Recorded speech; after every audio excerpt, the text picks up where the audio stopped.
Item number 5, messages from the Governor General. Item number 6, announcements by Madam President.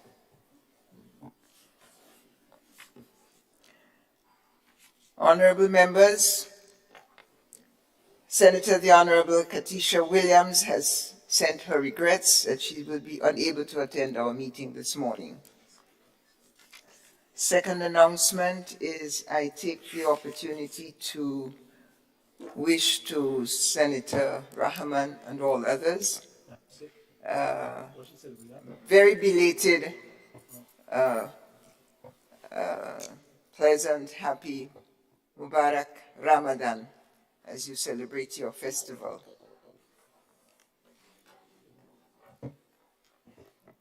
Senator Paulette Joseph, you have the floor, madam. Good morning, Madam President. Thank you. Just a small but significant correction. I think I heard your President say Katisha Williams, Senator Katisha Williams. Katisha Douglas. Yes. Yes. Thank you. Welcome. I want to enter her into my family.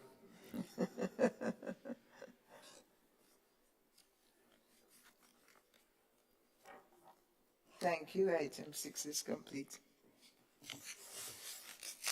Item number 7, ministerial statements.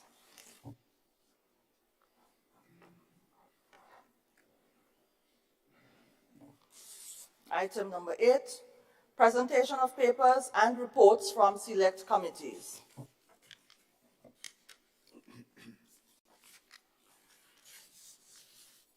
Leader of Government Business.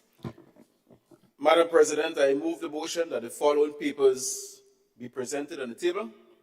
Number 1, report of the Director of Audit, Grenada, and the financial statements of the Office of the Ombudsman for the year ended 31st of December 2020.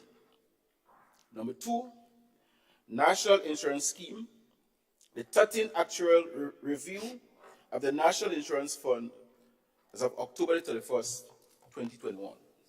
December, sorry.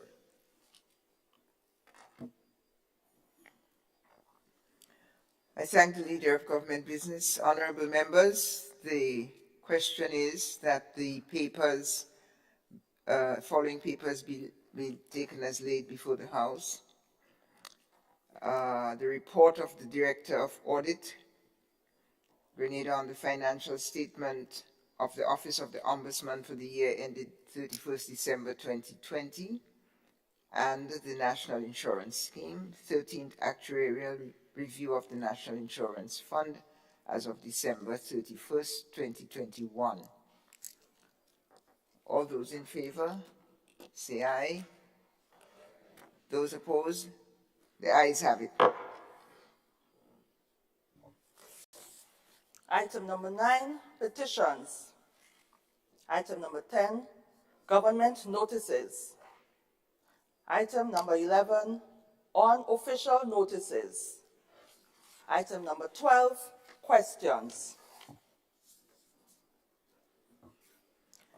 Leader of Government Business, you have the floor, sir. Madam President, I want to inform this Honorable House that the question number 1, question number 2, question number 3, presented by Senator the Honorable Roderick Sinclair. I want to inform this House that all answers has been presented to the clerk, and I expected him to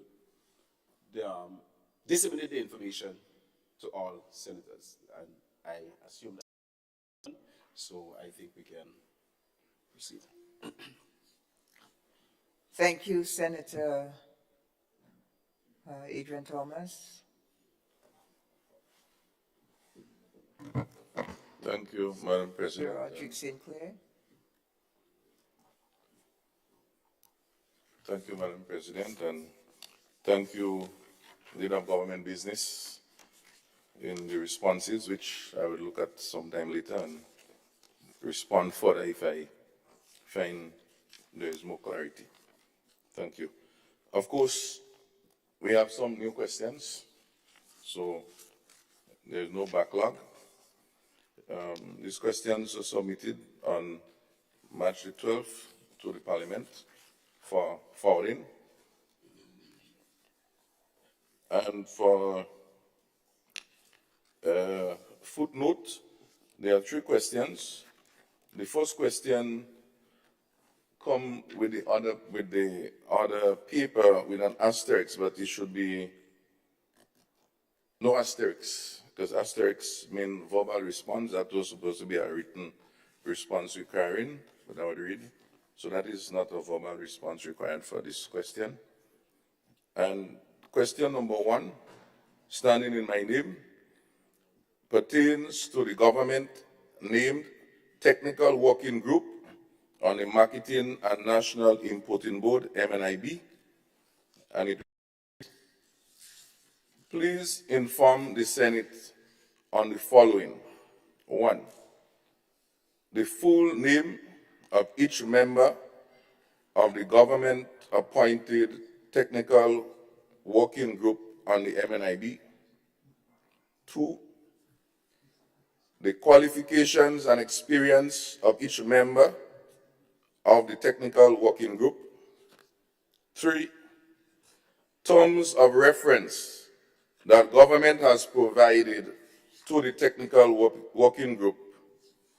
4, the criteria used to determine the Technical Working Group on MNIB. And the 5th and final component of this question, is there any form of remuneration or compensation that will be paid to members of the Technical Working Group on the MNIB? Question 1.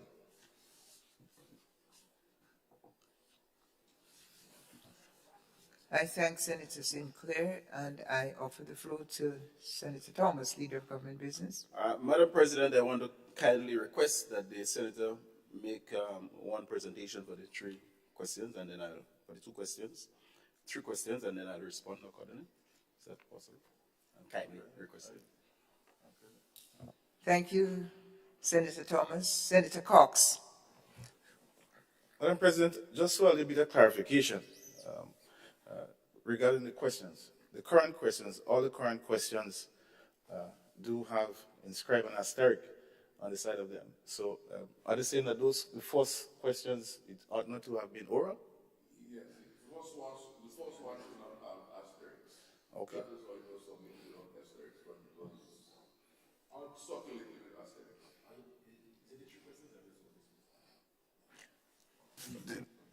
This first question should have no asterisks. It was blank. The other 2 questions has asterisks.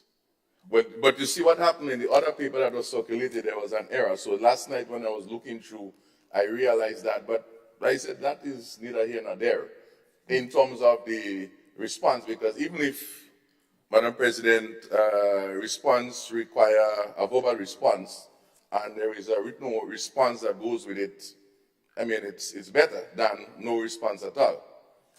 But the request is for a written response for this particular question.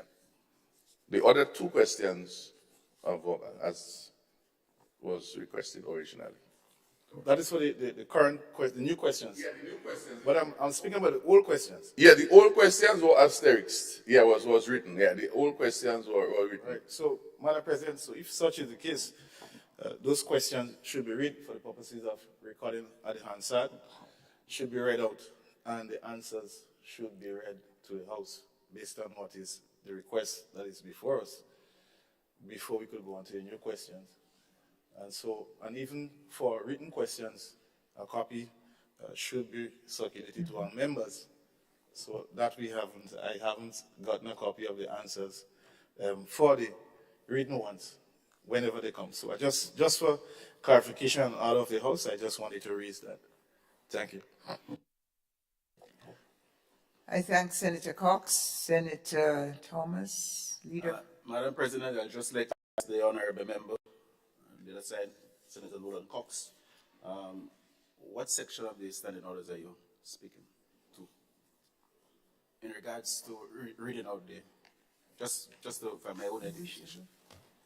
Well, as the question indicates, as the answer indicates, if there's an asterisk, it should be an oral. The answer should be oral. Thank you, senators. I pass the mic to the, 1 second.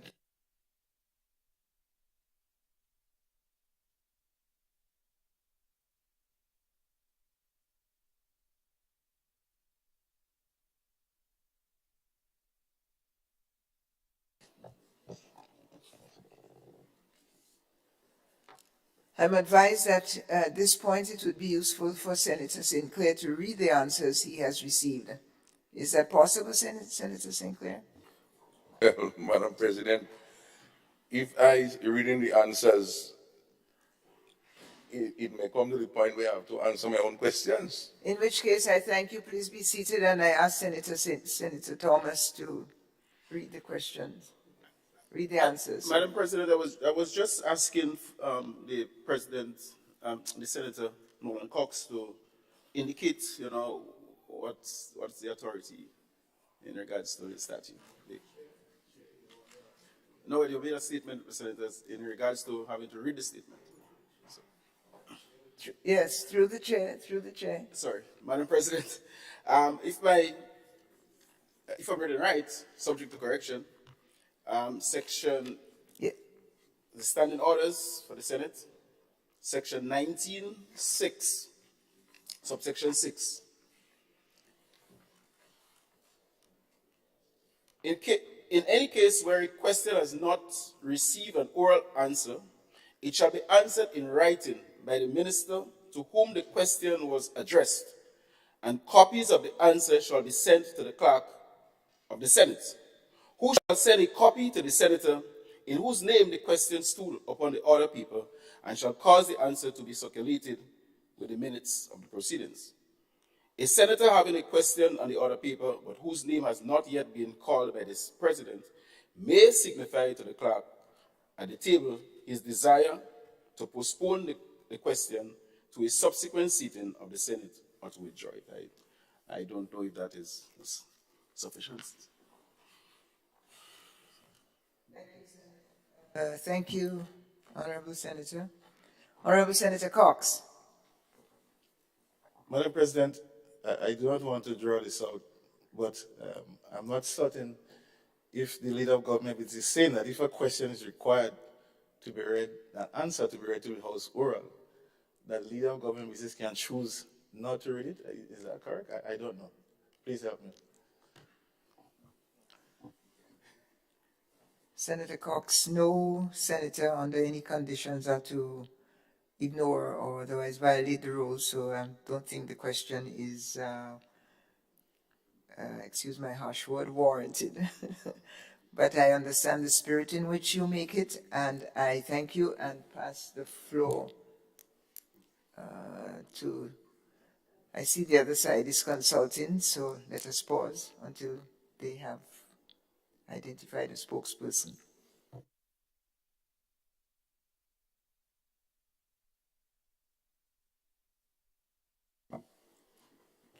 Madam President, Madam President, I just want us to justify if the reading is necessary, and if the authority is there to indicate that, I'm fine.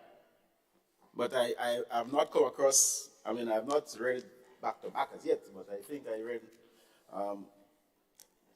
the necessary sections pertaining to questions and debate and so on, and I have not seen any section that indicates that. I thank the leader of government business. It seems in addition to the rule that is contained in the standing orders, Senator Cox might be referring to a protocol or a custom here that the answer be, the question was publicly made, publicly in the sense within these chambers, and perhaps within these chambers the reply can be had. Now that is allowed, that is provided for in the standing orders, that is to circulate them. That has been done. Senator raising the question, Senator Sinclair has indicated he has received them. And if there is any will on the part of either the Speaker of Government, the Leader of Government Business, or Senator Sinclair to read the answers, I would accommodate that. And if there is none, then in this instant, our custom of reading the answer may not be possible today. So perhaps we can just caucus a little bit on it to see where, to get the satisfaction of all parties. Short recess. Thank you.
Senate is resumed. Leader of Government Business.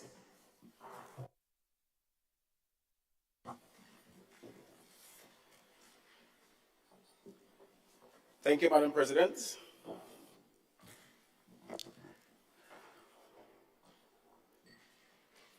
The answer to question 1.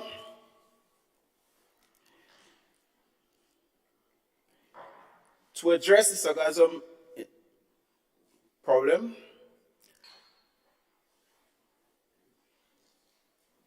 government will take the following measures.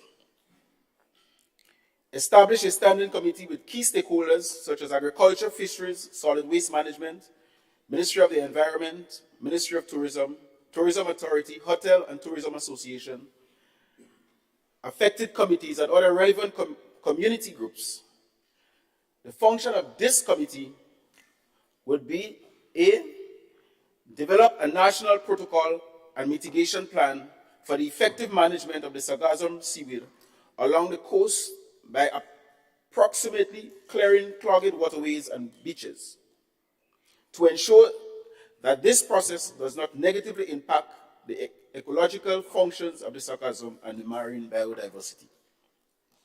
B, collaborate with regional counterparts, institutions, example, the Caribbean Regional Fisheries Mechanism, the Caribbean Hotel and Tourism Association, in areas such as harnessing data collection, assessing impacts, formulating research, and developing beach best practices.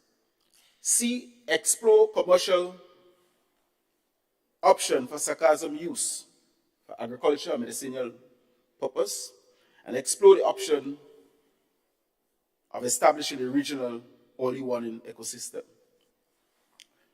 2, under the Japan's grant aid for the Economic and Social Development Program for Grenada, the government of Japan would provide the following tools and equipment to aid in the responsible collection and disposal of sargassum seaweed. A 5-ton boat, trawler net, dump trucks, and other small tools and equipment. Question number 2, answer.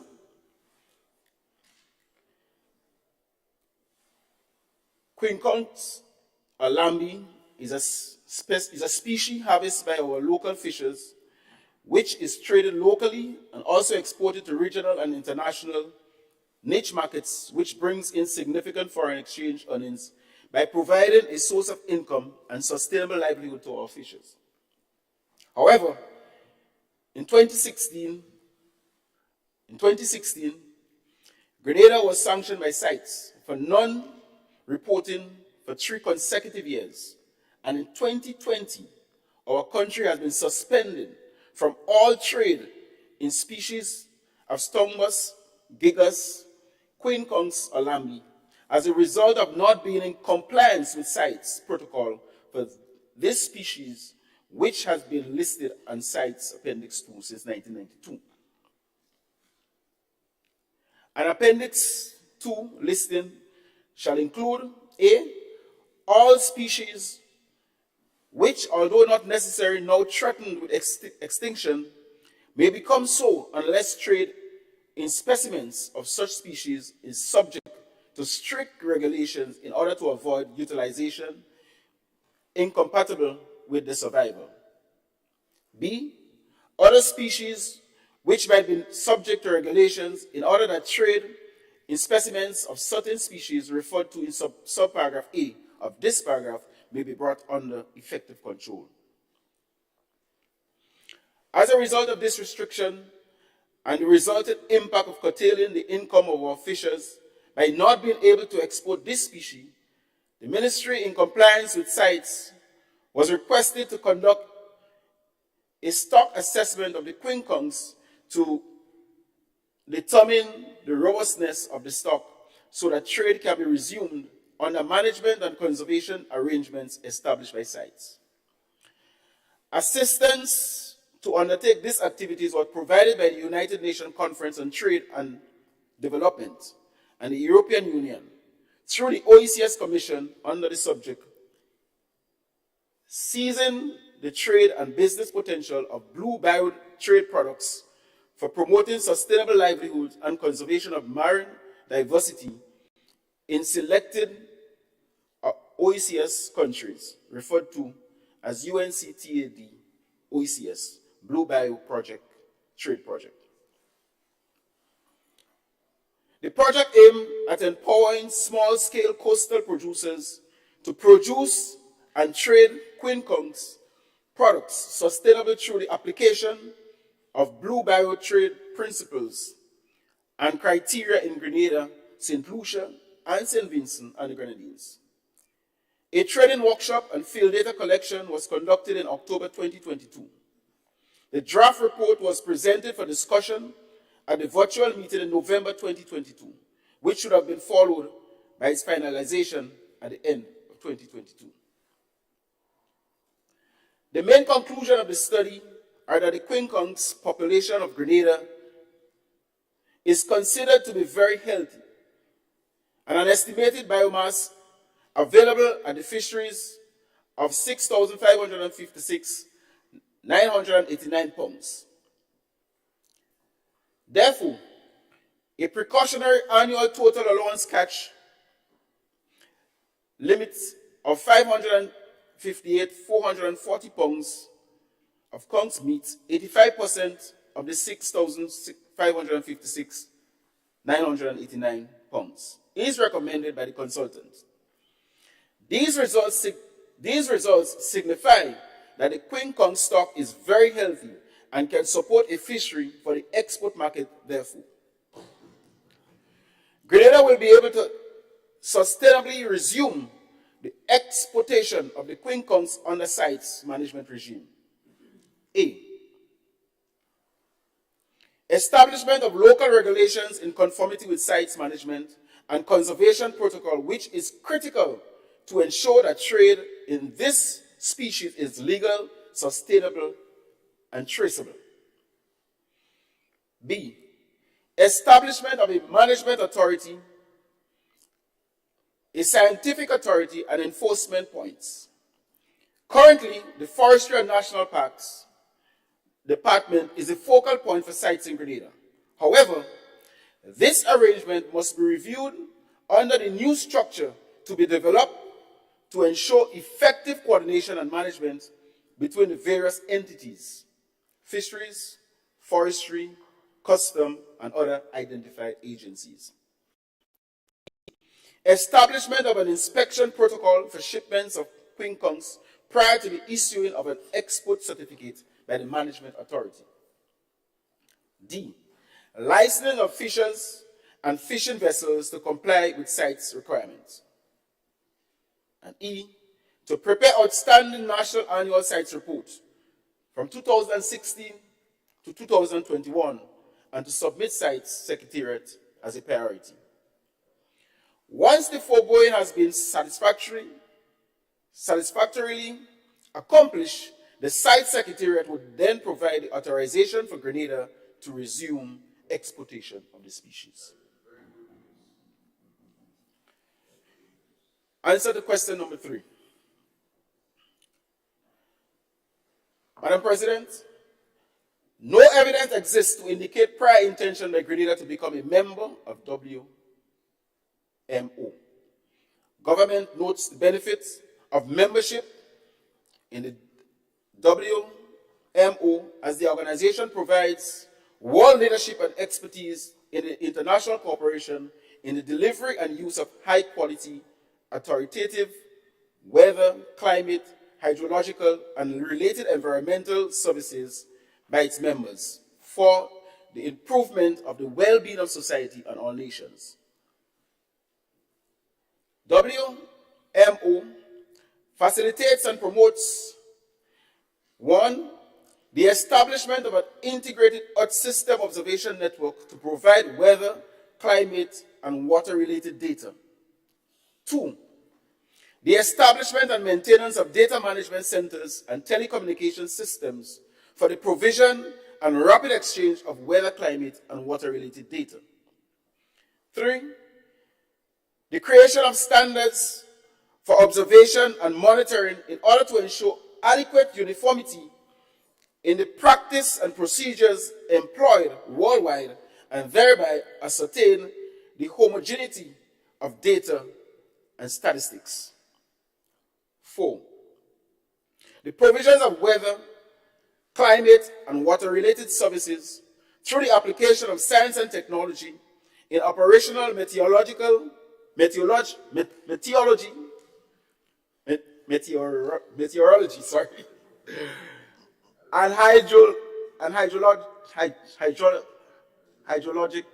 hydrology to reduce data risk and contribute to climate change adaptation, as well as for sectors such as transport, aviation, marine, land-based, water resource management, agriculture, health, energy, and other areas.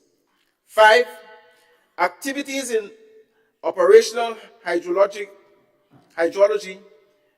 as well as closer cooperation between national meteorological and hydrological services in states and territories where they are appropriate. The coordination of research and training in meteorology and related fields. Based on the WMO's scale of assessment, Grenada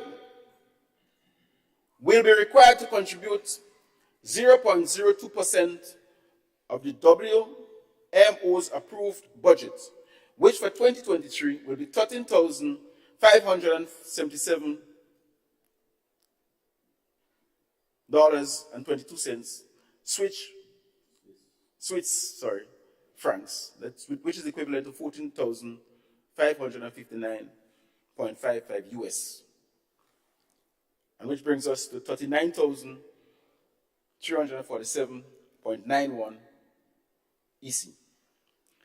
There is no budgetary allocation to facilitate membership at this point in time, but government notes the benefits that can be derived. Thank you. I thank the Leader of Government Business for this oral response. Senator Lewis, you request the floor, sir. Thank you very much, Madam President. And through you, because we are certain that the listening public will be following us, even if to review, just for consideration, through you, it may be useful that before the questions are answered, if we can read the question so people can follow what the answer is related to. Just a suggestion. I thank Senator Lewis for the suggestion. Are you requesting the floor, Senator St. Clair? You have it? Yeah, I have more questions, new questions. No, so Oh, sorry. I would like us to close out this section of the old questions. Are you complete? Then, as I close it, let me see if this is an opportune time to draw some lessons. First of all, as I already said, I want to thank the Senator, Leader of Government Business, for providing this comprehensive and informed reply. I think we all learned on the status of a number of issues, and you, Senator St. Clair, who requested it, would have seen your questions and concerns addressed, I would trust. So this is a normal conduct of business here, and it has occurred. Secondly, I would like to encourage the circulation of answers. Although it was an oral answer requested, but it was provided in written form and ought to have been broadly circulated because it is of interest to all the members. And thirdly, I would like to thank Senator Cox for pressing on this matter, which has helped to have the reading. And again, Senator, Leader of Government Business, for his full generosity in providing both an oral and a written and then an oral reply. Thank you.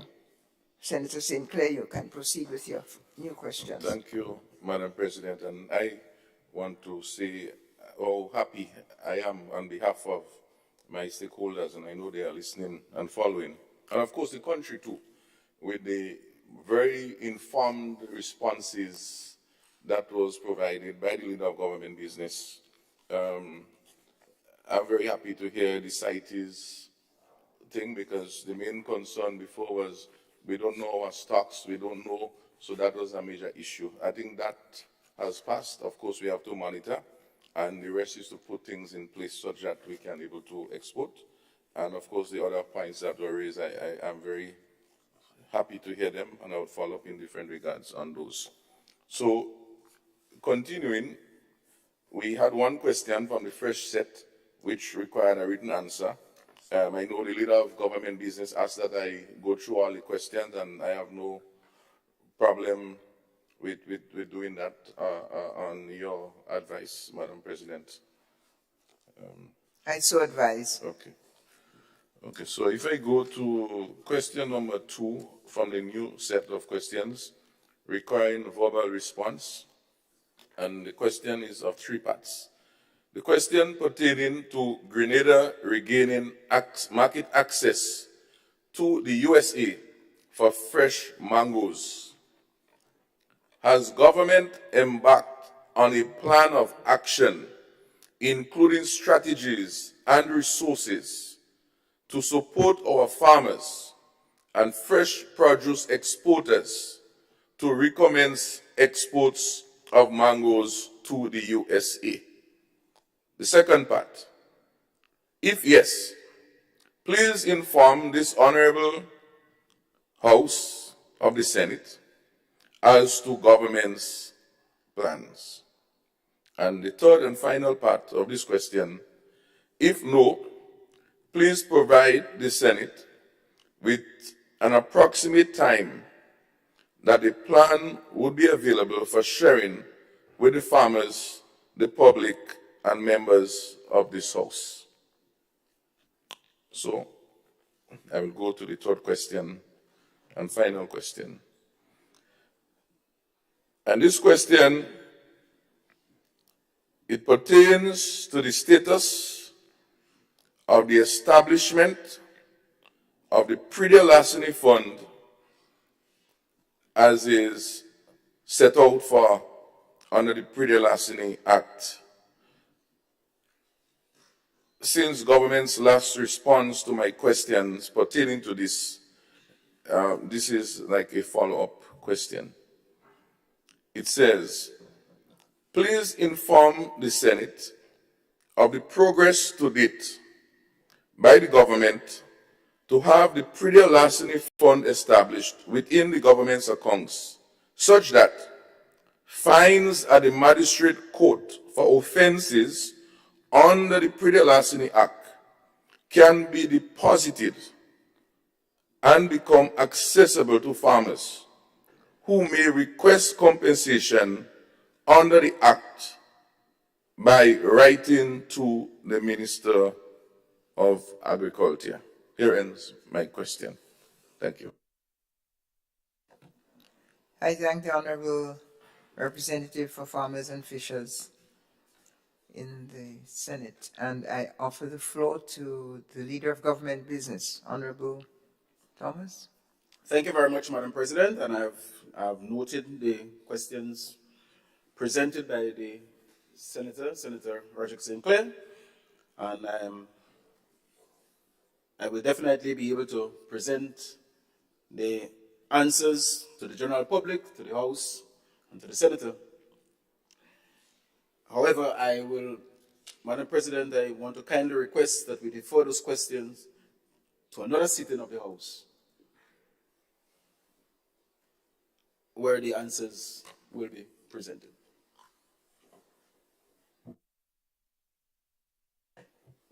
I thank the Leader of Government Business, and I see the concurrence by the nodding of the head of the petitioner of the questions.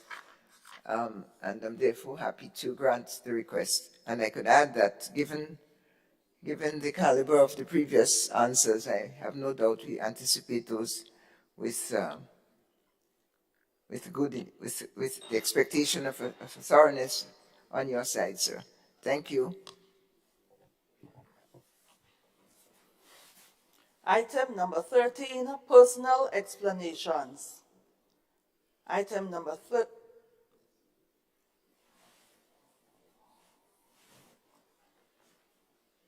Item number 12. Item number 12, personal explanations. Item number 13, motions. Item number 14, bills.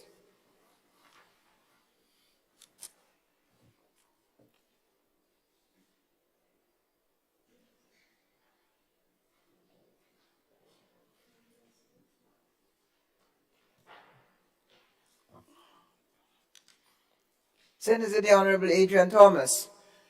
Madam President, I beg to introduce the first reading, a bill for an act shortly entitled the Data Protection Bill 2023.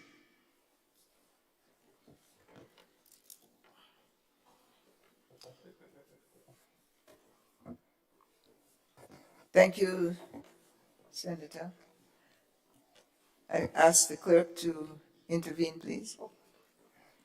Before.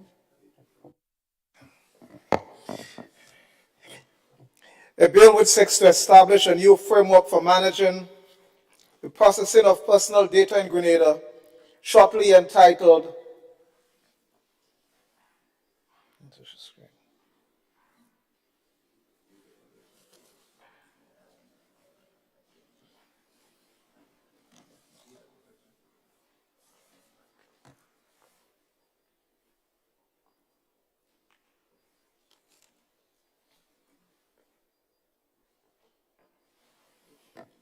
a bill which seeks to establish a new framework for managing processing of personal data in Grenada, shortly entitled Data Protection Bill 2023.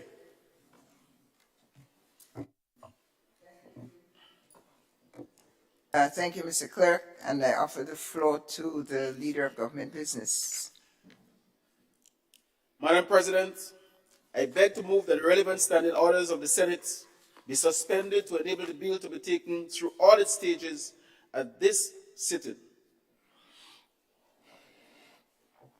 Honorable members, the question is that the relevant standing orders of the Senate be suspended to enable the bill to be taken through all its stages at this sitting.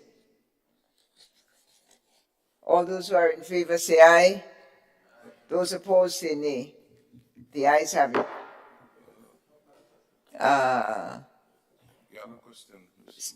Before the vote is taken? All right. Please proceed, sir. Yes, the question, Madam President, and that's from where I sit from the public. I know the government is trying to move this bill forward. I mean, it's in public discourse. And so I would like to understand why we really want to be suspending the orders. I mean, we do it, but it's not really an automatic thing.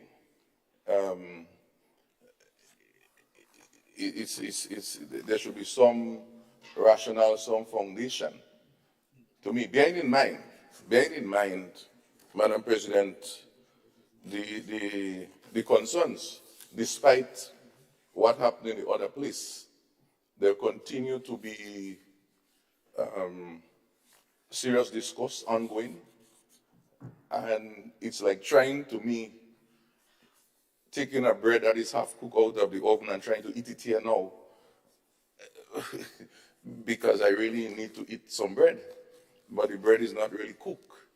That is how I feel here without some discourse on why we need to eat this bread while it hasn't cooked yet in the oven. I have some remarks I would want to make in when that, and if that point come pertaining to the question on the floor. I'm not too sure if I'd wait later, if I could make it now, but I have some discussion on this. Thank you, Senator Sinclair. Any other interventions? Senator Rahman. Good morning, Madam President. thank you for your greetings to me on the month of Ramadan. I too have some comments on the bill to make. Thank you. All right, so the remarks of Senator Sinclair are well noted. I'm not sure that they require a response. I don't see the request for the floor. So we again put the matter to the Senate. Can we now proceed with the suspension of the standing orders to take the bill through all the stages and have the debates then? Would that be acceptable to you? Is that your light, Senator Sinclair? Well, I could. My little concern is that certain things I want to flag. I'm not too sure if I may be permitted the time at the time of that, because at the time of the bill is to talk about the bill. Because, Madam President, let me maybe explain my concern. Having understand, based on the other place and the discourse that was presented as to why we need to have this bill, and it's not about we don't like this bill, I think it's important, and I would make my comments when we come there. When I did my research, right, on this matter, particularly this Caribbean Digital Transformation Program project, that is a World Bank project. May I regretfully interrupt you? I think the points that you are making, sir, can be made within the context of the structure we are seeking. Okay. So let us then agree. Right. Okay, no problem. Yeah, I believe so. I believe once we agree that we are in committee now. No. Not yet. No, and Madam President, I'm not even dealing with committee, you know. I'm dealing with the whole issue of stakeholder engagement. This project, this data protection bill, Madam President, is my discovery, is a component of this World Bank funded project that I speak about.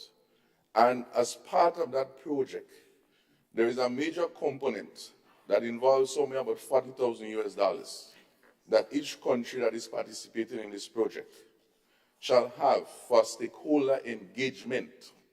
Not necessarily only for the bill, but for many other components of the project. And the bill is just one of the many components.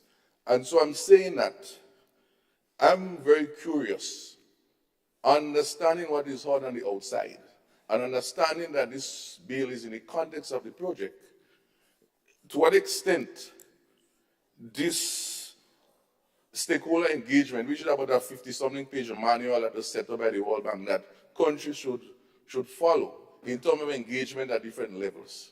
And in fact, one of the issues that were raised as a high risk political.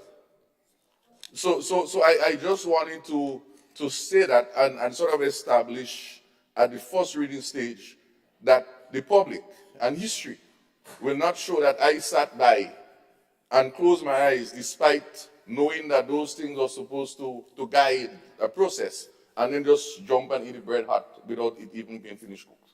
That's all I'm saying, Madam President.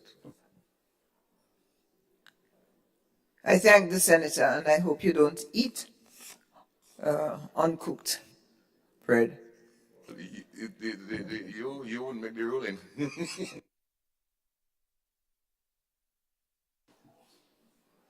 Senator Cox. Madam President, thank you very much.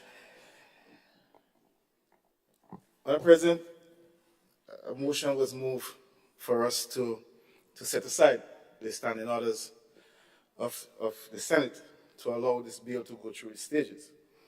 And myself and members of this opposition, we have registered publicly and otherwise, in like with Senator Sinclair, our concern because of the nature, content, and extent of this bill and the intrusiveness that it intends to bear on the nation. And I too would like to register my disapproval in going through all the stages with this bill. It is customary that bills of such nature are treated with a certain process and which requires public consumption, public consultation. And it would be remiss of me to not stand here and register that because of the concerns that is coming from the public. Albeit it can be from lack of understanding, or it can be also genuine issues, which we have indicated as well. So I just want to register, as the question is on the floor, that I am not in agreement with moving this bill through all the stages at the sitting. Thank you. I thank Senator Cox, and I pass the floor to Senator Lewis, Andrew Lewis. Thank you very much, Madam President. And my contribution along the line with Senator Roderick is very short. We are not opposing to having a first reading, because my understanding of the procedure is that you can do a first reading and then that allows for further discussions. But the proposal on the floor is to start and finish today through all these stages. So it is not an issue of it not coming before the Senate, but we are asking for the consideration of our colleagues on the other side, based on everything that is happening, and within the mantra of engagement, that we consider doing a first reading and therefore allowing for ongoing discussions, because we have some concerns that we would also like to raise, which may tend to lead to some proposed amendments, right? And then we'll ask for those considerations. So from our end, we are certainly not opposed to the presentation of the bill. As a matter of fact, the bill in its totality, the objective is absolutely necessary. Let me make that point. But one is addressing the issue of procedure, and that we give consideration to a first reading, which allows for first reading here, and then further engagement, and then when we resume at the appropriate time, you can go through the remaining two stages. So that's the further clarity I wish to bring to the matter. Thank you, Madam President. Thank you, Senator Lewis. Senator Neelan Franklin, you have requested the floor, sir. Thank you very much, Madam President. Madam President, good morning. I too would like to register my disapproval, similarly with that of the members on this side of the House, to prevent the bill from going through all of its stages at this particular time. Like Senator Lewis said, we are not opposed to a data protection legislation. However, there are some concerns out there in the public, and it is necessary, as members of this honorable House, that we do what is necessary to ensure that the public understands the intention of the legislation and understand the government's intention. The government's intention may very, very well be good, but there are concerns in the public, and people on the outside are asking for consultation on this particular piece of legislation. And if we move forward and force this bill, into law, I don't think history would be very generous to us, Madam President. I thank Senator Franklin for his remarks. The Honorable Leader of Government Business, Senator Thomas. Thank you very much, Madam President. I have heard the concern of my colleagues on the other side.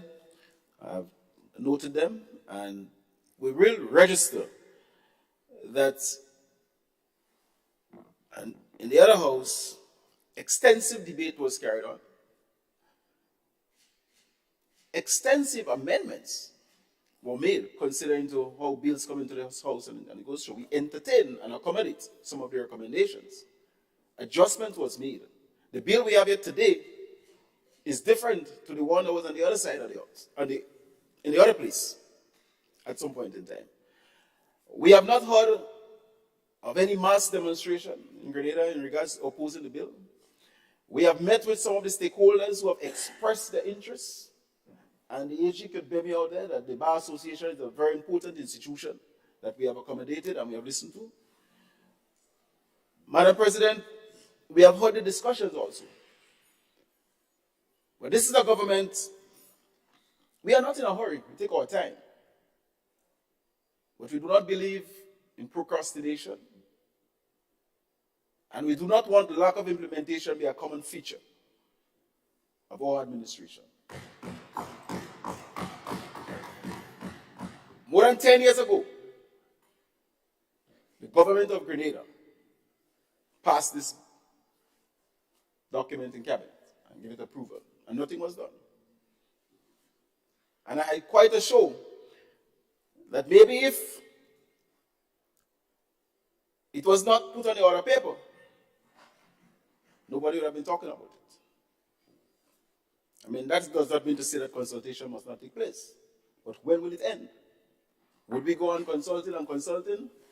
I want to state it here, and I want to make it emphatically clear. The people of this country trust this administration. They have given us the responsibility to govern, and we go to govern in their interests, in interest of Grenada. Madam President, this is a bill in interest of the people. It is a bill that will secure people's privacy. It's not a bill that will hurt the Grenadian people. And therefore, Madam President, I think it's necessary that we make sure that the legislation is passed and the people can get the benefits that they deserve.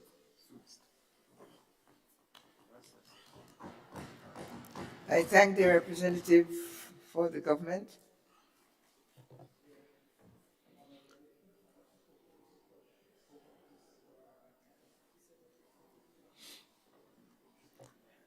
Thank you. Clerk, Senator Rahman, you may have to wait for your remarks because the proponent of the bill has closed the discussion on it. And now I call for the vote.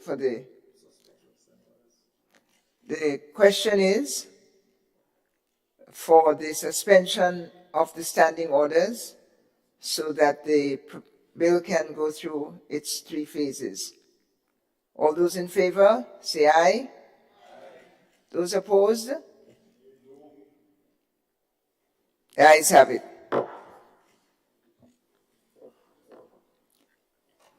Senator Thomas.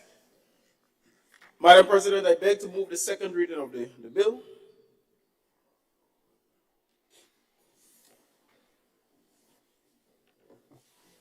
Honourable members, the question is that the bill be read a second time. Senator Joseph, you have the floor, madam. Thank you, Madam President.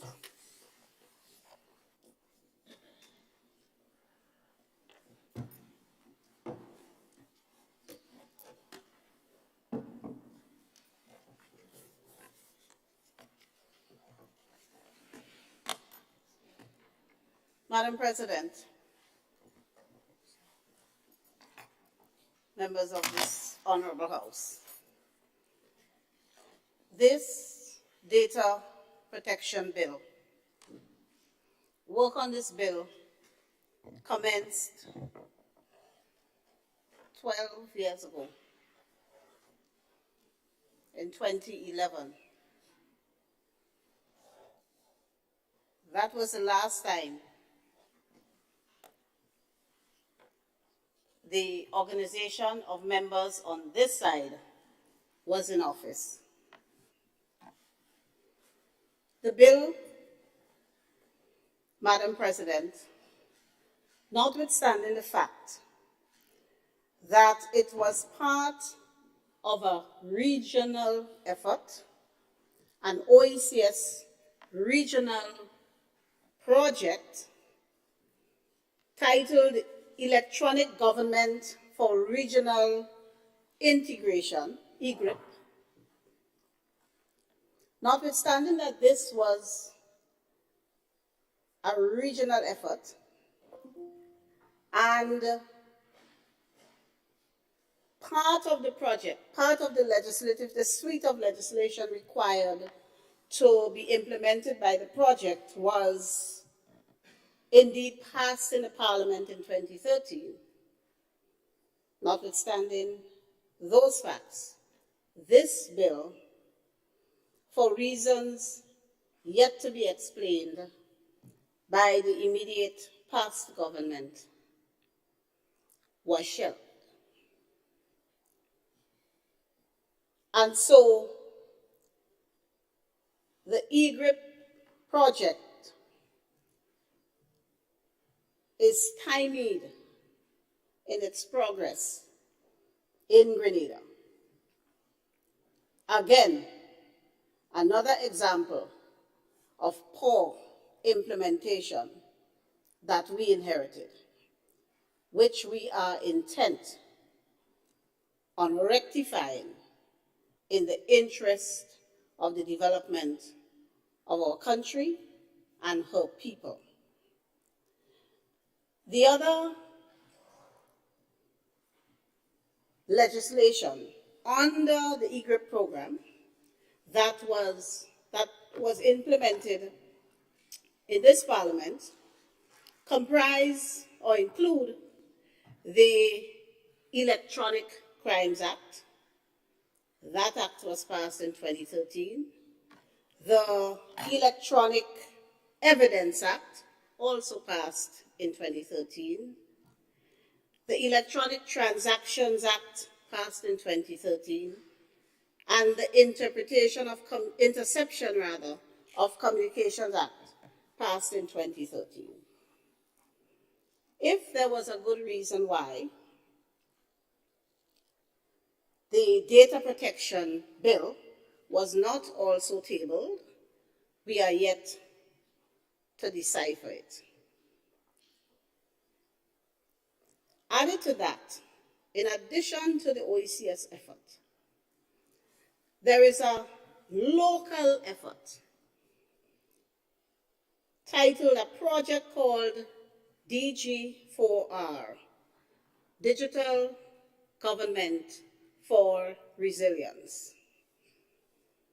And that project was developed by the government of Grenada back in 2019 and promoted, and support for the project was pledged by international organizations, including the World Bank. Now, the whole thrust of the project, apart from supporting the EGRIP project, is to move the services offered by government to digital, move closer to e-government and to delivering services of government digitally. This was something the past administration taught.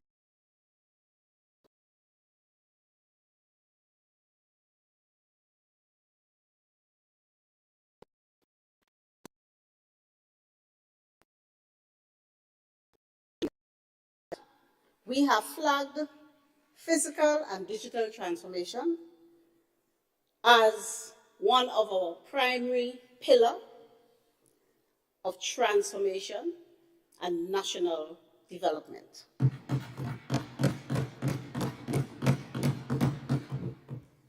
So in order, Madam President, to execute on this aspect of our transformation agenda, the data protection legislation is a must. And, Madam President, we are moving to digital services. We are moving to a digital government. In fact, we have already implemented the policy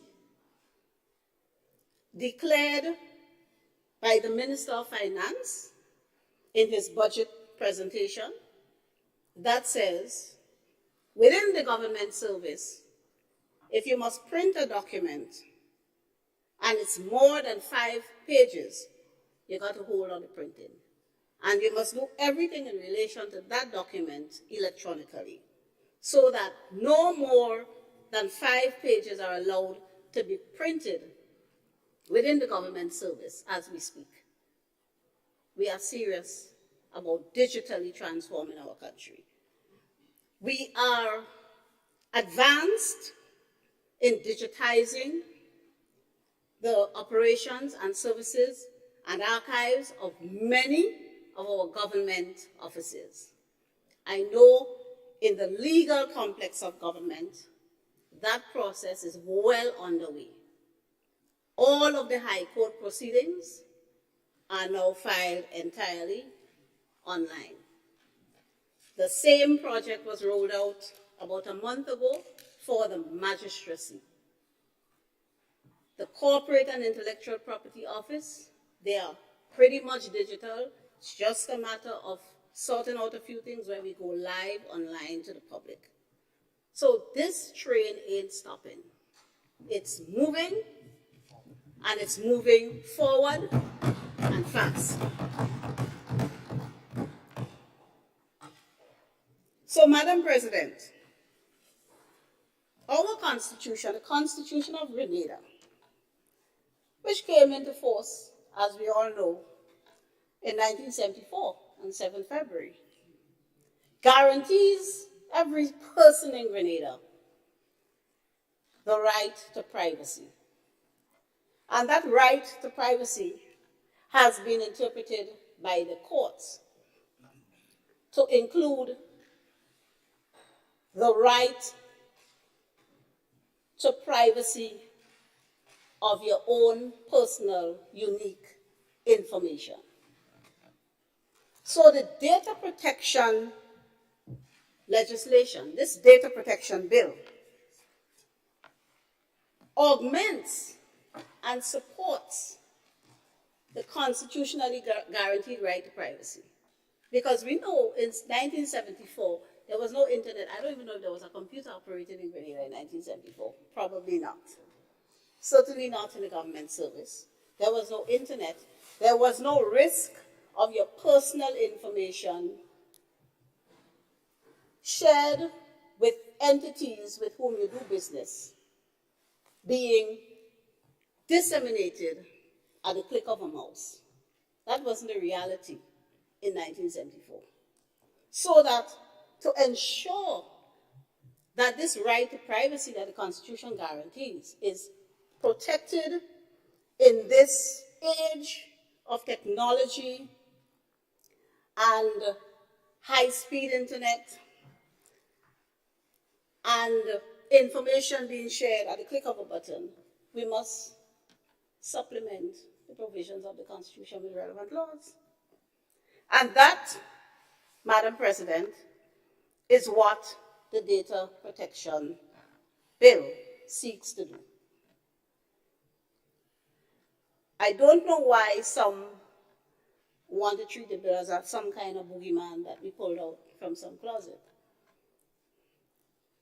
I would say here, Madam President, a lot of the posturing that we are getting in relation to this bill are born out of mischief, quite frankly, and political intrigue,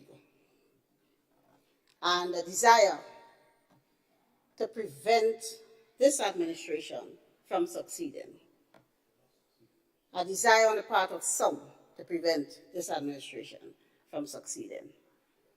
I say that because, Madam President, after wresting the Data Protection Bill for 11 years, the previous administration picked it up in 2021.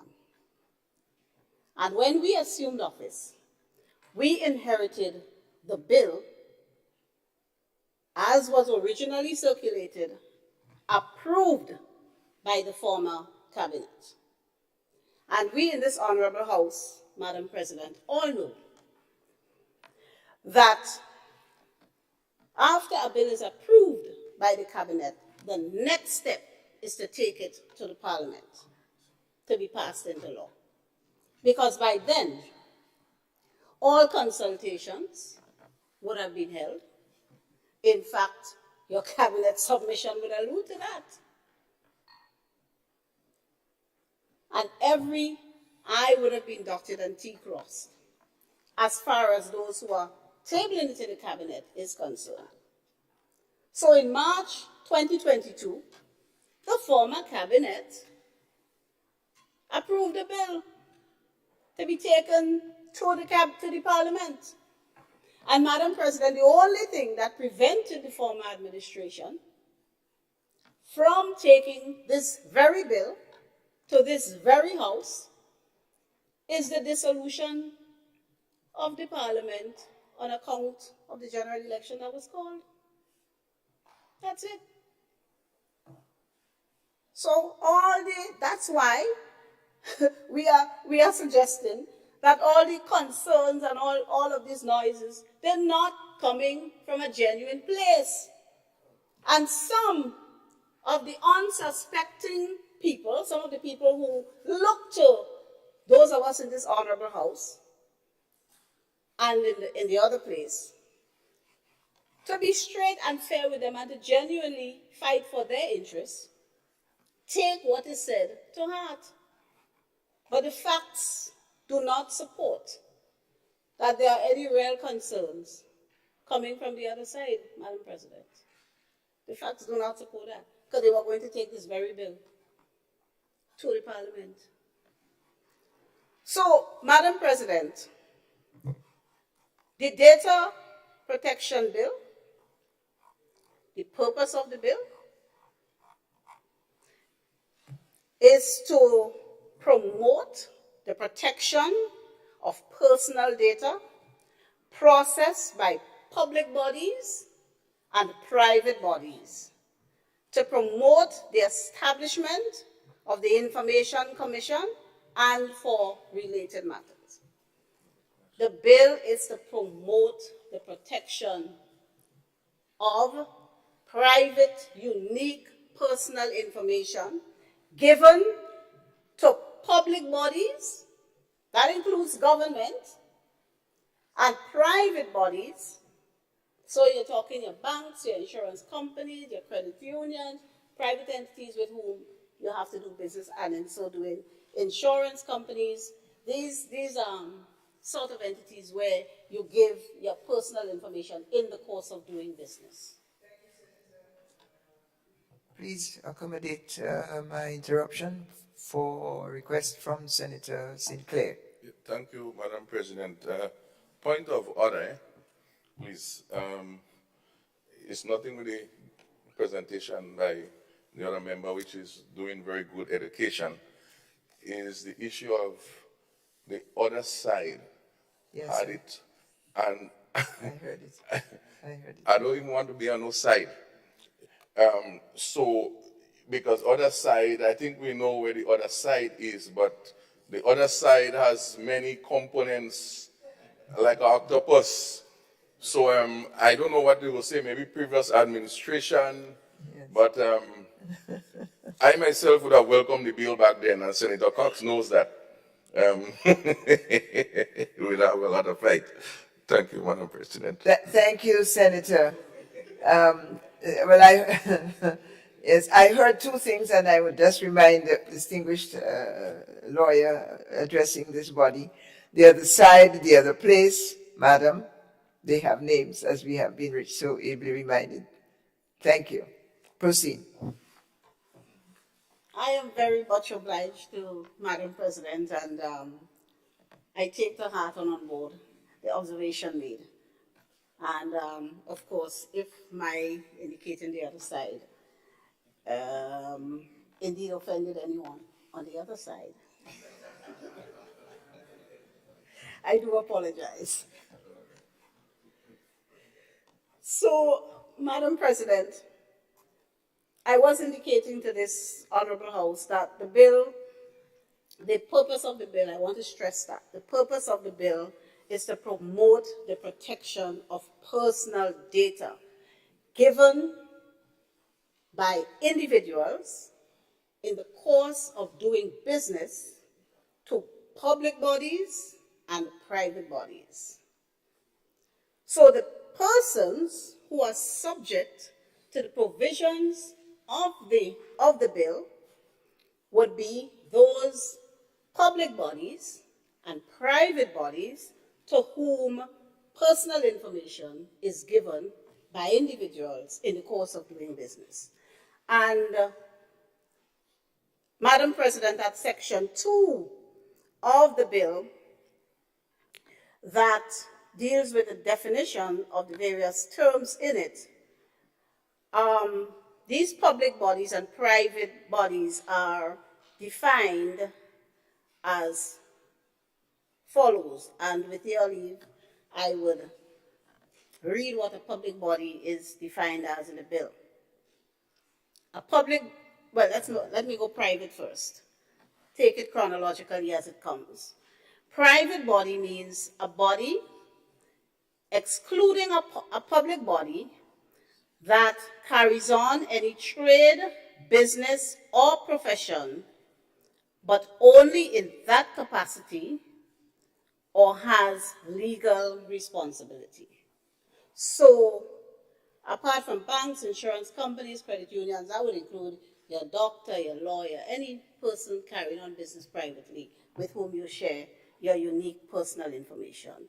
And a public body is defined in the bill as a ministry, so government is going to be subject to the bill as well. A ministry, a department, a division of the ministry or constituency office of a member of parliament, wherever located, a statutory body for the purposes of the Public Finance Management Act, a state-owned enterprise for the purposes of the Public Finance Management Act, an embassy, consulate, or mission of Grenada, or an office of Grenada situated outside of Grenada, whose functions include the provision of diplomatic and consular services for and on behalf of Grenada, any other body designated by the minister by regulations made under this act to be a public body for the purposes of this act. So the object is to capture in the definition collectively of private and public bodies as wide a range of entities as possible so that the citizen is always protected. And these public and private bodies under the bill, Madam President, are essentially, they're the ones who are defined as data users. So they are the ones that give the information, they are the data users. And you will see throughout the act, Madam President, the data user is the one who is liable to be prosecuted or to have the provisions of the act applied to them. Not third parties, as some people express concern in other quarters. So, for example, not the Media Workers Association, not the media. Third parties to whom you give, not third parties. The data user to whom you give the information, they are the ones who are subject to the act. So it does not infringe in any way on a journalist's right to freely investigate, acquire information, and report. If the information is deliberately divulged by a data user, that data user may be subject to the sanctions of the act, but not the third party. There's nothing in the act that makes the third party also liable. And the act, Madam President, defines personal data. Let me expand it a bit. It defines personal data in respect of commercial transactions. So you're doing business with your insurance company or your lawyer, so. Thank you, Senator. Apologies for interruption. I looked at this draft bill and it's maybe 30 pages or more, or thereabouts. And I'm grateful to you for going through it so methodically as you are. Might I suggest that you reference it as best you can what page, what section. You've started to do that, but as you go deeper into it, I think it would be great if you either indicate the page, the section, so that we can follow it in this chamber and outside, so it can be a point of further learning. Thank you. I am guided, Madam President. I'm still at section 2, the definition section that I referred to earlier. And I was looking at personal data and how it is therein defined. And it is defined as being processed,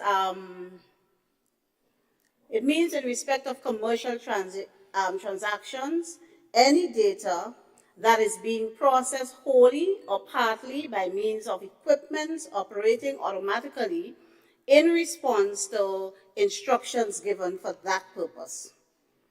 And B, data that is recorded with the intention that it should be wholly or partly be processed by means of equipment under paragraph A, or is recorded as part of a relevant filing system, or with the intention that it should form part of a relevant filing system. And it also relates directly or indirectly to data, to a data subject. The data subject is the person given the information, who is identified or identifiable from the information or from that and other information in the possession of the data user, so that's a public or private body, including any sensitive personal data and expressions of opinion about the data subject, right? And then, Madam President, if we look lower down, we will see sensitive data very clearly defined there.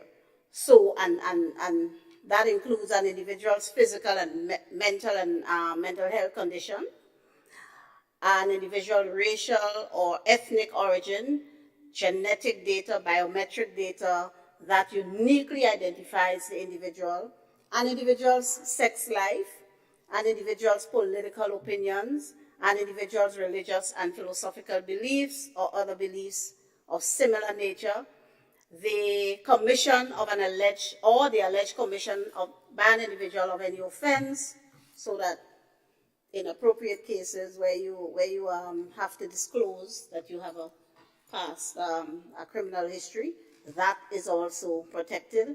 Any other personal data as the minister may determine by order published in the Gazette. So, Madam President, and I will just briefly go through the sections of the Act now that have cleared the information out of the way as to who the Act applies to. And I will stop at a few of the sections.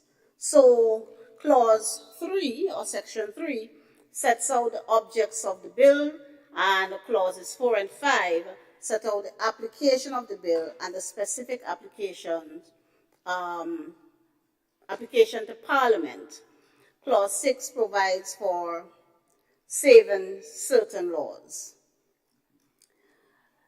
Clauses 7 to 14 contain the 7 privacy and data protection principles. The general principle, the notice and choice principle, the disclosure principle, the security principle, the retention principle, the data integrity principle, and the access principle. So the bill is very detailed about protecting the information of our citizens. Clauses 15 to 21 provides for the rights of data subjects, that's you and me. These rights include access to personal data and rectification. So you'll have a right to access your data, to requisition the data from the data user. And if there is an error in the data retained by the data user, the data subject, that's the ordinary public, would have the right to have the personal data rectified where there's an error. And then there are clauses 22 and 23, which deal with exemptions for personal data processed by a person only for the purpose of that individual's personal, family, or household affairs.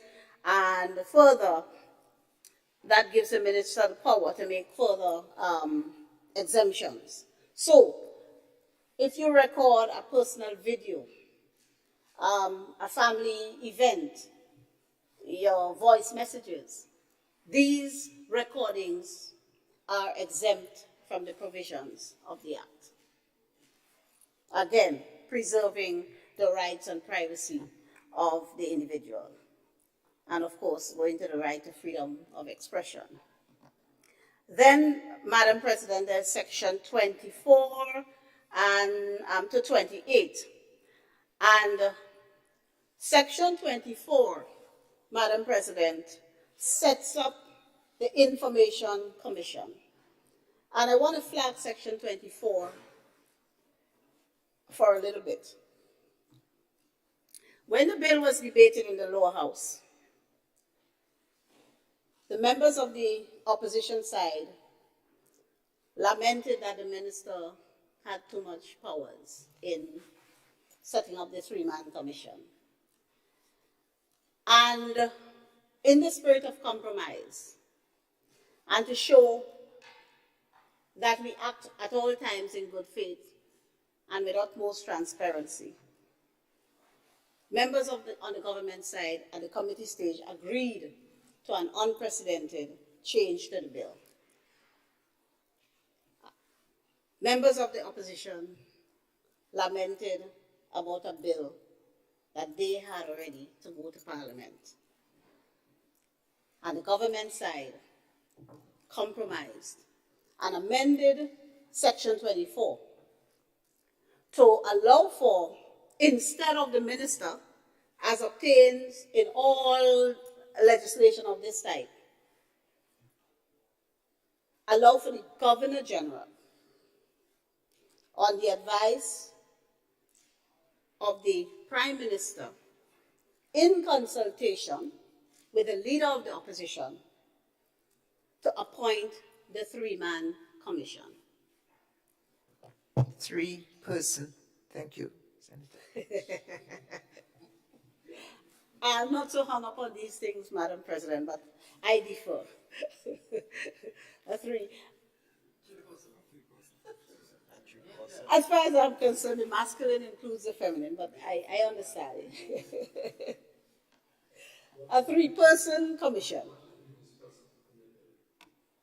Sorry? Yes, the bill would say person, but I was ad-libbing. Yes.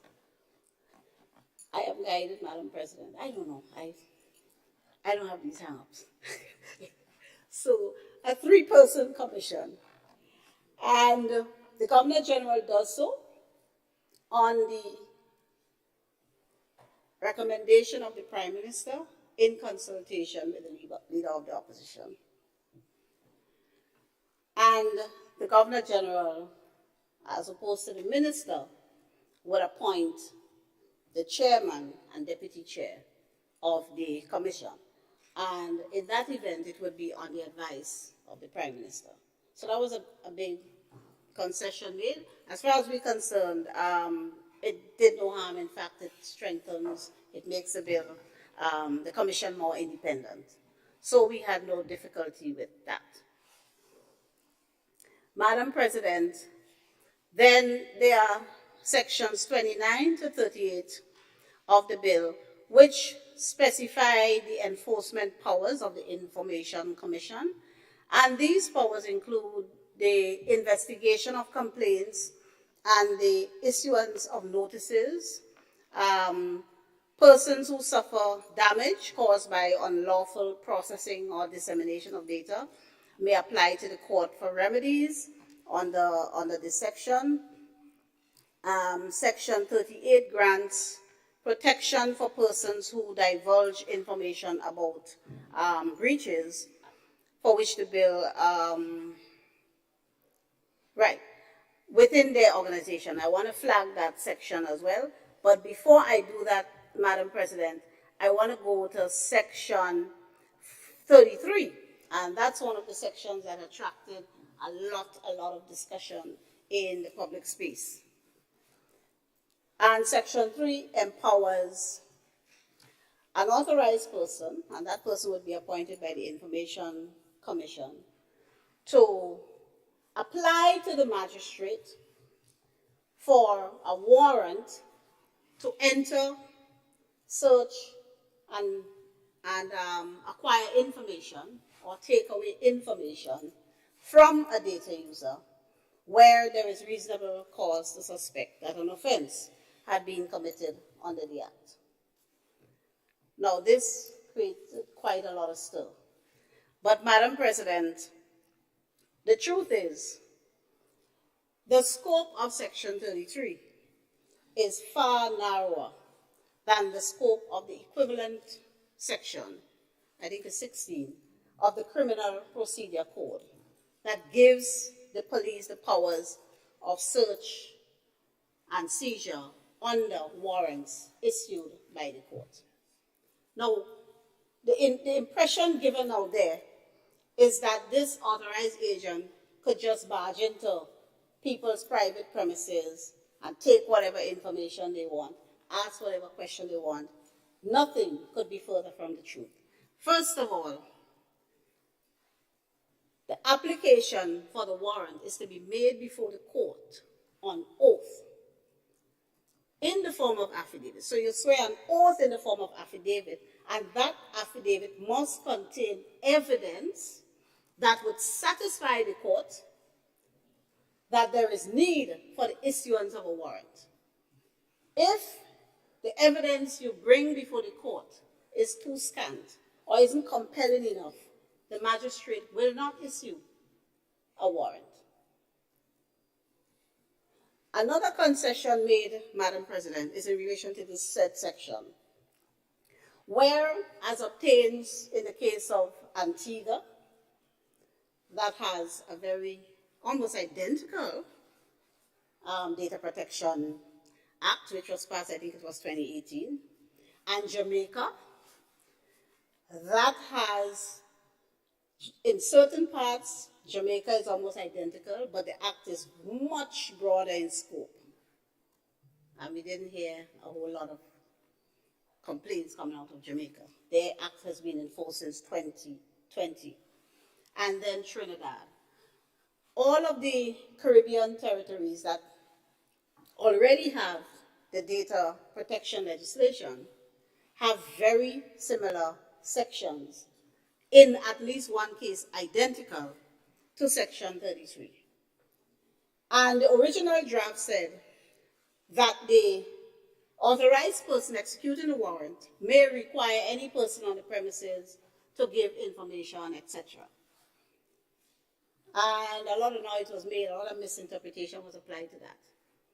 We made a concession, we meaning the government, in the lower house, and changed the word require to ask.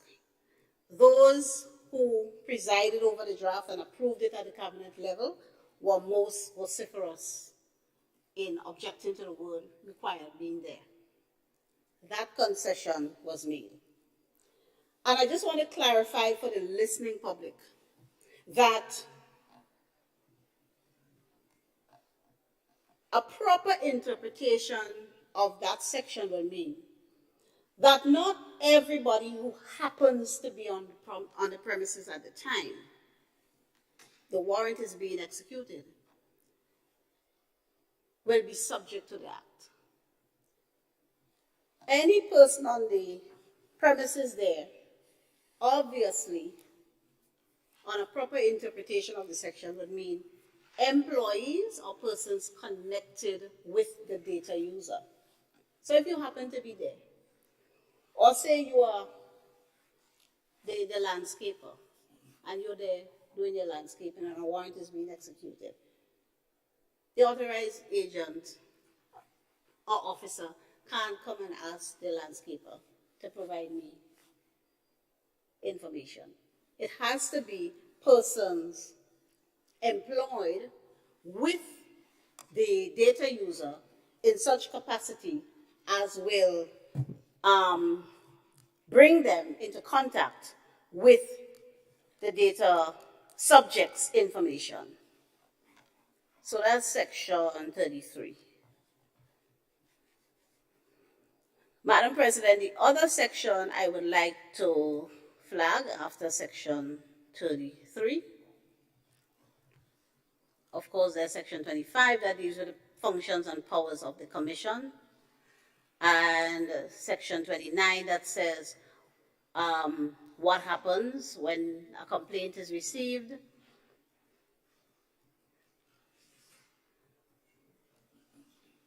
The next section would be section 38, Madam President, and that's the whistleblowers protection. That's the section that deals with the whistleblowers protection. And to my knowledge, there is no other legislation currently in force in Grenada with such a provision. And, excuse me, Section 38 provides, Madam President, that an employer, whether or not being a public body or private body, cannot dismiss, suspend, demote, discipline, harass, or otherwise disadvantage an employee or deny that employee of any benefit because the employee was acting in good faith and on the basis of reasonable belief, has notified the commission, because remember it is the commission that will be the regulatory body over the public and private entities who are subject to that. That's the Information Commission set up by Section 24. Their function is to regulate and monitor and ensure that personal information given to these bodies are protected. So if an employee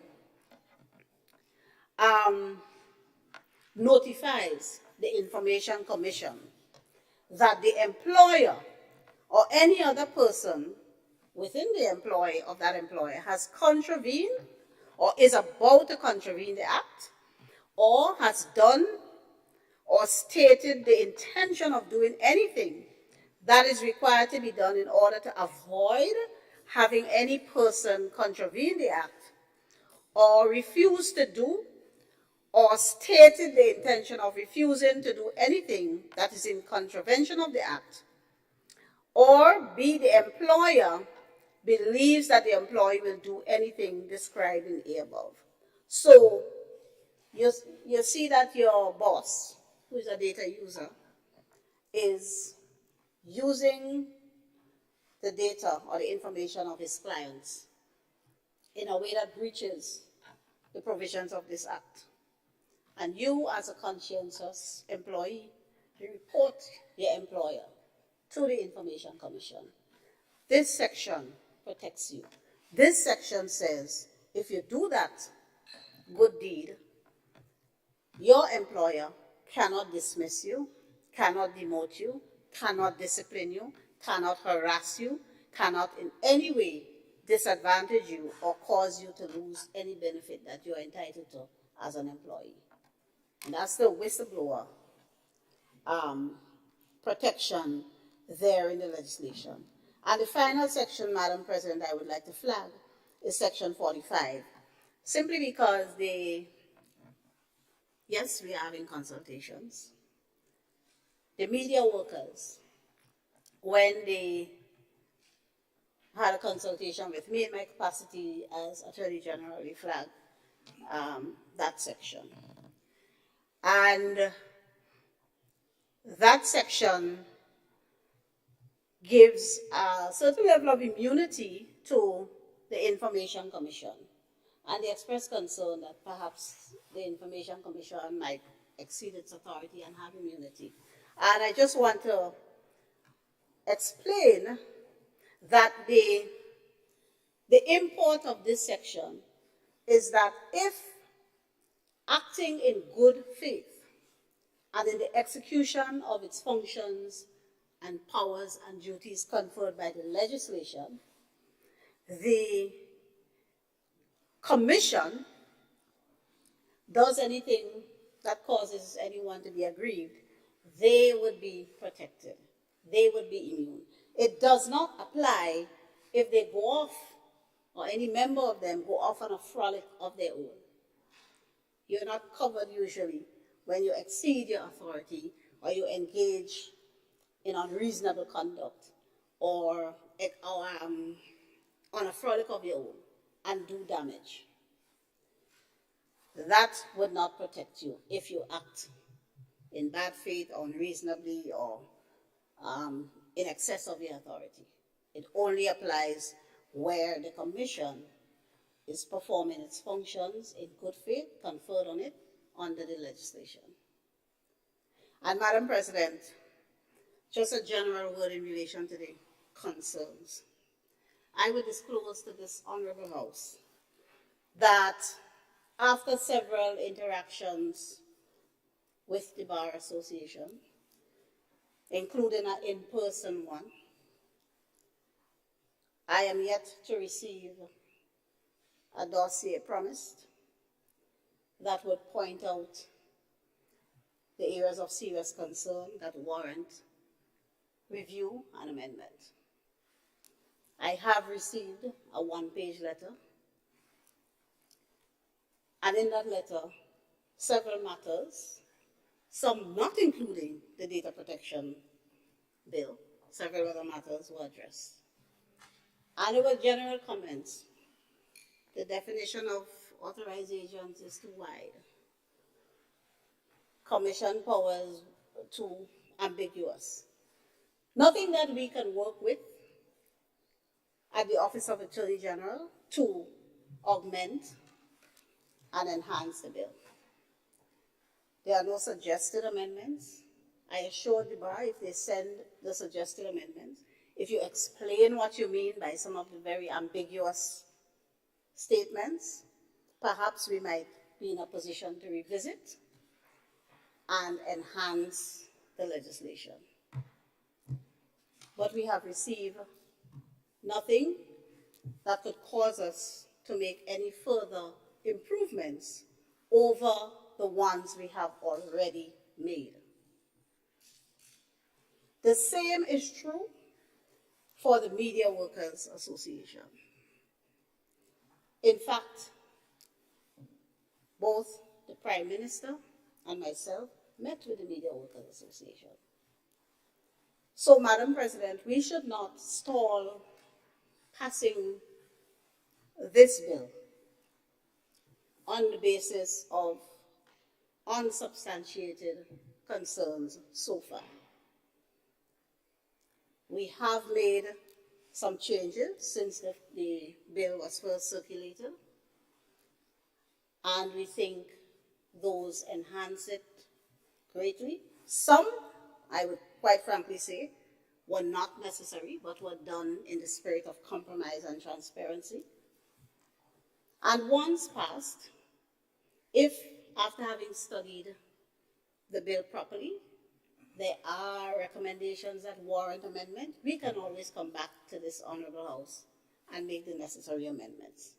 But as of today, from where we stand, we have received nothing from those complaining that would cause us to engage in any further amendments over and above the ones that we have already done. So having said all of that, Madam President, I commend this bill to this Honorable House for its passing through all of its stages today. Thank you, Madam President.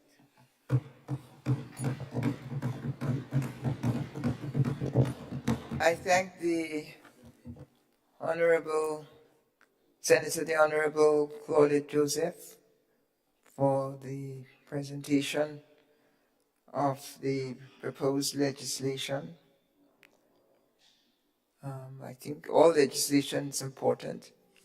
All actions here are historic, but this is clearly a very important, an important bill, and the floor is open.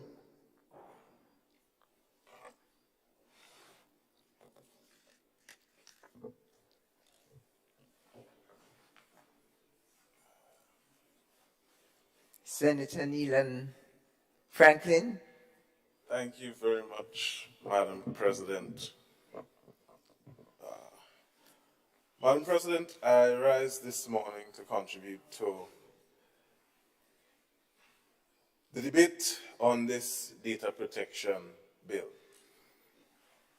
Madam President, it would be remiss of me to stand in this honorable house and say that data protection or data protection legislation is not necessary, especially at a time when development in information technology is at an unprecedented rate.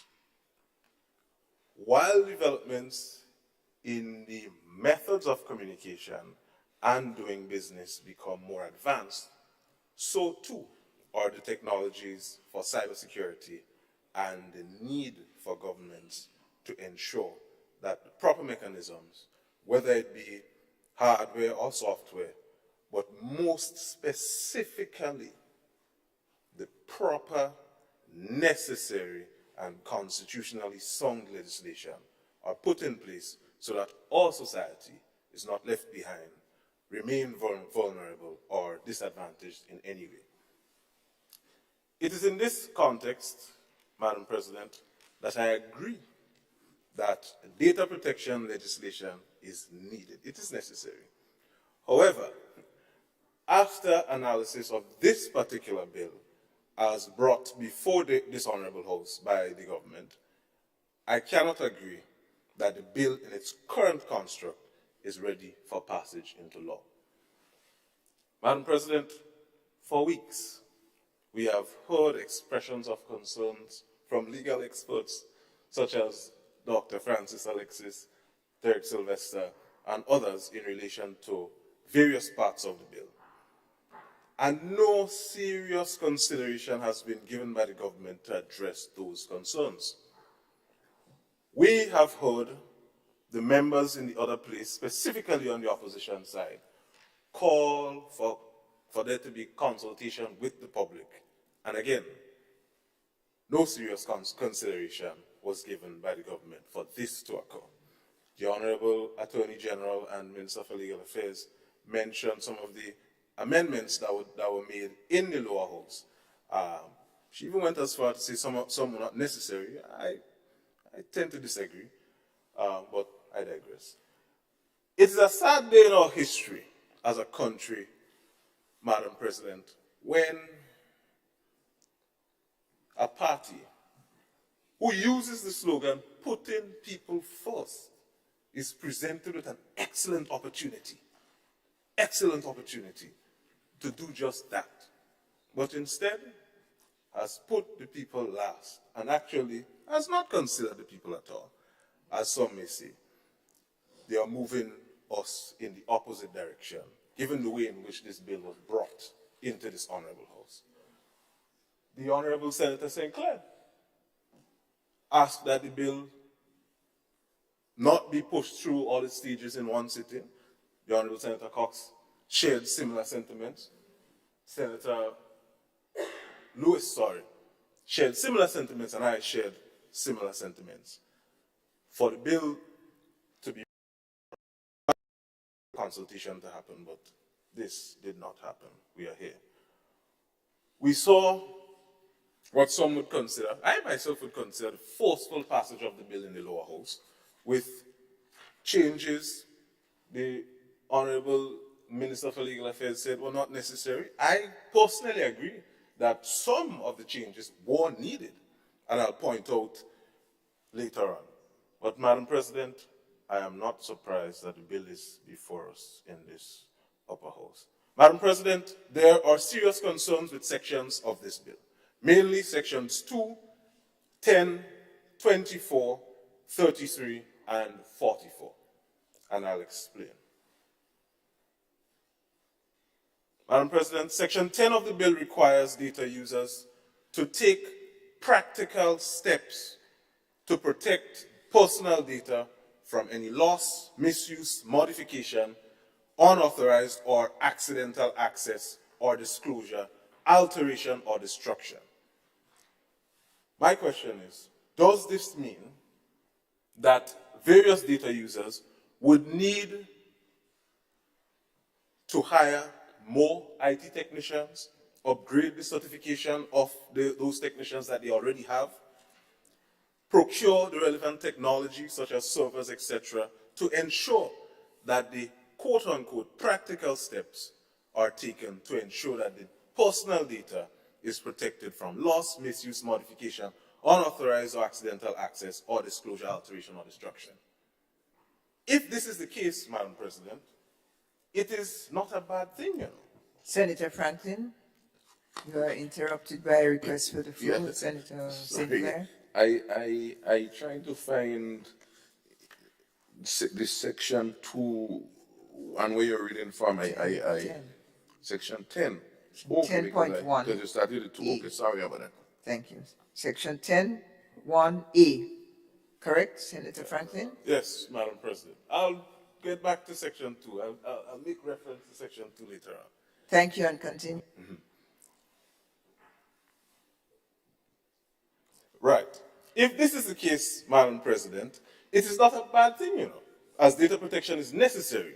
However, there is a need for consultation to happen before the bill becomes law so that the data users and data processors who do not have the required systems in place to know what they need to have and take the necessary steps to ensure that they are not in breach of the legislation when it becomes law. Consultation with entities who may be categorized as data users may very well put them in a better position to honor the requirements of this bill when it becomes law. Because it will become law. Madam President, oh boy. Madam President, it seems like consultation on this legislation is deemed unnecessary by the government. And when the bill becomes law, whoever did not understand or did not know will simply face the consequences of the government's lack of care to ensure that the public understands what it is about. Madam President, Section 24 of the bill, which deals with the establishment of the Information Commission. The Honorable Minister for Legal Affairs pointed out one of the changes or the amendments that was made in the lower house for this particular section. Previously, it gave the minister the powers to appoint members of the commission. The Minister for Legal Affairs also made mention to other jurisdictions, specifically Antigua and Trinidad and Tobago. After a comparison of their legislation with ours, we see that in Trinidad and Tobago, the president appoints the commissioner to the Information Commission. In Antigua, the Governor General appoints the members of the commission after consultation with the Prime Minister upon approval, parliamentary approval by both houses of Parliament. I ask this question, Madam President. Why did these jurisdictions think it fit to put such control measures in place? Whereas here, we left it simply up to one man, one minister, to make that decision. Madam President, concession was made in the law in the other place for... Point of order, Honorable Senator Claudette Joseph. Madam President, just on a point of order and correction. Under this bill, the Governor General appoints, not the minister. Under the bill, on the order paper, the Governor General appoints, not the minister. If the good senator's party had its way, the minister would have appointed. Yes, and thank you. This is covered in, let us get the relevant section so we get it right. Madam President, 1 second, please tell us exactly, let us look at that. Madam President, Section 24, Section 24(2). Pardon? Section 24. 4. Yeah. Thank you. Senator Franklin, are you aware of Section 24? yes, Madam President. Proceed. I did say prior to this when I made mention of the change that was made to allow the Governor General to appoint. So I was referencing the fact that before the amendment was made, the minister had the powers to appoint. So if, Madam President, the honorable member would just listen, we would not be in this back and forth. Madam President, I agree that the change was necessary to ensure that the Governor General appoints. But who made the recommendation in the lower house in the first place? The Honorable President. Prime Minister.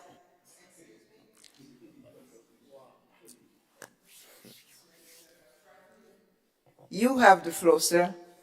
Thank you very much, Madam President. I appreciate that. In other jurisdictions, and as I was saying, Madam President, the head of state, specifically the Governor General and presidents, appoint the head of the commission and the commissioners. And I agree that this change, this amendment that was made in the lower house to Section 24 was necessary, not to leave that power up to one man, a minister, who may be influenced by political factors. But, Madam President,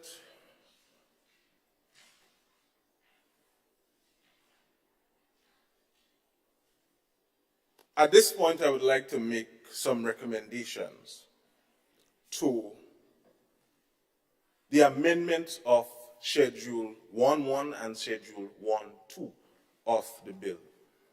Schedule 1.1, well, Schedule 1 specifically deals with disqualifying conditions, rather, for members of the commission. So we have,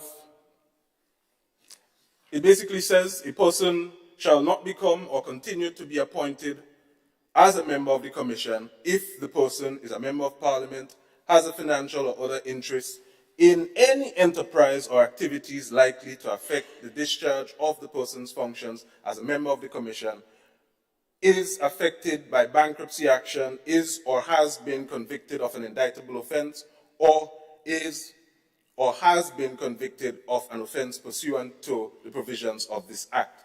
My recommendation as an amendment to Schedule 1.1 of the bill is to add F and G, where it will read, a person shall not become or continue to be appointed as a member of the commission if the person has, within the period of 10 years immediately preceding his appointment, been convicted of theft, fraud, or other such offenses involving dishonesty, or G, holds office in or is an employee of a political party or is a political activist. Madam President, I'm making this recommendation not with malice, but to ensure that there is no misuse or abuse of the Information Commission. I agree that the legislation is necessary, but there needs to be safeguards put in place to prevent political interference in the Commission. This recommendation, Madam President, comes against the backdrop of what we are seeing happening currently in the country. But, again, I digress. Madam President, Part 2 of the schedule, which deals with tenure of office, my recommendation for this, for an amendment to this, to include, shall not hold office for more than 2 consecutive terms. It's a simple recommendation. I hope that the members opposite can agree to this amendment. Madam President, Section 33 of the bill deals with warrants to enter and search. The issuance of warrants to enter and search are not abnormal for police officers, members of the Royal Grenada Police Force, officers of the Customs and Excise Division, and the Financial Intelligence Unit, who are all law enforcement officers, are part of law enforcement entities. Now we see that this authority is to be given to probably civilians, regular civilians, to enter the premises of the homes of all citizens to search and seize documents and equipment. Madam President, because of the government's decision to exclude the public from consultation on this bill, the exclusion is considered by some calculated in an effort to silence or dismiss the public's view and concern on the bill or parts thereof. And it has left people to wonder about the powers being given to the commission and the authorized officer. Madam President, it is not abnormal for magistrates to issue search warrants. As a former law enforcement officer, I'm well aware of that. However, Madam President,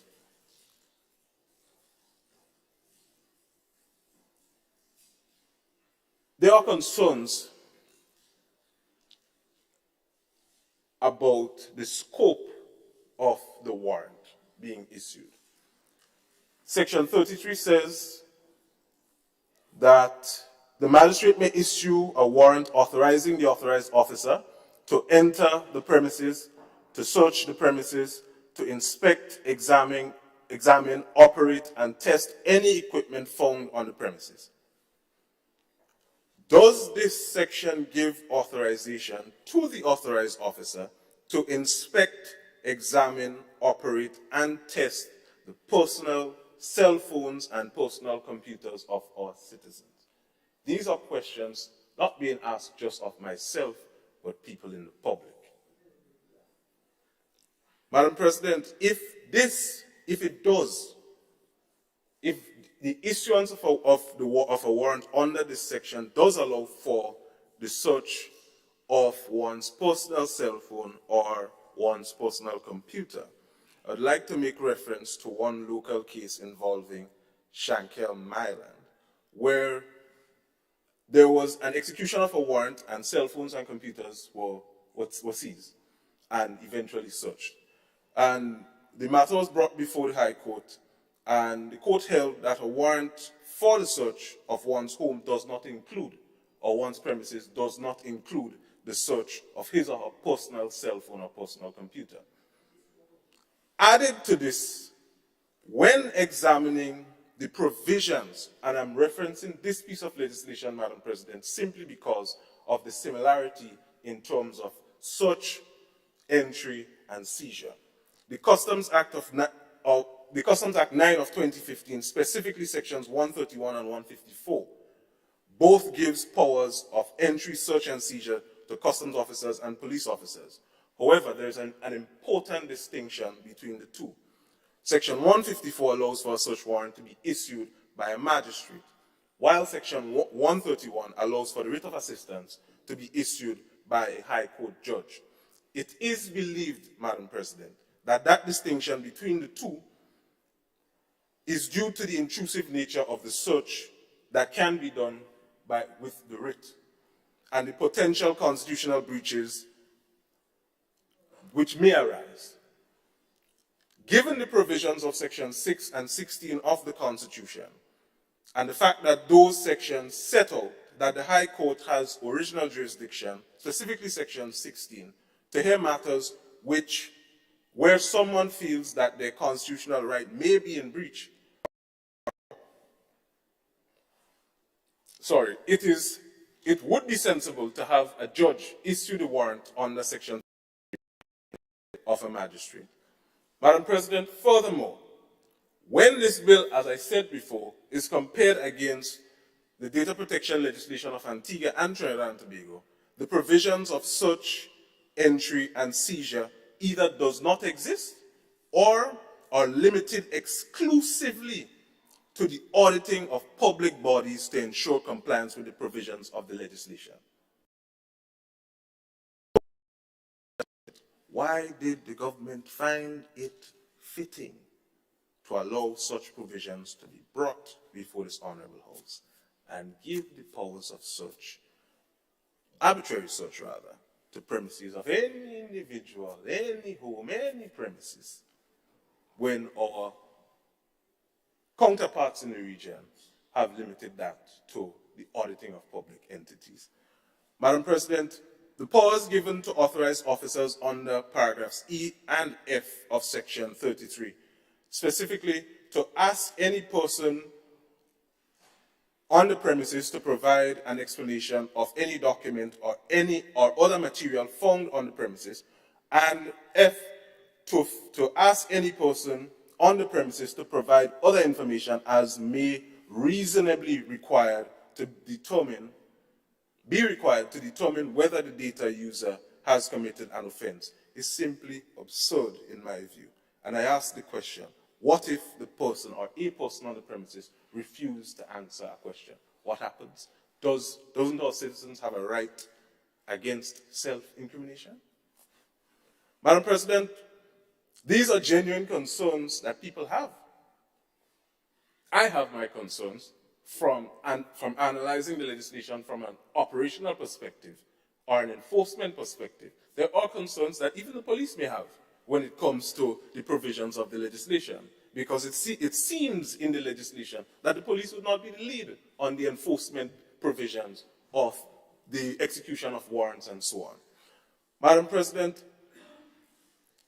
these genuine concerns are being brushed aside as insignificant and of no value by members on the other side. Madam President, the Honorable Senator Sinclair rose about Section 2, so I'm going to reference Section 2 now. Section 2 of the bill provides the interpretation of various terms used throughout the legislation, but I would like to zero in specifically on authorized officer. It says authorized officer means an officer under Section 44 who has been authorized in writing for the purpose of Part 6. Section 44, Madam President, deals with delegation. And it says the chief executive officer or the commission may delegate any power or function under this act to an authorized officer. This does not say who or what an authorized officer is, nor does it say what qualifies someone to be designated as an authorized officer. Madam President, the power of delegation is also a power under this bill. Does this mean that an authorized officer, whomever that is, can also be given the power of delegation in keeping with the provisions of this section? It says any power. Unlike this bill, legislation such as the Customs Act, and I reference this particular piece of legislation given the similarity in terms of the scope of search and seizure and the power of delegation. The Customs Act sets out that the power of delegation cannot be conferred upon any other officer, any other person other than the Comptroller of Customs. So it says the Comptroller could give the power, any powers except the power of delegation. This legislation does not set such parameters. Similarly, the Trinidad and Tobago data protection legislation also sets out that the power of delegation of duties, the delegation, of powers, duties, and functions by the commissioner have restrictions and limitations in place. But we don't see that here, Madam President. There is none here. Madam President, a lot of reference was made to the past administration, the previous administration this, the previous administration that.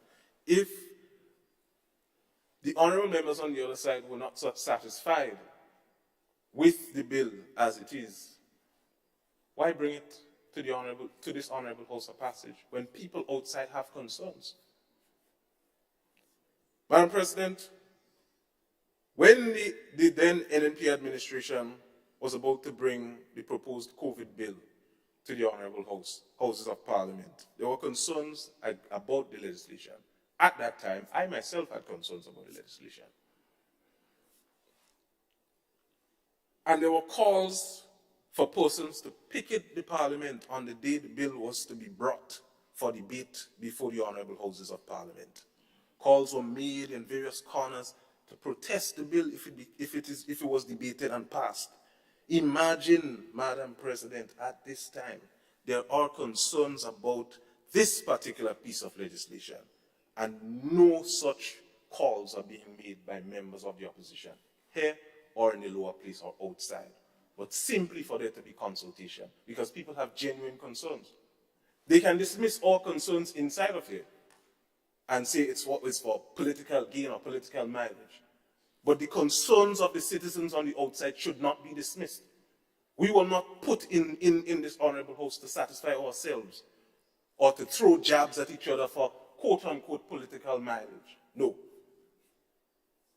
We have a responsibility to listen to the public, listen to the concerns that they have, and take them seriously. Madam President,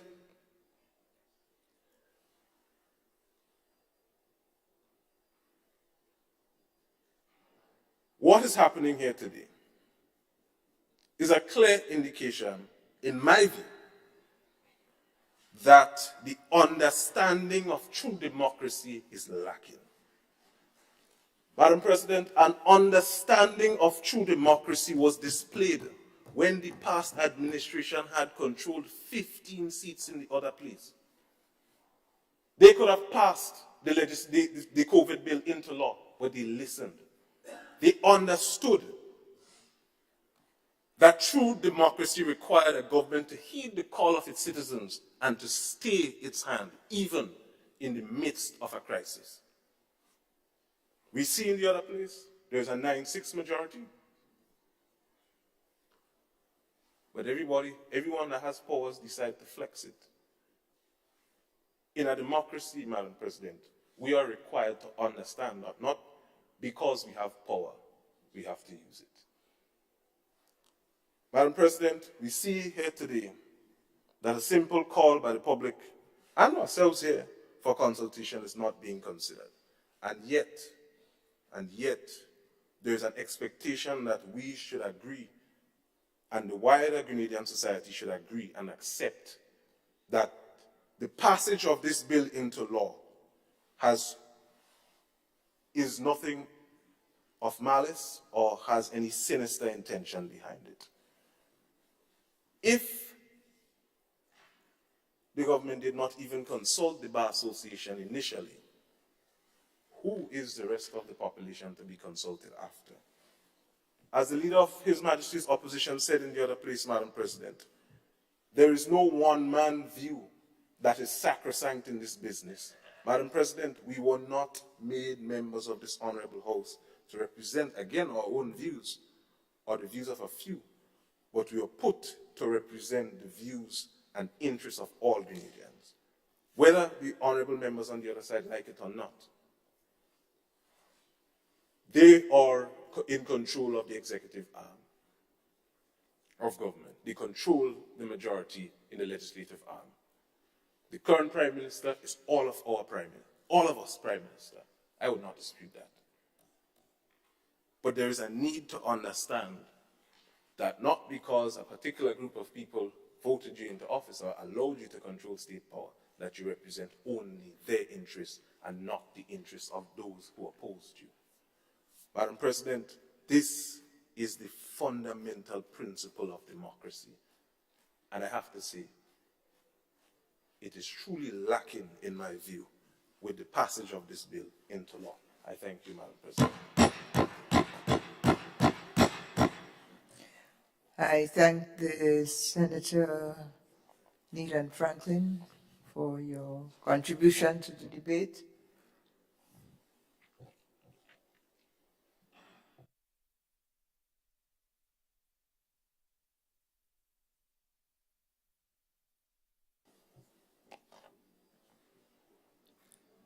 Other speakers?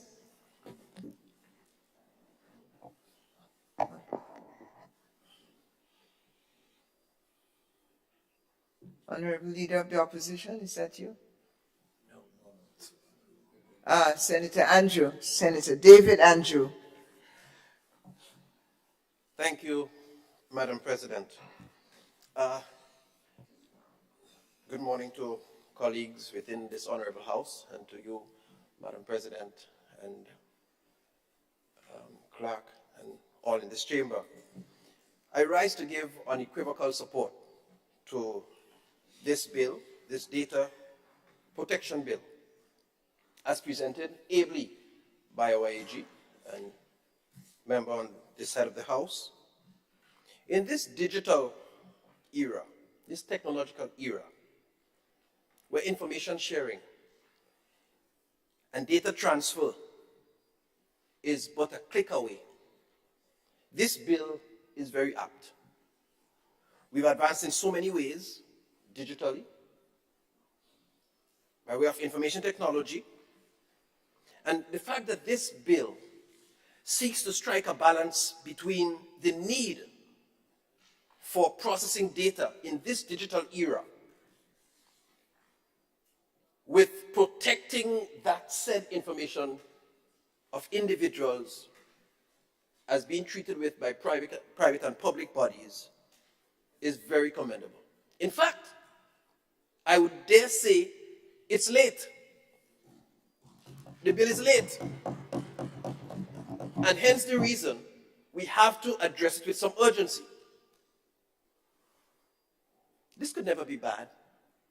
We've been catapulted into a space where the digital economy sits before us.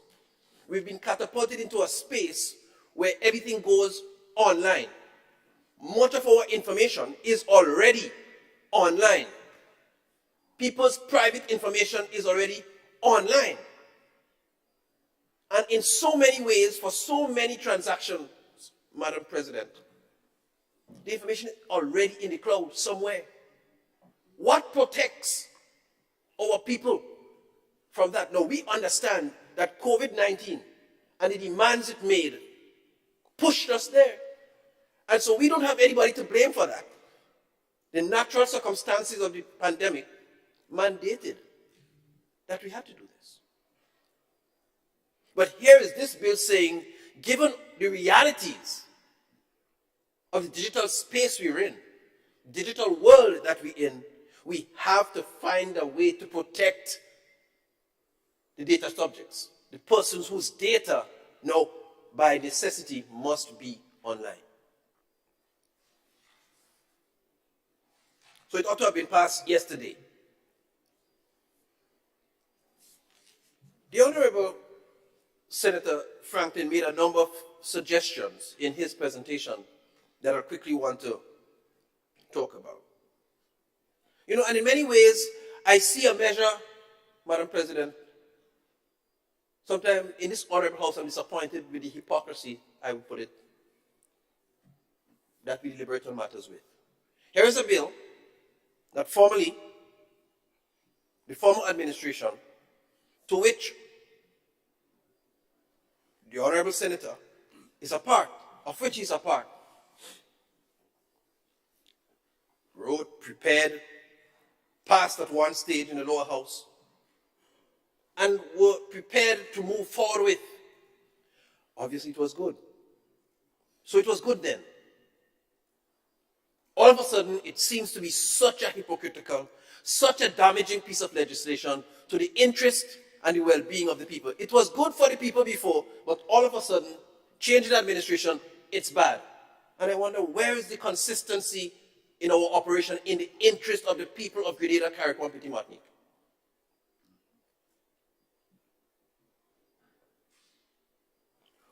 Our Attorney General pointed clearly, in fact, when she expounded on the several elements of transformation and the several areas of advancement, piece of legislation is hinged to, is connected to. The fact that it was a regional effort, a regional collaboration, the fact that it's linked to the DG4 and the eGRIP and some of these regional programs that in some jurisdictions across our Eastern Caribbean, other territories are advancing with. And we are sitting back talking transformation. We are wanting to advance as a people, and we are sitting back and twiddling our thumbs and letting these things keep us back from going forward. We can't. We can't, Madam President. So there's just so many benefits to be derived from getting these bits, this bill passed, that we can't sit back and procrastinate. There's always the room to amend. And so far, all of the concerns that are being raised are probably speculations, because all of the real concerns that have been raised have been dealt with in this House. Madam President, Senator Franklin referenced Section 10 of the bill, where he asked whether or not data users would have to, and I'm paraphrasing here, would have to upgrade or you'd have to hire new technicians to be able to regulate and survey and monitor. And had I been somewhere else, I'd say, duh.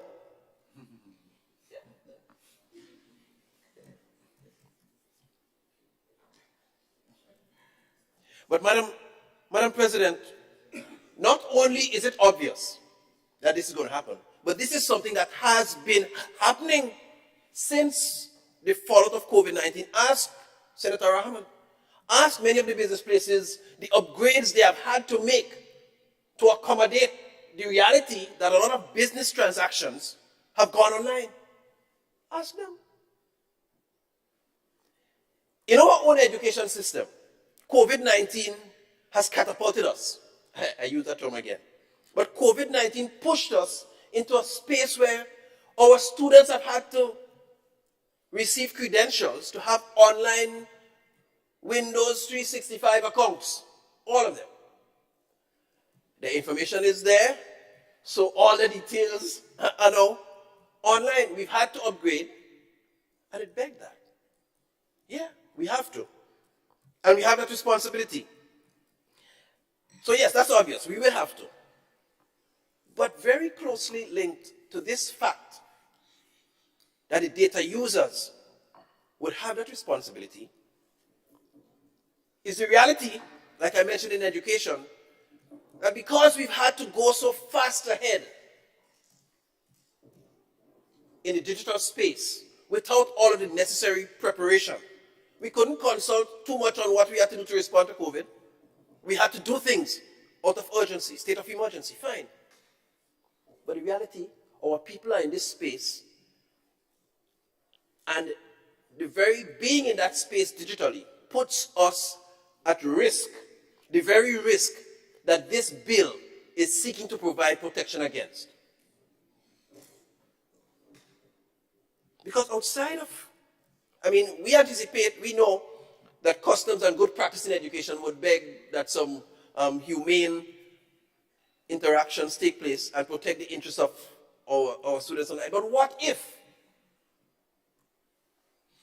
there is still no legal framework, no legislation to cover the data and its use? And this is what this bill is seeking to address. And we highly commend it. The Honorable Franklin mentioned even a case, he referenced a case where, Madam President, after a search issued by the court and the seizure of phones, that was dismissed on the ground that it couldn't be part of the search or the warrant. And I'm just trying to paraphrase. So that was not admitted. Here, I see support for the reason why this data protection bill becomes relevant. Had that bill been in place, then if the telephone, the cell phone as an instrument of data use transfer or whatever were used, you couldn't say that there was no legal framework to facilitate or to use that as part of the collectibles from the search warrant. Madam President, I can go on and talk about many things about this bill, but I just want to express unequivocal support for the bill as presented by our able colleague, Senator Joseph, and assure the Grenadian people that there is nothing sinister about this. You voted for transformation, the people of Grenada, Carriacou, Petit Martinique, and transformation is before you. For us to transform digitally, for us to transform in so many ways, we need this legislation. And make no bones about it, there is nothing to hurt you in this legislation, all but to protect you and to protect your digital information as it must and it currently is online. I thank you.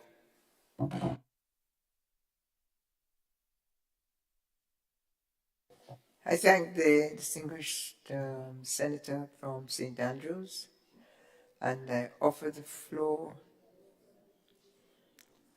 to Senator Rahman. You have the floor, sir.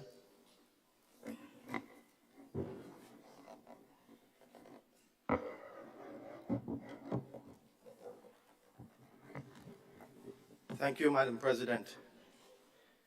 I begin in the name of God Almighty, the gracious, the merciful. Madam President, the vast majority of persons engaged in business in Grenada are subject to the provisions of this bill. Our concerns, therefore, and every consideration I intend to present in this Honorable House will have no political slight and will come from a genuine place, to use the words from the other side. Madam President, we live in a democracy, and as such, by the mercy of our Maker, we are entitled to give our input and position on intended rules, laws that will govern us.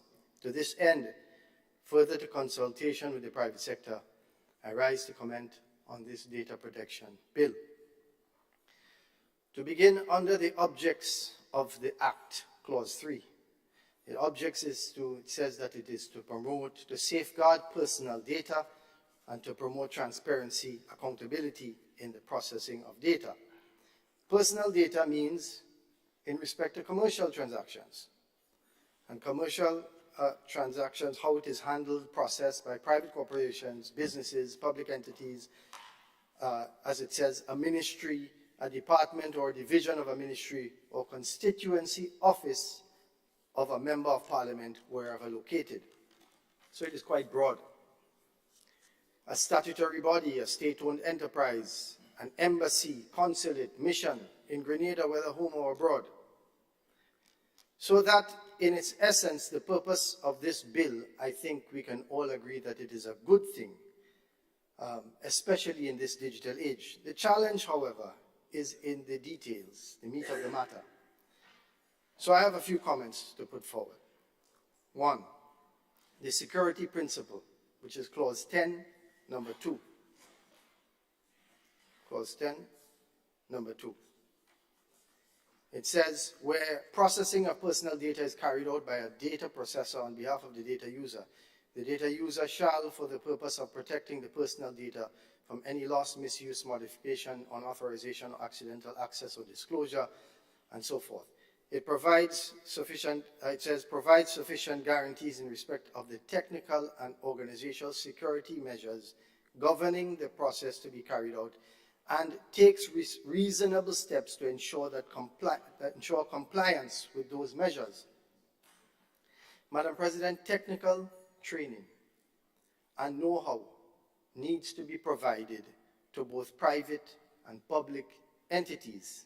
The reasonable steps to ensure compliance need to be clear, so that we know what we need to do to comply, and it is clear when an entity is not in compliance. When steps are made clear, there must be a grace period within which the entities can implement safeguard procedures.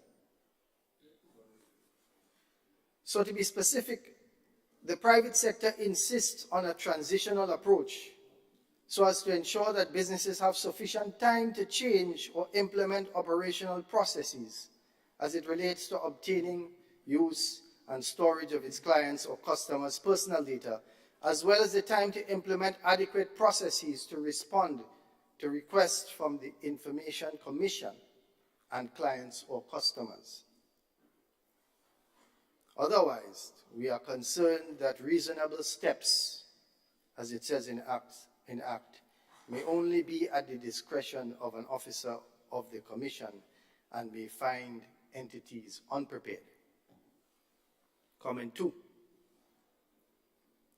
Absence of prescribed regulations. Throughout the bill, reference is made to prescribed forms, prescribed time for doing of acts, and prescribed fees. However, regulations which are administrative guidelines for enforcement and compliance with the proposed legislation are not yet available. It is therefore impossible to have a true appreciation of whether or not important aspects of the bill are reasonable. With reference, Clause 16.2, Clause 19.2, Clause 29.2, A and B, Clause 31, Clause 31, Clause 32, Clause 34.2, Clause 48.1 and 2. Comment 3. A person who, comment 3, Clause 21, number 3, and Clause 41 and 42 respectively. Clause 21, number 3 reads, a person who contravenes Section 1 commits an offense and shall, on conviction of indictment, be liable up to a fine of $200,000 to imprisonment for a term not exceeding 2 years or both. In addition to the fines being hefty in this act, I have noticed that fines range, for example, from $5,000 to $500,000. What if it is the businesses or constituency office, if it is their first infraction? What if, at the very least, where all amounts are stated, for example, instead of stating a fine of $200,000, it should read not exceeding or up to $200,000. In any event, unless there is a severe breach, this amount should not apply to a first-time offender, whether public or private. The concern here is that offenses do not all have the same level of severity, and therefore the fines should be expressed as maximum fines to allow for discretion in sentencing, having regard to the nature of the offense itself in question. That is, with specific regard to Clause 41 and 42. Comment 4. Clause 22,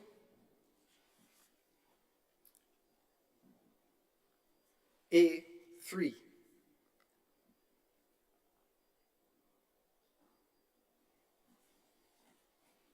We read that the assessment, and now this here, it says the Act 22.1, it states that there shall be exempted from the provisions of this Act personal data processed by an individual only for the purposes of that individual's personal, family, or household affairs, including recreational purposes. It further goes on to say, and that's in point 3, the assessment or collection of any tax or duty or any other imposition of a similar nature. So, the question is, Madam President, we therefore read that in the assessment or collection of public money, public entities are exempt. Well, what about the interests of private entities and private money? Why is the collection of debt treated based upon who is collecting? Money owed is money owed. Not so? I would like to be corrected if I have misread that clause. So, because it says the assessment or collection of any tax or duty or any other imposition of a similar nature. That's all public. Nothing is referred to there with regard to being private. Comment 5. Warrant to search and enter.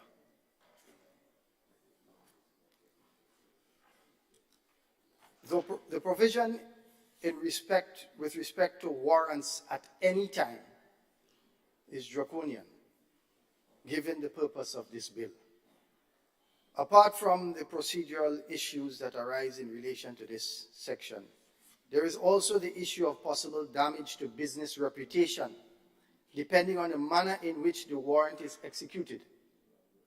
Most other jurisdictions, including the United Kingdom Data Protection Act of 2018 and Jamaica Data Protection Act of 2020, provide for the issuance of a warrant only after the Information Commission has requested provision of the information sought and or entry was unreasonably denied the information or access to the subject premises. So if the information was sought and or entry was unreasonably denied, then and only then. Comment 6. Reference clause 37. Obstruction. The bill provides that a person shall not obstruct the Commission or its authorized officers in the conduct of their duties and functions. There should be a definition for acts of obstruction in the bill, given the provisions of Section 33E and F, which provides for persons to be asked to provide information during the execution of a warrant. Should a person who is an employee, officer, or director of an entity refuse to answer such questions, would that be deemed as obstruction, even though that person has a right to not self-incriminate under the law? And especially given that obstruction attracts an alternative penalty of 6 months imprisonment. Comment 7. Protection from criminal or civil proceedings. It reads, no criminal or civil proceeding shall lie against a commission or against a person acting on behalf or under the direction of the commission for anything done, reported, or said in good faith in the course of the exercise or performance or purported exercise, discharge, or performance of any power, duty, or function of the Commission under this Act. By this we understand simply that the chairperson and Commission are absolved from any action for anything done, as it says, quoted, anything done, as the Act says, other than good faith. The question is, are there codes of conduct for the Commission to abide by? In the absence of criminal and civil proceedings being allowed, at least the Commission should have to follow some best practice guidelines. So with all that I've just mentioned, I do support the efficient passing of this bill, and I do not want to unnecessarily delay its passing. However, with significant issues that need addressing, I suggest perhaps that when we go into committee stage, perhaps that we can amend, God willing. I thank you. I thank the distinguished representative of the business sector for his contribution.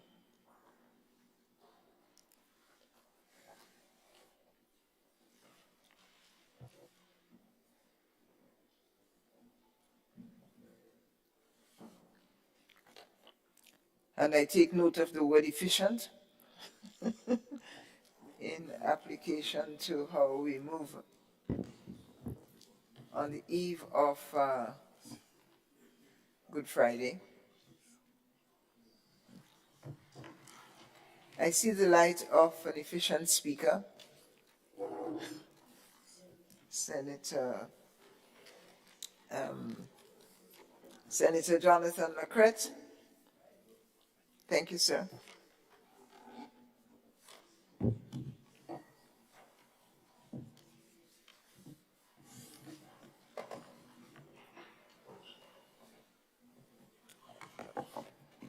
Madam President, senatorial colleagues in this honorable house, pleasant morning to everyone. Madam President, I really was not going to stand and make a presentation this morning, simply because personally I feel that we have exhausted the language and content of, and conversation to a certain extent of the bill, and as a result, and have educated and been educating quite a lot on the various sections and aspects of the bill. And as a result, I just felt that another voice should not lend itself to the conversation because so much information on various aspects of the bill is out there. I'm going to be a bit melancholy this morning for more reasons than one. But based on your extensive higher education background, Madam President, I am sure you would appreciate the terminology comparative analysis. Madam President, the Economic Commission for Latin America and the Caribbean, ECLAC, is one of the 5 regional commissions of the United Nations Economic and Social Council. The areas of specialization for this council in which they collaborate with Caribbean countries or Caribbean governments on a technical level includes, and please allow me to list them through reading. 1, trade. 2, statistics. 3, social development. 4, science and technology. 5, sustainable development. While actual operational activities extends to economic and development planning, demography, economic surveys, assessment of the social economic impacts of natural disasters, climate change, and the big one, data collection, protection, and analysis, training, and assistance with the management of national economies. As such, Madam President, the overarching principle under which the Council conducted its comparative research of data protection bills across 6 Caribbean countries in March of 2020 is working towards strong data protection in the Caribbean. Privacy is a fundamental human right, which enables individuals to live with autonomy and dignity, and to exercise other rights like freedom of expression.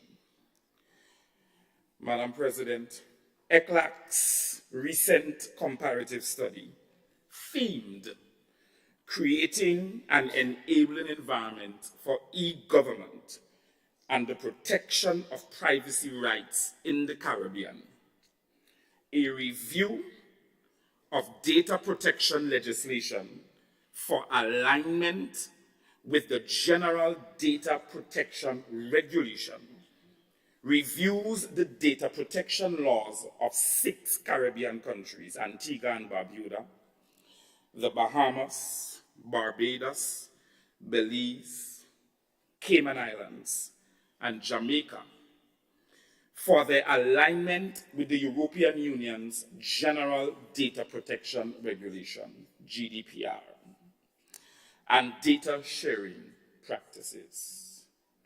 The results of such is the review of all 6 countries highlights core guarantees and safeguards to include in data protection laws in order to provide a level of protection of personal data. They were all aligned in the following 5 areas. 1, the material space and definitions. 2, fundamental principles relating to data processing. 3, conditions to establish lawfulness of processing. 4, supervisory arrangements. And 5, individual rights. Kindly note, Madam President, that amongst the 6 aligned elements that I just listed, the elements are also aligned with the GDPR's mandate, the General Data Protection Regulation, a set of EU rules on data protection and privacy. Madam President, a forensic analysis of our data protection bill reveals that the 6 elements that I just alluded to, our data protection bill, aligns with the 6 elements. I'm a student of research, and as a result, upon researching, I came upon this article from ECLAP, and I juxtapose the content and language in a theme, well, using a thematic representation. You would appreciate that terminology, using a thematic representation and juxtaposing it to our data protection bill. And it is aligned to the 5 elements, that I just alluded to.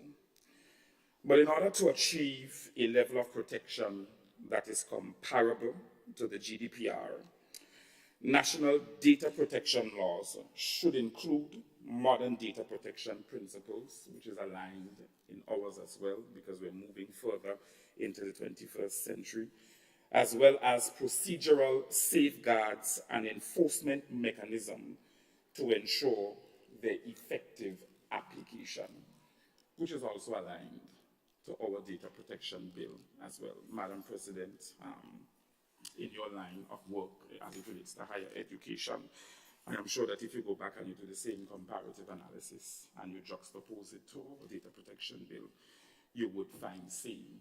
I stand corrected if you don't, but you would find same. And as a result, I just did not feel that the conversation should be exhausted on the data protection bill, because there is some degree of alignment to other countries whose content and language aligns with international standards. Thank you. Well, I thank the Senator, and I see that my notion of efficiency was adhered to. It's a pity I don't have you as a graduate student in my comparative analysis work. You might have earned a place now. And you can appeal to me as much as you want, but I am insignificant, irrelevant to your appeal. Thank you, Senator Lacrette. Thank you. Senator Lewis. Thank you very much, Madam President. And let me say from the outset that I identify with the clear position as identified by my colleague on the other side, Senator David Andrew, not in no way because we are from same village, but because he has identified that this is a bill that should turn into an act, and that is long overdue. We share that view. The issue for us is just process. More so, especially where the intention of the bill is directed at the entities that work, public and private bodies, that over the years may have felt that they can do what they want with people's information. And that leads me to point out that in the view of the labor movement, and in particular the Technical and Allied Workers Union, where that union has instructed workers at private enterprises, where as a means of record to register your attendance, clocking in and clocking out, fingerprinting. We have instructed our members, because this is biometric data, this is personal, and it ought not to be mandated by the employer against the employee that they have to share that information. And we see this in this very set context. So we have instructed I should say the Technical and Allied Workers Union, have instructed the members, and I say the broader labor movement where it is so designed, that these are personal information that an employer cannot and ought not to just take willy-nilly. And that's the same context in which we see this. It is something that has been practiced outside there, and that union has confronted this matter, because you can transmit that personal information. Fingerprint is unique to an individual for all sorts of activities. And therefore, we have no hesitation in recognizing that this is, the data protection bill is long overdue. Having said that, there are just some concerns that we also want to identify with, and I feel very confident that my colleague here, Senator Rahman, from the private sector, will not be accused by the other side of having ulterior political motives by raising the concerns that he has raised, right? Which is a reflection that there is a general consensus among everyone, including the private sector, who I dare say will bear the brunt of this bill for what we call deeper consultation. Having said that, our concerns here, the public-private body, especially with the advent of COVID that has pushed us into the use of more electronic operations, virtual operations. So you have private and public bodies that has its place, its registered office and operating centers. But we find that individuals not operate from their domestic homes and not carry work into their homes. And our concern that we are asking is whether or not the application of the warrants, for instance, that our colleague Attorney General on the other side indicated that it has to do with what you call corporate premises, be it public or private. How does that apply to someone operating from the domestic space? And if that is the case, that concern, whether or not the authorized officer will have access to free entry through the warrant at any time of the day, any time of the night, to be able to enter that premise that that individual now operates from.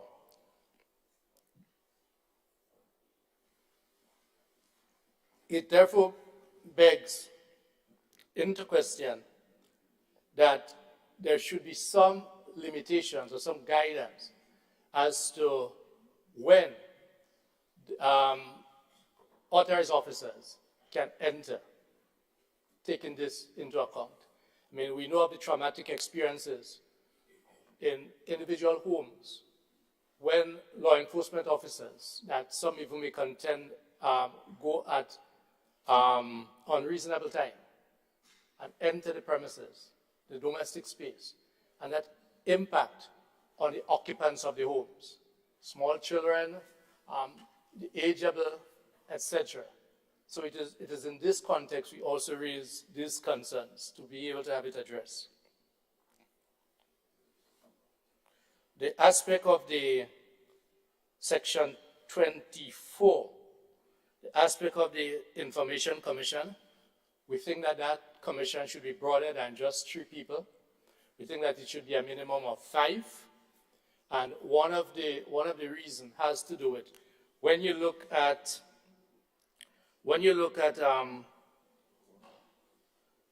the section that deals with the quorum. Yes, thanks, Senator.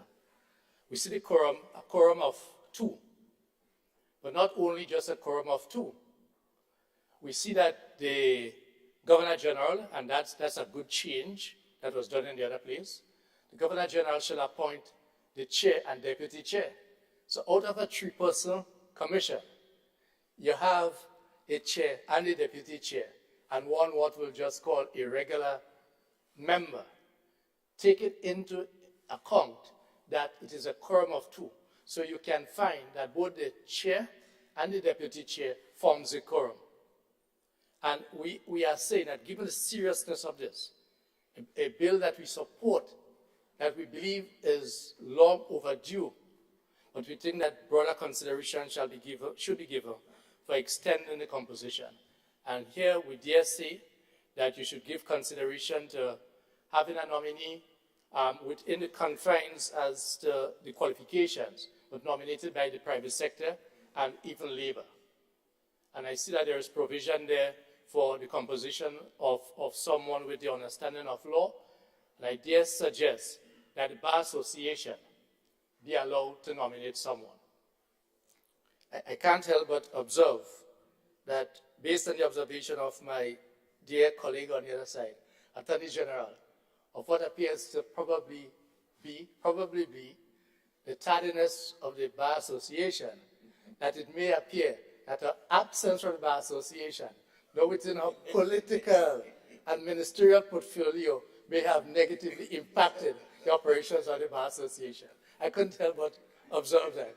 And I wonder what may have been done and not been done to aid in efficiency, if that's what my good colleague is implied in terms of the operations of the bar, which is so critical, not for just this discussion, but for the overseeing of the dispensation of justice and guidance. And permit me here, Madam, I know we can do it on probably the adjournment, but because we are speaking about the Bar Association, I wish to publicly place on record, please permit me, Madam, Labour's deep commendation and salutation, and I dare say Grenada's salutation, for the calling of our dear colleague, King's Counsel Roberts Ferguson, yesterday by giving his instrument.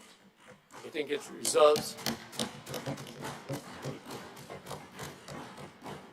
I turned on just in time to hear the eloquent presentation, part of thereof, of Dr. Francis Alexis.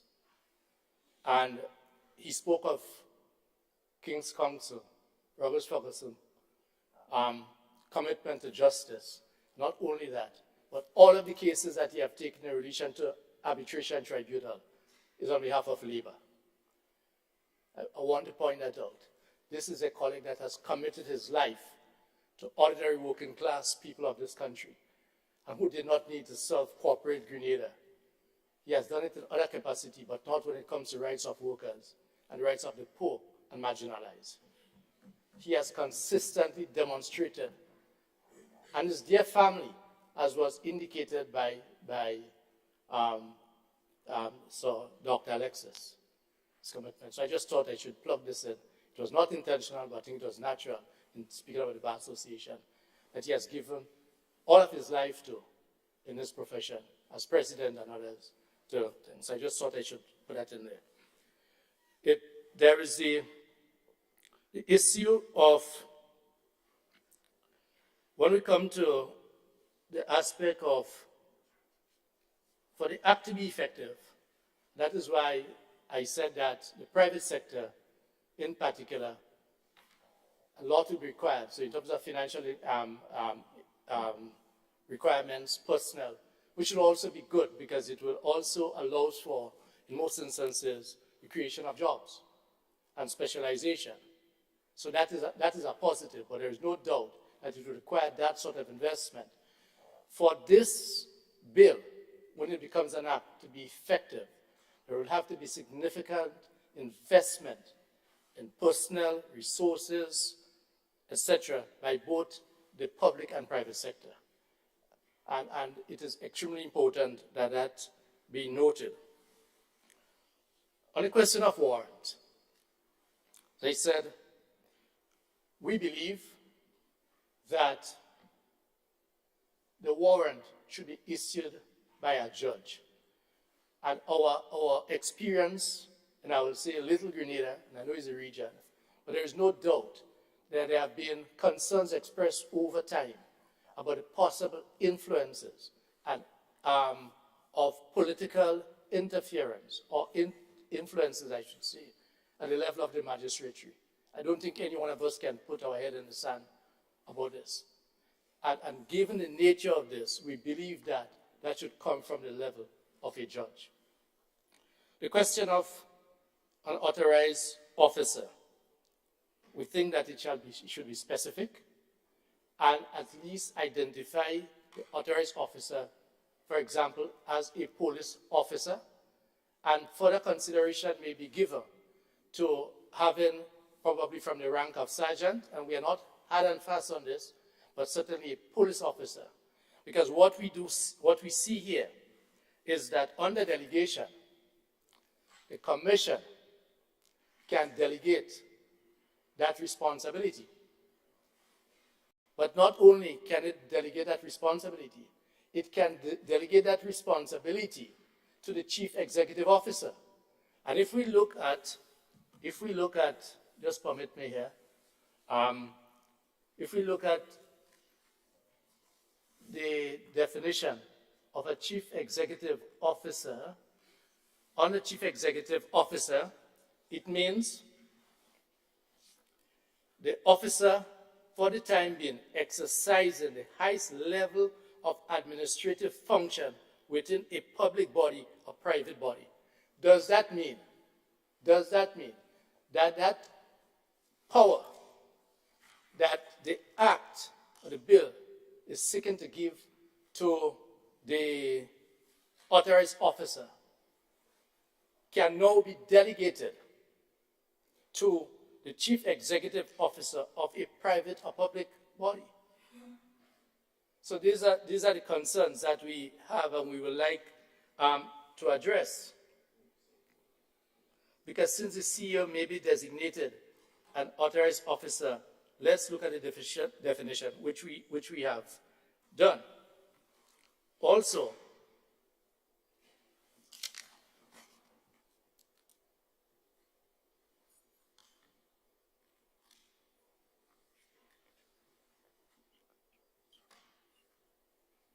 yes, on the security principle, that's section 10, we see that it addresses the issue of a data processor. And a data processor, meaning that we see that the bill makes provision. A data processor is identified. A data processor is identified. Data processor in relation to personal data means any person other than an employee of the data user, so that is outside of the public or private enterprise, who processes the data on behalf of the data user. So the aspect of contracting out, and we know that this is a big thing these days. So a public company, a private company can contract out the aspect of data processing.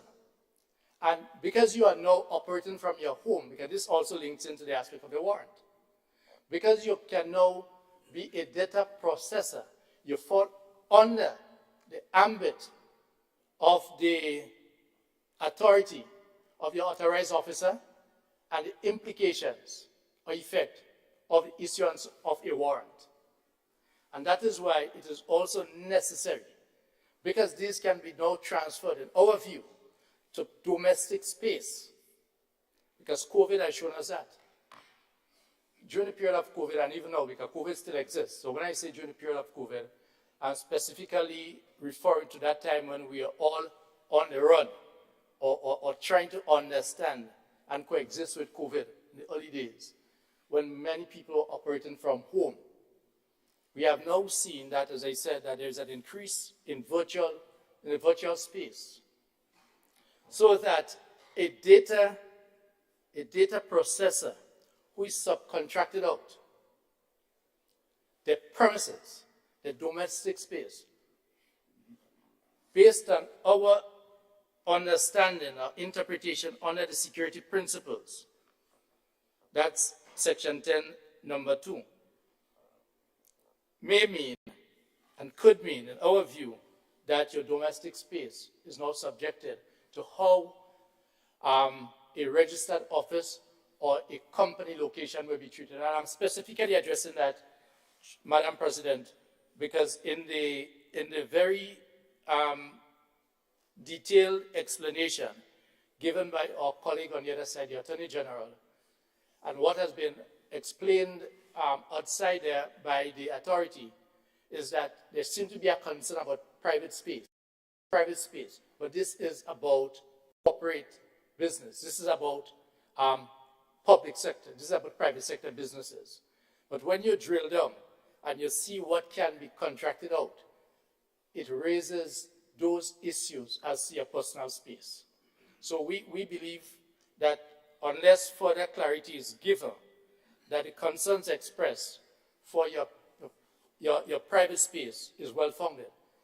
Taking into account that what was said that if you go to a business place, and I'm using business place here to mean both public and private, and you find someone on the premises, yes, that once that person is not an employee, they may not have to worry. What happens when you go into someone's house, in the domestic space, and the child, wife, husband, or someone is there? Will they now be subjected to be questioned by the authorized officer? And that is why it is also more important to make sure that we clearly define an authorized officer and to ensure that that person has a certain level of training and certain level of competence, and certainly ranking within the discipline force and paramilitary force is an indication of the level of competency that one should arrive at to be able to be given stripes or ranks. So that would, something like this would lend itself to confidence in the system. I want to make it quite clear that this is a process that is long overdue. We need to be protected. We need to know that when we share information with the banks, we need to know if we share information, be it the credit unions, when we share information with anyone, when we share information with our doctors, there is the necessary safeguards and protections so that it will be known that if these are violated, there will be consequences. So we have absolutely no issue with that, and it is long overdue, very, very long overdue. Madam President, this, just bear with me, let me just look here quickly. I know one can develop, and I would like to develop some further thought processes when we get to the committee stage. And hopefully, as my colleague here from the private sector have indicated, that if amendments are taken on board, then it will also reduce the aspect of that we call for just the first reading. It will indicate that there is a willingness to entertain meaningful discussions.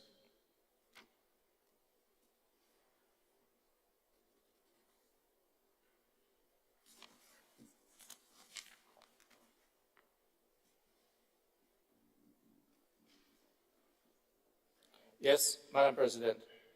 And I can't help, this is where I started, by observing that it all depends on which side of the coin that one may be looking at a particular time. Because, as it was said, that this is a bill that was contemplated by the past administration, and it has been accepted wholeheartedly, apparently, by the other side. And the other side, the then side, which is not the other side, is expressing some concerns. Within this side, in terms of the past administration, but I also observe, and this is a genuine plea, colleagues, for us certainly in this side of governance. I can't help but observe that in our struggle for social justice and to protect the ordinary man and woman, let us not just be guided by narrow partisan lenses. And I draw probably one or two experiences and examples. We all know, those of us who call for locals to be given free access to the Lagoon Road to put the boats and operates. And it may be that those of us, or some of us, who a few years ago were fighting for this, may now be singing a different tune. And even in relation to our natural spaces, terms of constructions, be it Las Vegas or wherever, and other places. All I ask for is consistency. One can objectively criticize. And I would like to see us move to that stage where we can critically deal with issues, regardless of which side of the fence that we may sit. Because at the end of the day, regardless of which side of the fence we sit, it is one space that we have, and it's a space called Grenada. I couldn't help but making that observation based on the backward and forward, which is really good. Yes, and I do not believe that it is just a mere aspect of being hypocritical, but it is part of the tribal culture that we have formed ourselves in. And I end my contribution. Thank you very much, Madam President. Thank you, Senator Lewis, for complicating the rather wonderful other side, this side, your side, my side. I hope the poets among us will get to work on that one. Senator Cox, thank you, sir. Thank you very much, Madam President. Madam President, I want to make some contribution on the bill before us and to bring some clarification to as well. Madam President, references were made for some reason that we, as a former government, for whatever reason, refuse to move this bill forward or procrastinate. But it was also clear that a suite of bills, which was mentioned by our dear colleague, Senator Joseph, that suite of bills were also passed. And the question is why the other three bills were passed and why this bill remained. And it is for those reasons. It's the same reasons that we have raised. Even as we speak, the government of Trinidad and Tobago is having consultations will take more than 12 months. We will go into 2024 on their present bill. And we choose to have none. Those are the facts. But, Madam President, we brought a bill that dealt with marijuana legislation. And it was laid for first reading. So to make the suggestion that we are just making idle complaints was sinister.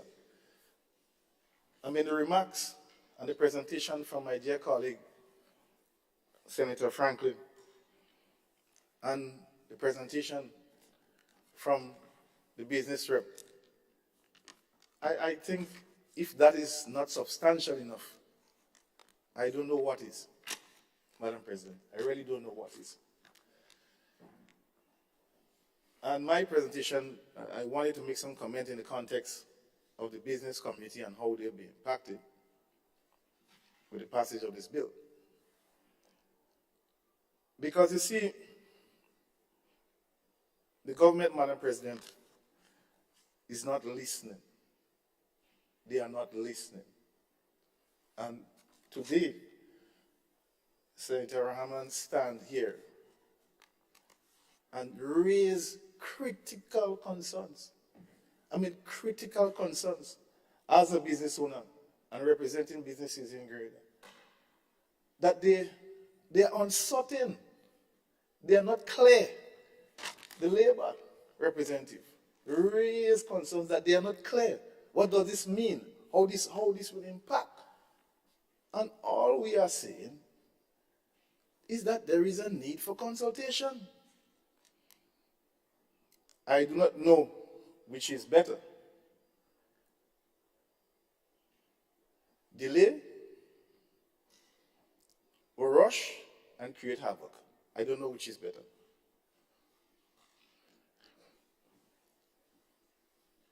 I am saying this out of concern from a genuine place, that there are genuine concerns. And it's sad. It's very sad to hear members in this honorable house indicating that the concerns of the public is non-genuine. I mean, how can you say that? If somebody does not understand what we are presenting, that they have to contend with, it is our responsibility to ensure that we provide them with an opportunity to understand and not to chastise them to say that what you're saying ain't making sense. We have a responsibility to help them to understand. And this is only through consultation is that understanding can be realized. And that is all that we are asking. And from the presentations, it is clear that consultation is woefully needed and wanted on this bill, Madam President. Madam President, in the context of the business community, and I'm saying it here, and I believe that I'm right, when this bill passes, every single business in Grenada may be in violation of this bill when it passes, because they are not ready. They are not ready. And that is the questions that were raised by the business rep. They have serious concerns because they are not ready. They do not have the infrastructure. They do not have the protections. I mean, we have heard of hacking taking place in some of our local finance institutions. There is evidence that that has happened, Madam President. I could go on to say more, but Madam President, I am saying that our businesses are not ready. They are not ready in the context of understanding how they will be impacted by this legislation, and they are not ready in the context of the infrastructure, the training, and the knowledge that is required to protect people's data. And that is a fact. And if the government can tell me otherwise, or present evidence otherwise, I will change my stand. But that is a fact. Madam President, I heard that the train is moving forward and he ain't stopping. From my short knowledge of train and locomotive, Madam President, if a train is stopping, it go derail, you know. It go derail, and what that also means that once he ain't stopping, nobody ain't gonna get off, and then nobody ain't gonna get on. So I say this out of a word of caution. Be careful what train you ride on and who manage that train. It is clear, Madam President, that bills of this nature, that have an intrusive nature, it will come into conflict with our constitutional rights. There are going to be gray areas, and there are general concerns for treating with those. And I heard Madam President, I'm somewhat confused because I don't know who is the presenter of the bill. The leader for government presented the bill and posed the question, but he didn't make any question. He didn't say anything about the bill as of yet. So maybe in future, maybe the person who presented on the bill should probably move the bill. I just see that for edification on the other side.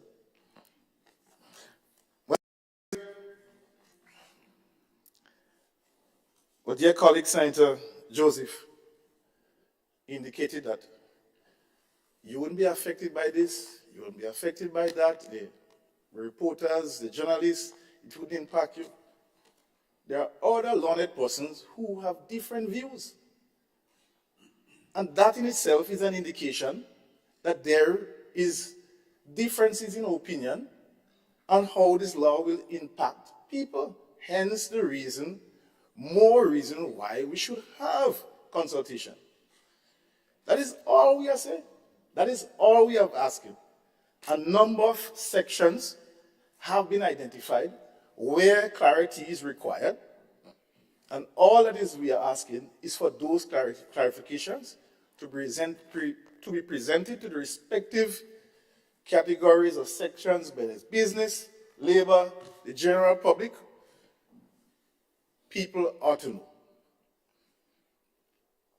And it's not a matter, and I heard this, that we passed on the past. A bill approved at the cabinet level is not a bill passed in law. Until it goes through the required stages, that is when it becomes law. So I don't understand. There are a number of bills that we approve, and when we get here, after consultation, after review from the critical sectors, we have to make amendments. You have time, we have to go back with it. So we expect that. We don't expect, there are times there are going to be oversight, and it's always be the people, the users is the one who find the fault of the manufacturers. And so it's within that context, I don't know why this statement is keep being reiterated as if once you pass it as if it's cast. I mean, we don't do that. We don't operate like that. We have never been operating like that. So that is not a reason for not having consultation. That is a baseless reason in my mind. It's really frivolous. This is serious business. You're talking about people's personal data. I mean, I don't understand how more serious you could get. And Senator Lewis said something, and I'll probably put it more blunt. Madam President, it's only until one of us is impacted by this law, then we'll understand. It is only until then, our doors are knocked down 3 or 4 o'clock in the morning. That is when we'll understand the reason why we are raising those concerns. Because the person who exercising is a human being. And we do not know what relations or feelings or emotions that they may have. For the person's name who come up on the warrant, at the time we do not know what interactions they may have had with that person. We are speaking about real life. And it is important that we put structures in place to mitigate those things. And all that we are saying with those critical areas that were raised, they ought to have some discussions, some clarifications. People are concerned, they are confused, they are not clear on how it will impact them. That is all we are saying. And this has nothing to do with who passed and what passed and when passed and where passed. You have nothing to do with that. Because if it's not done right, it's going to have a negative impact. And that is a fact. So I'm saying again, Madam President, I'm calling that we ought to have consultation on this bill. I did indicate that I'm not in support of it moving. Maybe the recommendations that came from the opposition side and the recommendations that are put forward by the labor and the business sector, if some consideration is given at the committee level, then maybe may have my support. But if we were to move forward with this bill without any amendment, I cannot support it, Madam President. I just honestly cannot support it. I think it's unfair for me to stand here and to tell the public that it is all good and well, everything is merry, and you have no concern, nothing to worry about. I think it is unfair for me to do so. And so, Madam President, we have a responsibility. We have a responsibility. And just reading out the intention or the purpose of our bill is different than when it actually comes to implement. It's going to be different. And I say this, the fear that persons or businesses may have challenges is even raising funds to even meet the requirements is also another concern. Earlier on, Senator for Agriculture did indicate that there were funds allocated for consultation. So why not have the consultation? Why not? And I think if it means we're going through a process for another month or two, I do not see that severely affecting any plans that the government may have in terms of moving forward with the key projects that they had indicated. And those projects are projects that are being continued, Madam President. So we are well acquainted with the projects. We are well acquainted with the projects. And we are well acquainted with how those projects go. Those projects, they are very extensive in nature, and oftentimes it's an opportunity to change certain things socially in our country when those projects come. We understand.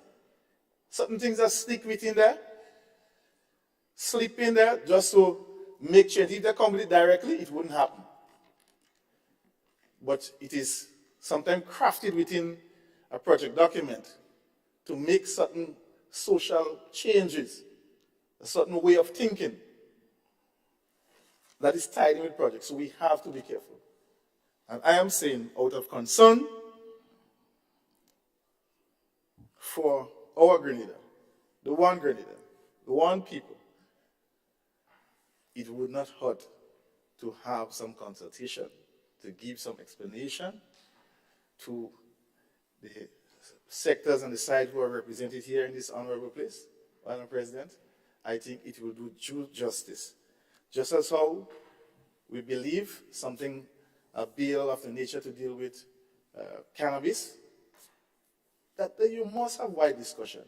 It is unlikely for any government to just come and just implement something and say that, oh, don't worry, you won't be impacted by this. People will have genuine concerns.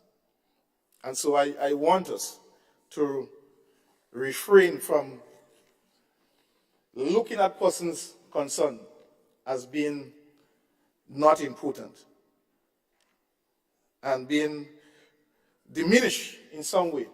Madam President, I don't think that is fair to them. I think we ought to be more responsible when it comes to the concerns of the people. And I just want to register that. Madam President, a couple, in terms of the sensitive personal data, the definition, some of the areas were presented by our dear member from the other side, Senator Joseph. And if you look at the construct of that, it is far-reaching. It's not just one or two businesses that will have to deal with this. There are a number of private businesses that are evolving. People providing services. There are prospective businesses that are coming on stream to provide services for people. How is that going to affect them? That is the question. That is the question that is before us. And I think dodging that does not take away from the fact that people have to contend with it. And dodging it doesn't contend from the fact that we are not ready. The state is not ready mentally, infrastructurally, and I think as a government, they have a responsibility to get the nation in the mindset ready for when this bill is implemented. Because as I said, it is only until then you are staring down the barrel. That's when you would realize. Thank you very much, Madam President.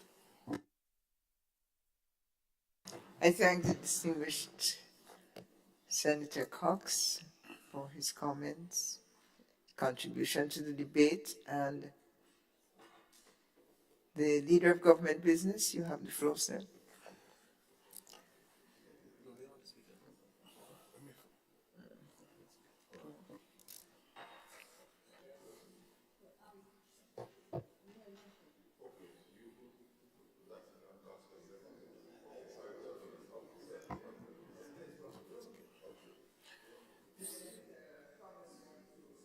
Thank you very much, Madam President.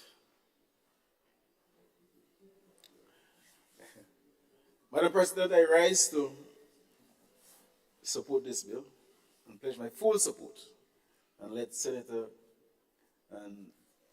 Nolan Cox know also that everything is okay across here. We are well organized and we execute properly. So have no fear in terms of who present per se. Madam President, we have a group of citizens in this country who are defenseless when it comes to data protection. And we have to address that.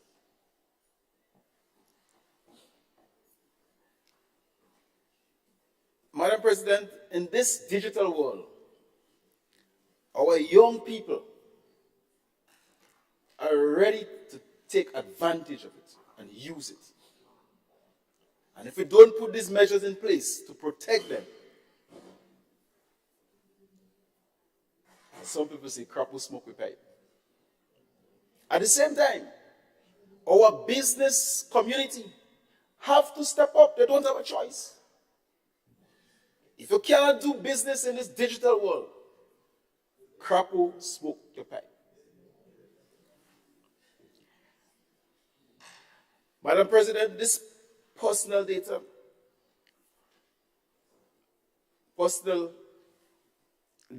is so important.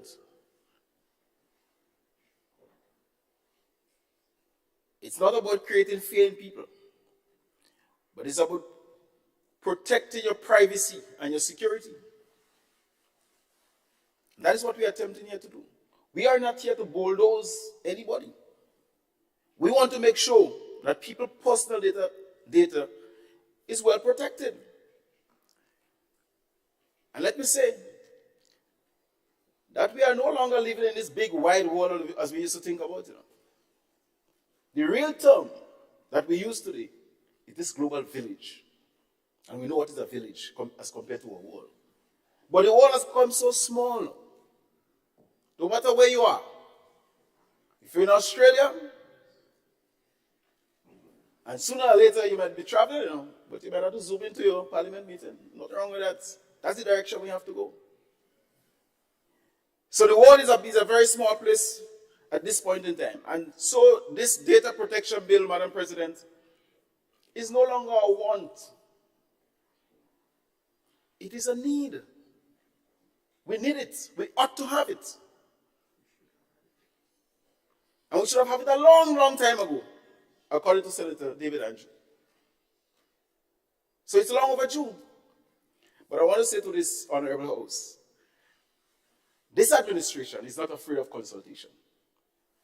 As a matter of fact, I'm not too sure if even the revolution had more consultation than what is going on with this present administration.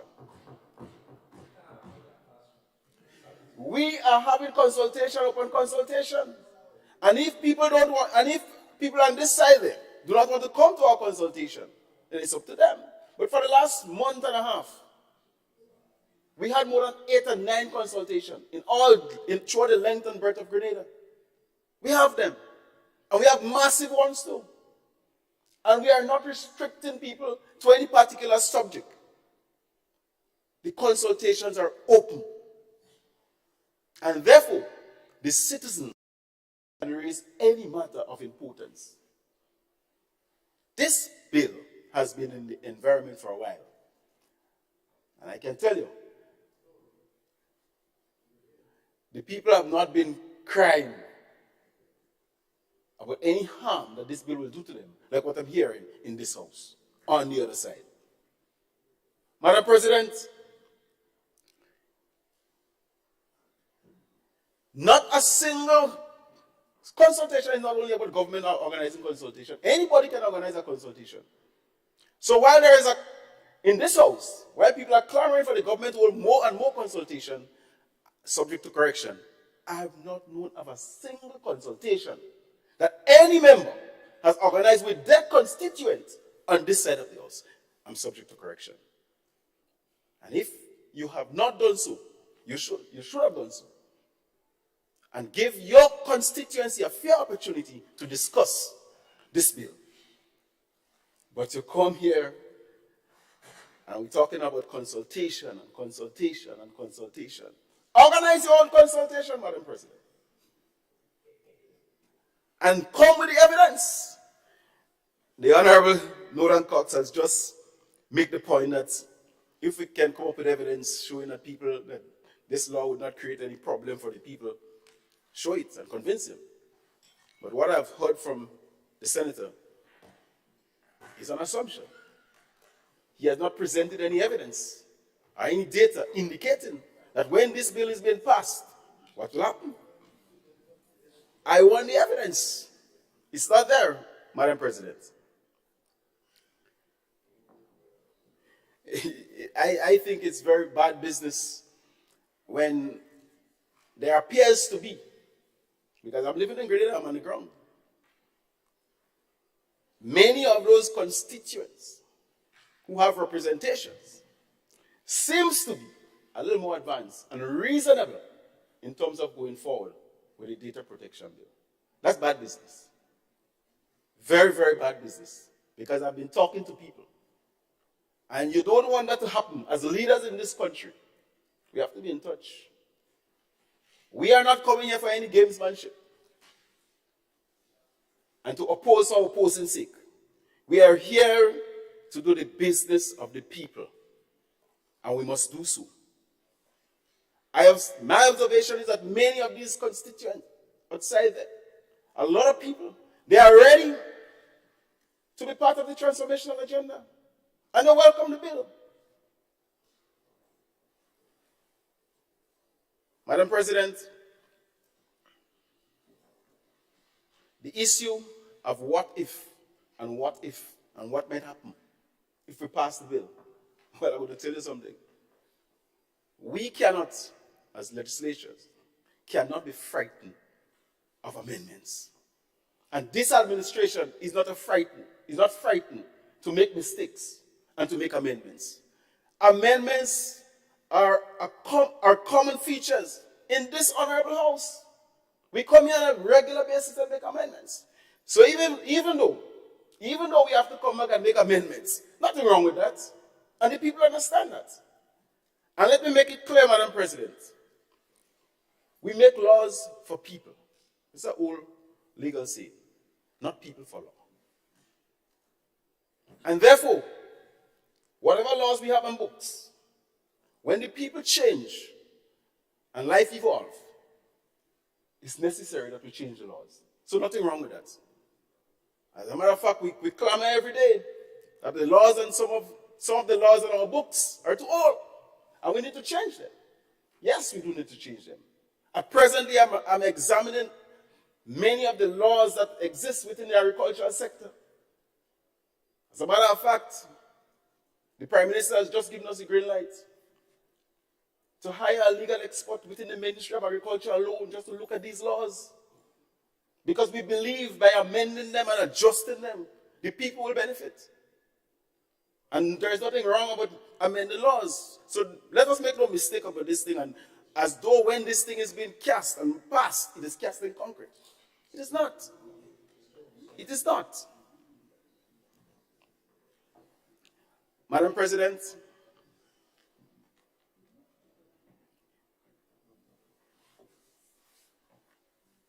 I have seen in the past when laws threaten people, how they behave and how they react. And I think I'm on earth long enough to recognize when we should go forward and when we should pull the brakes.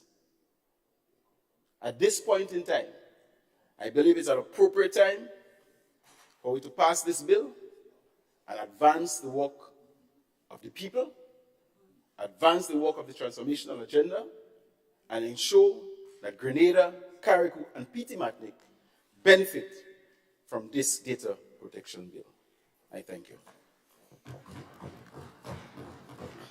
I thank the distinguished speaker, leader of government business. Senator Sinclair, you have the floor.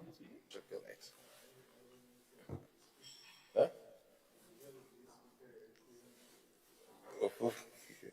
Thank you, Madam President. I sat there listening, and I hear about hurrying and train, and I even start getting scared inside here because I say next thing in the derailment that Senator Cox is speaking about, next thing you end up quite don't mind me here. So, but at least I'm up here. But whilst I think and hear about the hurriedness, you know, my father, I know whom you know very well, also a friend of the family, he always speak about little, I think it's idioms, all these little proverbs, he always say, and all of this going through my head here. If he's sitting in the audience here listening, he will be saying a simple thing, which everybody knows. A hurry bird never builds a good nest. Madam President, I say this to say, I hope we are not hurry birds. But I want to hinge, before I go into some detail on different areas, this issue of this consultation, and I don't want to belabor this, and you may find I keep going back to this. This consultation issue, and I would have raised it as an opening topic all year, is not about having consultation about I feel I want to have a meeting here and there.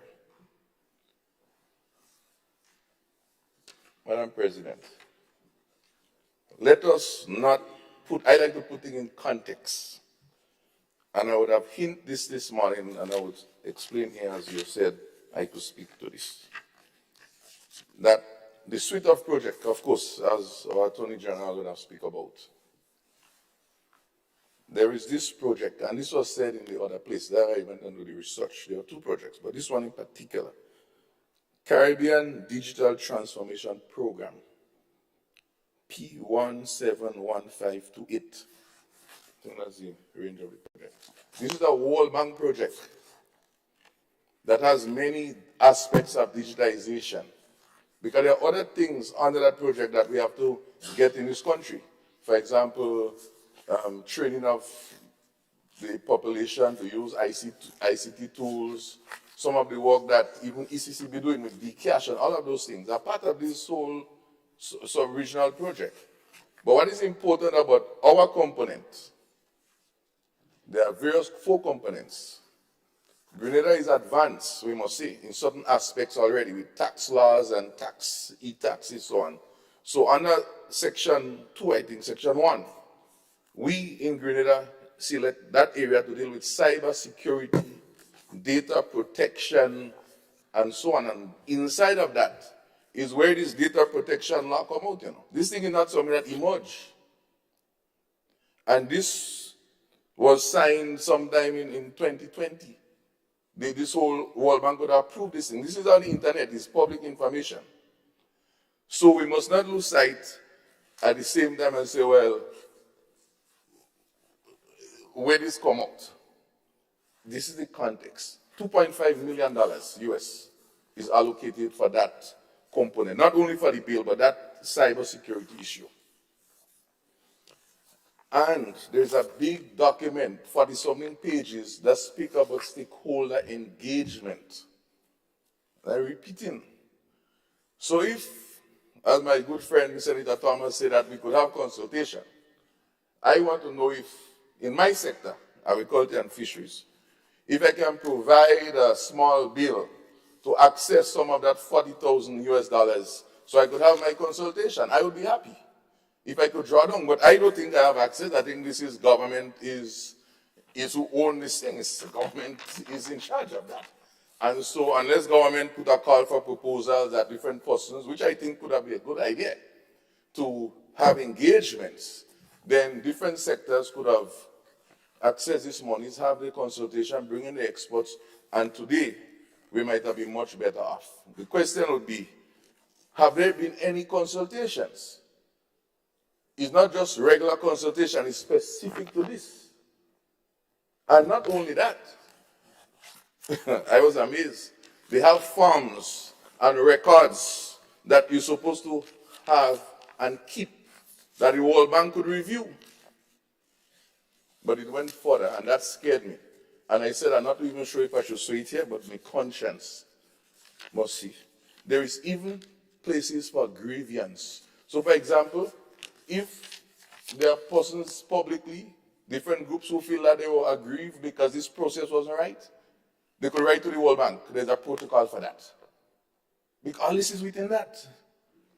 And I'm saying this because I don't want history to go down that I have not been conscious, for which will happen here maybe today.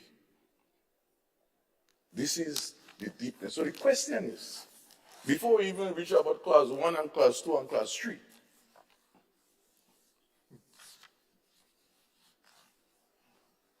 did we even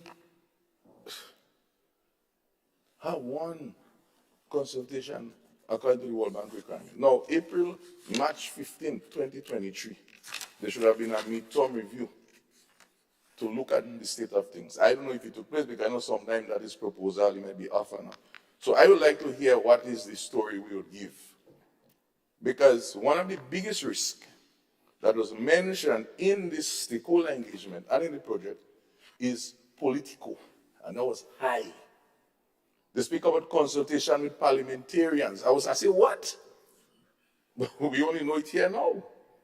Civil society, the Bar Association, they even catered for, I was amazed, Madam President, they even have allocation for funds.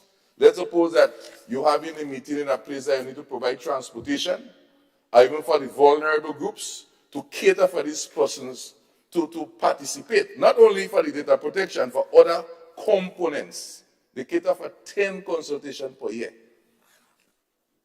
The question is, since this project started, has one consultation ever taken place? So I don't know what we're telling the World Bank. But hear this, before I go into the depth of the matter.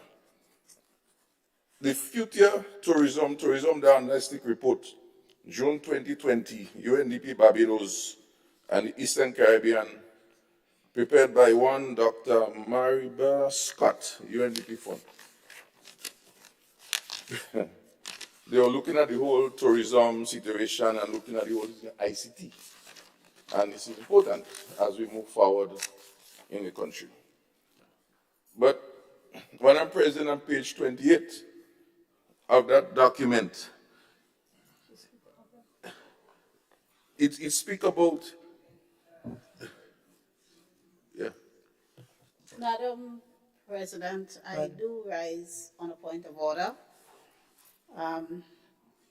My colleague, representative for the agricultural sector, is referring now to a second document, citing the document, and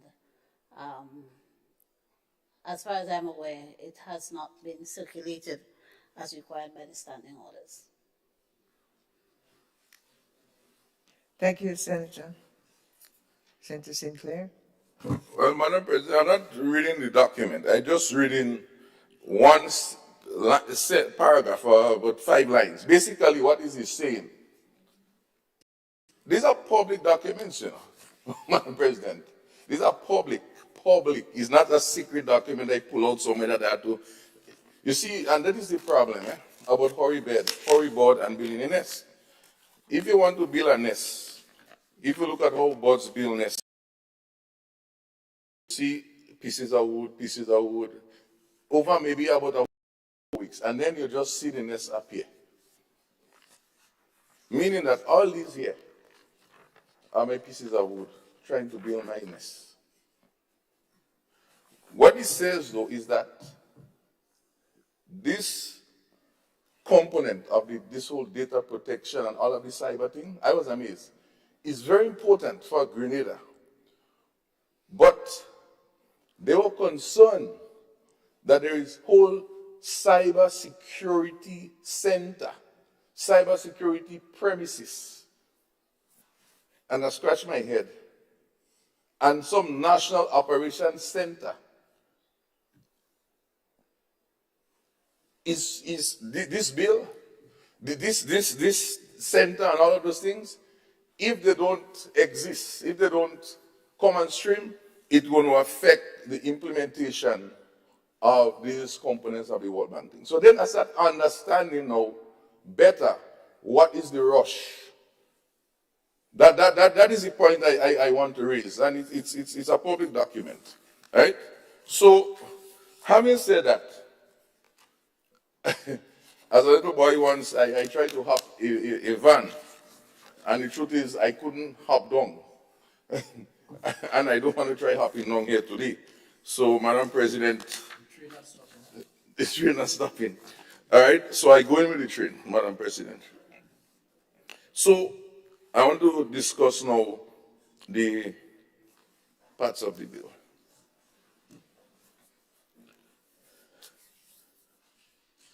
Part 1, Clause 2, because I went through different areas, all right? And the issue of commercial transactions. So this is where we have to dig deep now. Commercial transactions is under interpretation. And so my question here, and I couldn't interrupt the Attorney General, which I must say, I was very happy to hear the presentation and the explanation that was provided. I had a lot of clarity today, even more, and I had questions and they fit right into it. It's a pity we didn't have many of those sessions leading up. If every day we take a section, even if we go on TV, go on radio, Part 1, Section 1, Monday, Part 2, Section 2, Tuesday. Today, well, I don't know if that's a consultation, but you do something like that. I think that will happen afterwards. But anyways, Madam President, commercial transactions, my question really is, how does churches, your football clubs that are registered, because you know in GFA they have all this set up and all of those things, cricket clubs, a lot of personal data, not only real data. Some of my farmers' organizations, some of them are not fully registered, some are registered, of course. How does all of this fit into that commercial transactions? And I say this to say it because, as my good friend in the business community here, Senator Rahman, speak about the European data protection laws, and that's where all of these things come from, in a sense, from way back when, and it's imposed on us. Because even if we don't pass that law here, all the EU citizens who come to Grenada and do businesses and do transactions in Grenada, they have to be covered. So technically, we have not reciprocated to protect the EU citizens in this country. So that is the other angle of this bill having to pass. I see, that from where I sit, from what I read, and I could be wrong. But they said if they come to a hotel, EU resident come here, they're covered. So, likewise, when our Grenadian citizens go away, similarly, we expect their privacy and not end up somewhere on the internet in Spain or somewhere, but we have done justice for our own citizens and protect them overseas. So I kind of see that parallel. But the point I want to make is that churches within the EU in 2018, when they would have updated the laws, churches are covered under the data protection. The churches have been very quiet in Grenada. And a lot of churches, we know Grenada is not a church, an origin of a church. So how do they do business overseas with other type of other churches in other jurisdiction, congregation? So for example, in the church, you may have data, information. You're in the church club, you're making tithes, you're making contribution. How does all of these things, how is that protected? I hope the church is listening. Hope they're listening. And my farmers and others, fishermen, we go to church too. So we are there. We are members there also. But also, we do business with different supermarkets, as you know, and so on. This is another important area which I would address later on, because how are their data used and manipulated within the whole marketing scheme? So yes, we don't want to just get a call.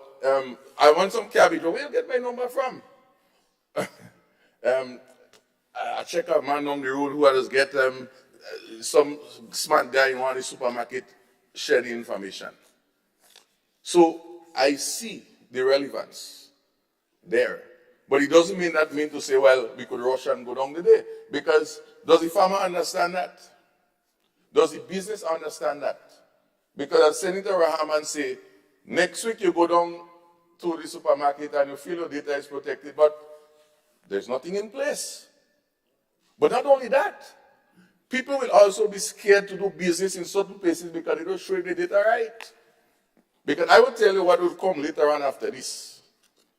There will be some sticker or some delisting of who complying and who ain't complying. That will come later on. Just like we're looking at creditworthiness. So this is a question I have. If I go down to personal data, all this is on interpretation still. I have some questions there. Because what is listed as personal data currently, Madam President, I think we could include some other things in, unless we, personal data right, means in respect to commercial transaction, any data that is being processed wholly, etc., recorded, filing.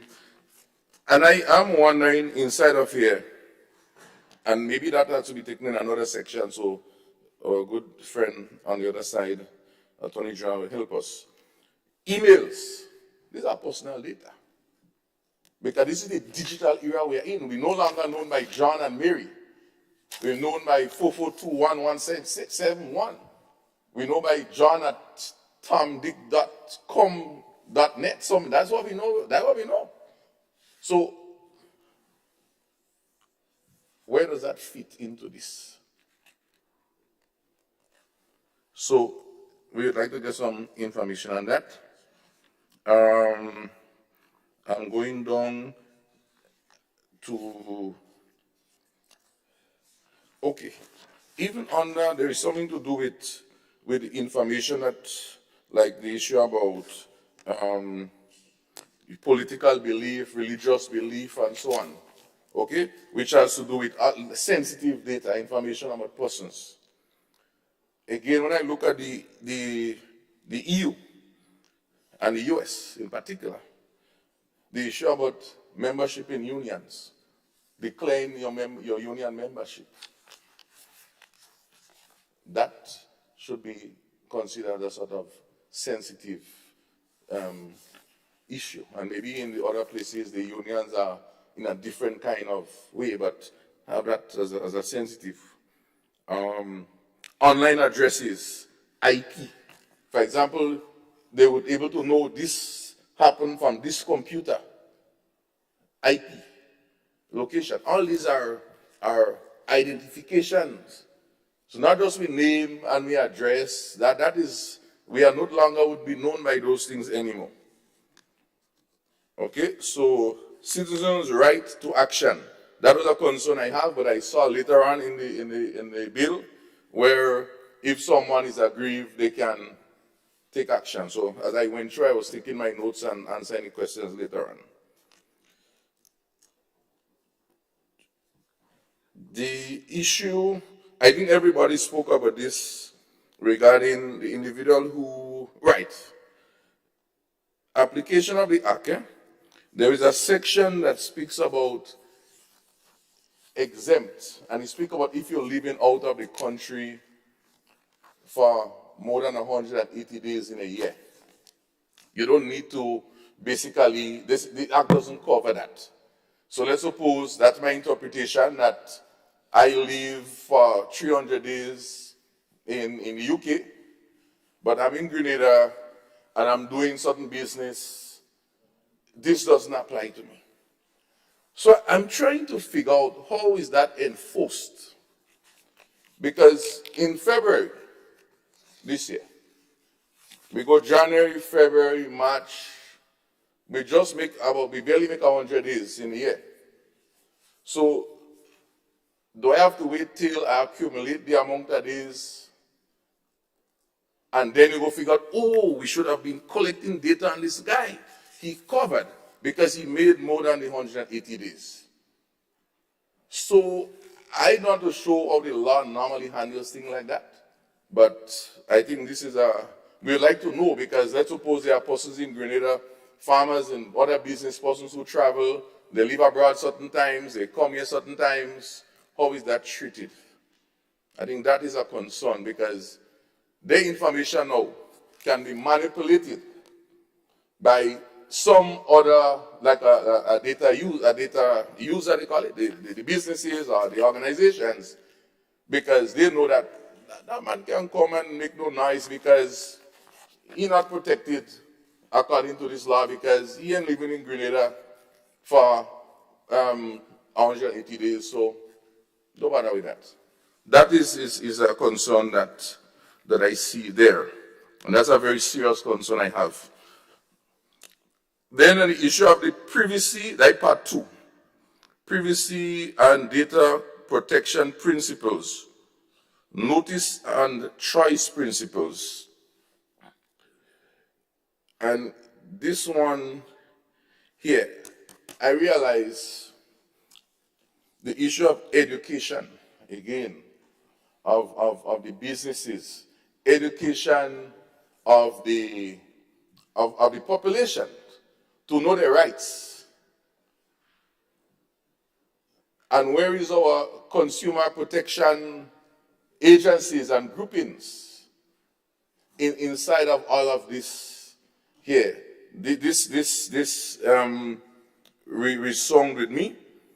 The issue of security, 10.1 in particular, security principles. And I asked myself, and my good friend Senator Rahman asked the same question: will there be a standard? Would there be a code? Would there be a protocol that goes with this? And I am concerned about this, because we say we have a lot of laws, and we say, oh, a lot of them we don't implement it. Because a lot of our laws cannot be implemented because we don't have regulations. And I'm worried that as we are rushing this horrible to build this nest, that the regulations, which would not come here, Madam President, it wouldn't come here. Regulations is the jurisdiction of the minister responsible. It don't rush down the throat of others and create problems. So I'm concerned about this specific issue here. The code, the standard, the practice. If you have a restaurant, the Ministry of Health will come and there will be a code. You want to build a house, there is code. You know, so that is why you're trying to figure out, if the house is not ready for building, why try to build the house? Because a lot of pillars are missing still. Security principle 2. So under the same security, that is 10.2 now. I have some questions, I have some comment on that. My comment has to do, it has to do with the same issue. The same issue of the protection of that information of the data subjects. And I don't want to use all these technical words, of the citizens, of the people in the country. How is the data protected? How are we sure that it wouldn't be sold off to a pharmacy, sold off to a hotel, sold off to some overseas agent? Of course, there are all principles we could speak about disaggregating the data in such manner that it would not be identifiable and all of those things like that. But maybe those would come in the regulations because those are practices. So let's suppose I have data and I'm manipulating, I'm one of the telecom companies and I'm manipulating data. But I could manipulate it to the point that you may still know is Senator Cox, or is this group of persons in Tivoli or in Chantinelle, in that back road. Where is that protection? We may be protecting data, but we're not protecting the individuals who now will become victims of all kind of phone calls all over the night and emails to them harassing them.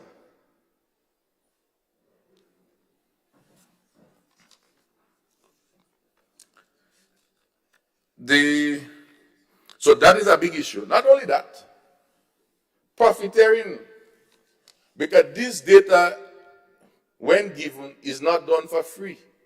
And I understand, and I would on the other side, the issue about if an individual who is working in a place and they're giving out information. That is a different case. But there are companies, organizations, institutions, and that's across the board. It could be a football club. It could be the church too. It could be they say, we have this set of people and, you could do shoes or hairdressing and they share them that information. And you don't know what is the kickback. How are they protected if people profiteering? So what I'm saying is that the contravention, the regulations, the offenses doesn't cater for that sort of intrusion. It may cater for, well, if someone gave out your information, but what about those who are racketeering, commercializing? Of course, we know those businesses do need to function because that is part of commerce. It happens all over the world. And if you go back, people will speak about, I think it was Analytica or something like that was playing with elections all over the place because of all of this data they're collecting. So I'm just saying, this to me is where all of us will be in the same boat because we all live here. Which brings me to part 3, Madam President and members. Rights of data subjects. Actually, yeah, so I went there already. Now, this is a serious one. I didn't see anywhere in this, and this is, you see, Madam President, you need many hands, many ideas. I'm sure Brother Rahman may have companies that he might have been involved in, and I know he's a successful businessman, so he wouldn't just bust, the business wouldn't just bust. But the business, he may decide to close the business down. Because for different issues. How does this bill address data for a company, an organization that would have wind up? So I run in a business and decide next year, I done with that business. What happened to all the data I have? How do I treat with that data? Do I burn it? Do I throw it?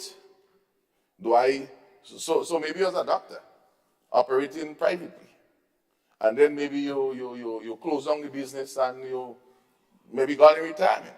What happens to that data? The business closed down. The bill does not cater for this. And that is a big risk. Businesses could close down anytime. How is that protected? And how is it guaranteed? Because if 6 months from now, I didn't know the business would close down. So I go back now to retrieve my data because maybe some medical records, maybe some academic records.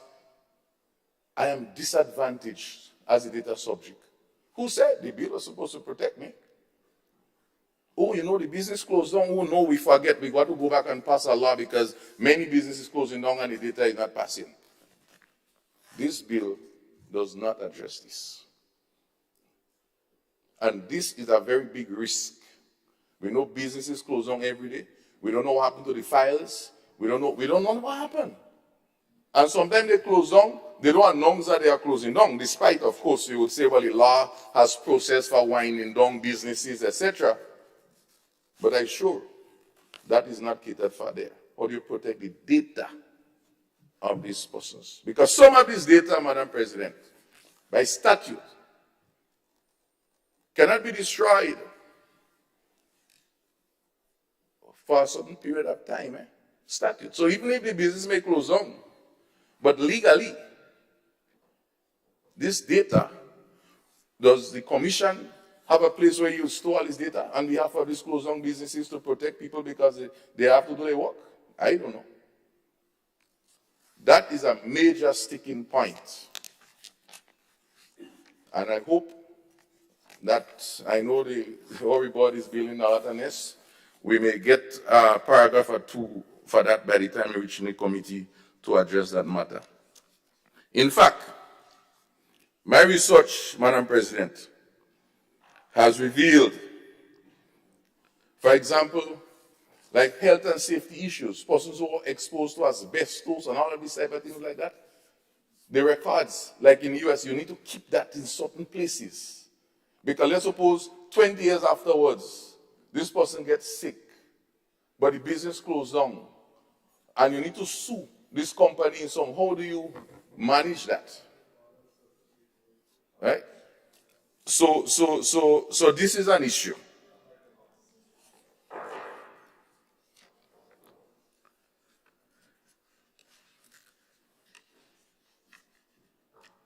As I move on,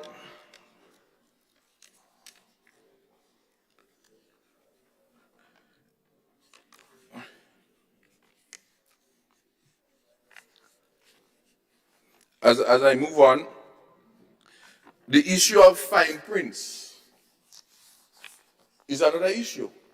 How does this law, this bill to pass, will ensure that the sort of fine prints and disclaimers that are going to start appearing on the forms and other documents that the data subjects, the citizens, would have to sign off on,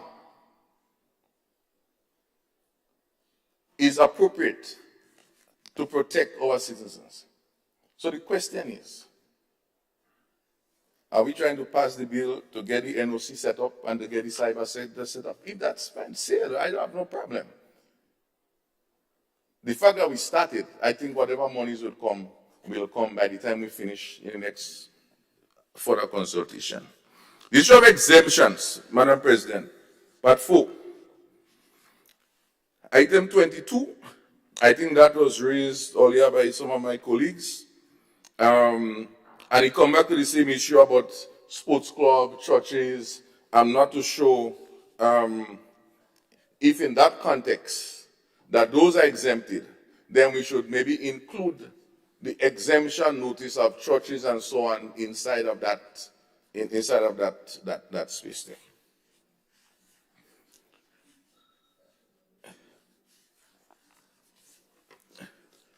Moving on to Part 5, Madam President, I think that has to do with the Commission, and I have some issues surrounding that. I think the Commission need to be included to about 5 persons, as Senator Lewis, I think he is right on track, because these 2 persons that quorum doesn't really set up properly, right? I think we need to look at that, and I think that the recommendations to involve civil society, I heard these recommendations, but I think civil society, which represents the broad cross-section of NGOs, churches, etc., should be allowed to have a voice at the table among these 5. And these 5 in terms of the qualifications, etc., I think the whole issue of there should be somebody there with finance, because despite this data, and we need to have someone there with law also, it's a business that is running there. There have to be accountability and so on. And I think that is also needed. And we should also include a statement saying that it's persons of high eminence, not just persons, integrity. We shouldn't wait on good faith. These people should be proven in the community because they are standing on the whole. This is almost like a government of a government, because all of us will be subjected to all of them. I mean, parliamentary offices, all of us are subjected to these rules and regulation. So this is my comment regarding the commission. The issue of the warrant. All I thought on that, and I hear the talk, and sometimes I try to find solutions. I thought that 33.1, which speaks about 33.2, which speaks about the authorized officer may, upon entry of a warrant issued by a magistrate and accompanied by members of the police force. I thought that there could have been some modification in the 33.1 to include the police also up there. Why do you leave the police there? And that to me would create some level of comfort in terms of some of the issues that my dear friend Nilon raised this morning in terms of law enforcement. I thought that just putting police along with the police officer, I think that would help to give it some legitimacy there.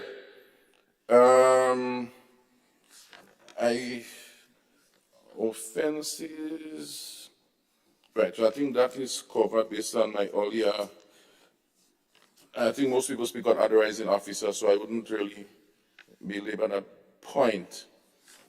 But the quorum, I think we raised that issue already. So that should, quorum should be 3. And this thing should even be 4. Because the truth is, this thing is so important that why would you want to have a meeting to discuss serious issues, to give serious delegation, that even almost more powerful than the Prime Minister as national security, and of course even the Commissioner of Police, and 2 persons sitting down and making decisions for 100 and something thousand. I think we need to be conscionable about that. So these are my specific comments, Madam President and members, as it relates to the proposed bill. And from where I sit, to build this nest, Madam President, there is some key pieces of wood and key pieces of straw that are missing because we go wet in that nest.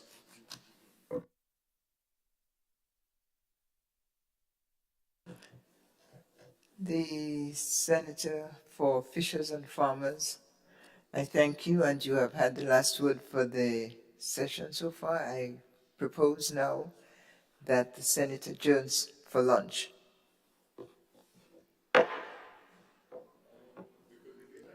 No, eat it.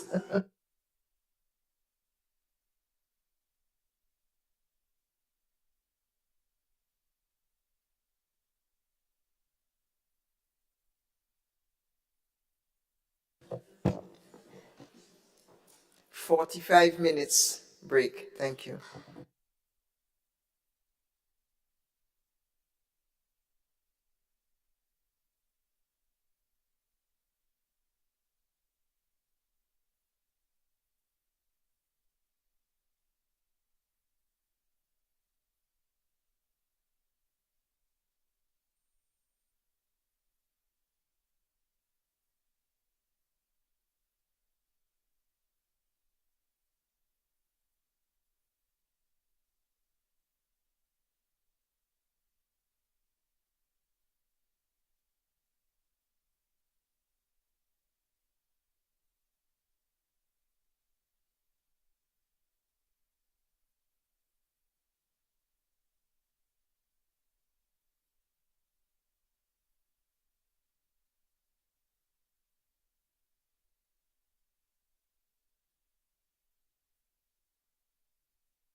Thank you, sorry. I offer the floor to the Honorable Senator Claudette Joseph. Thank you, Madam President. I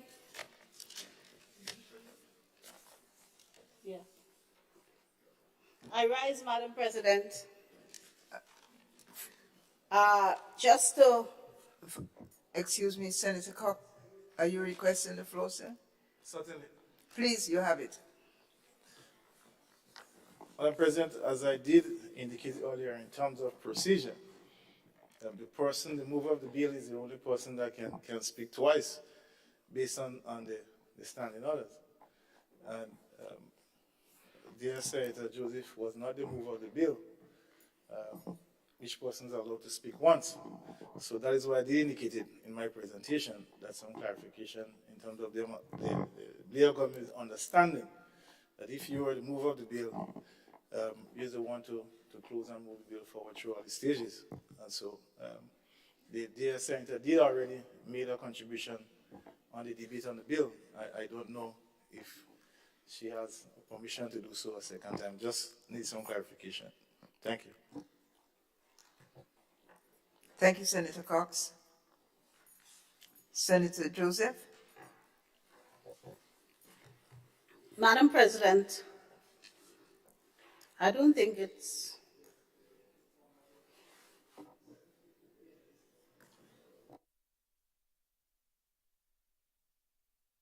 Thank you. Continue. Yes, Madam President, I don't think it's an argument who moved the bill today. And I think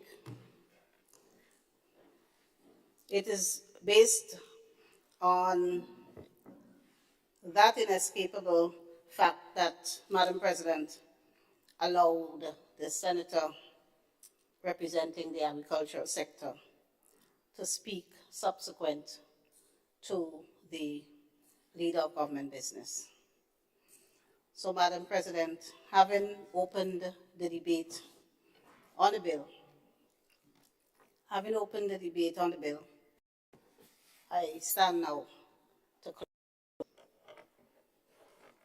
So if I may, please proceed. Proceed. Thank you, Madam President. Madam President, the Honorable Leader of Opposition Business made reference, Madam President, to certain legal luminaries having raised concerns in the public space about the bill.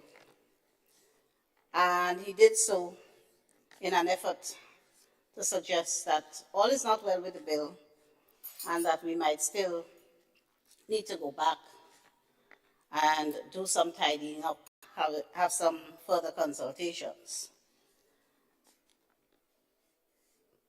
A few Sundays ago, about 3 Sundays ago, Madam President, Dr. Francis Alexis Casey appeared on a public magazine talk show hosted by Dr. Kellen Bob. And the topic was the Data Protection Bill.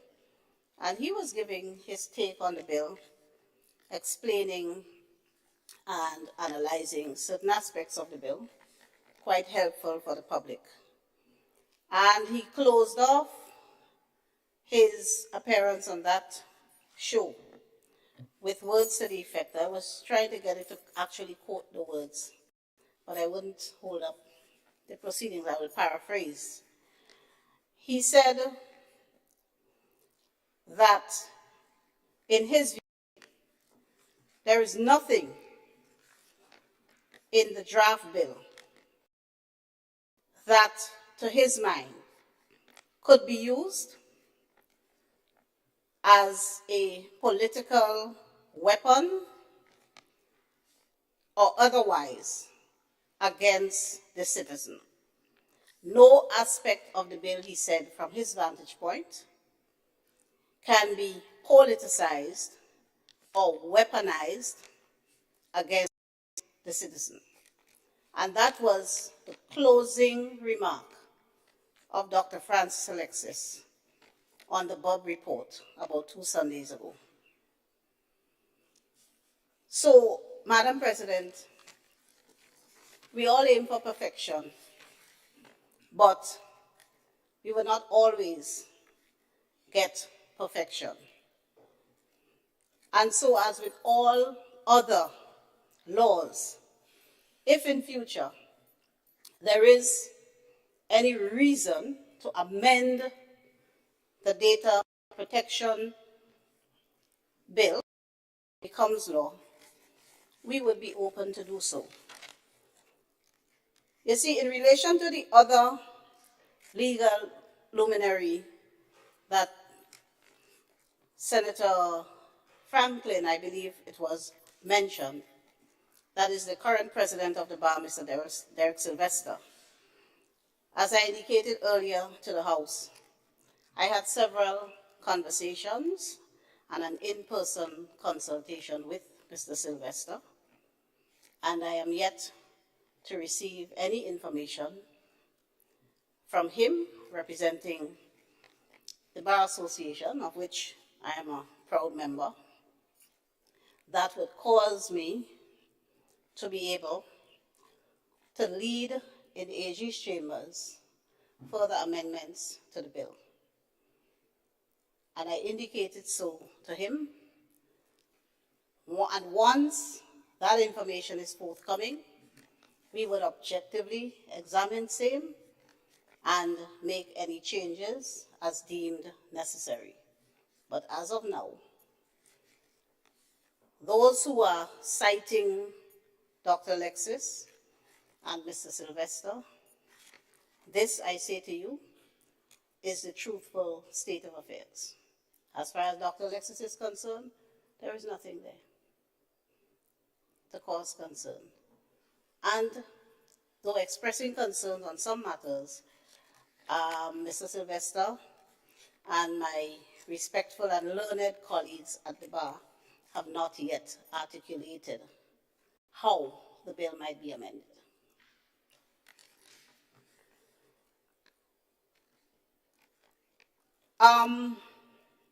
Section 10, questions were raised about Section 10, both by the senator representing the business community and Senator Franklin. And the concern there was, I think, what are the reasonable steps? Let me pull up the section so that I can accurately quote it.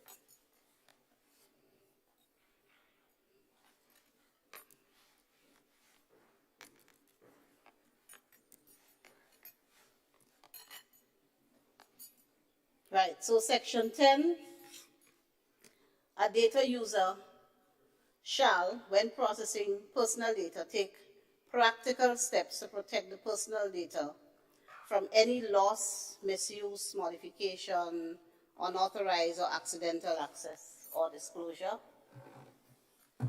Thank you. And the question was asked, what are those steps? What are those practical steps that must be taken? The feeling is that some more detail should be given. Now, you would see in the latter part of the bill, it makes provisions for regulations to be made and gazetted by the minister. These details will normally be contained in the regulations, including things of the practical steps, what they should do in particular. Another person raised the qualification, the criteria for somebody becoming an authorized agent all of these details will be contained in the regulations that are being worked on, not just at the local level here, but at the OECS level. And it is not uncommon for acts of parliament to be passed into law before the regulations are ready. Those of you who have parliamentary experience will know that. That is not uncommon. It is also the norm, the convention, the law, even the law, that, not norm convention, is the law. An act becomes law when it is assented to after being passed here, when it is assented to by the Governor General. But it does not come into force until a specific event happens, usually on a date named by the relevant minister by publication in the Gazette. So while it may be law, it is not in force until the named date. And it is expected that the law will not come into force until the regulations are ready for publication by the minister. Those regulations will give the details sought mainly by the representatives of the business community and the farmers, respectively, and also, excuse me, and also those regulations, they will support bringing into force the different provisions of the bill. If you have a look at the Jamaica Act, for example, in 2020, they passed their Data Protection Act, and a lot of the details that we are saying now are missing. You will see in the Jamaica situation, they are in the regulations, as would obtain here. So the business community should not fear. There is enough time to put your house in order, because the act, we will not bring the act into force if the stakeholders are not ready. But as indicated before, we needed this legislation yesterday. The other thing I would like to mention, Schedule 1.1.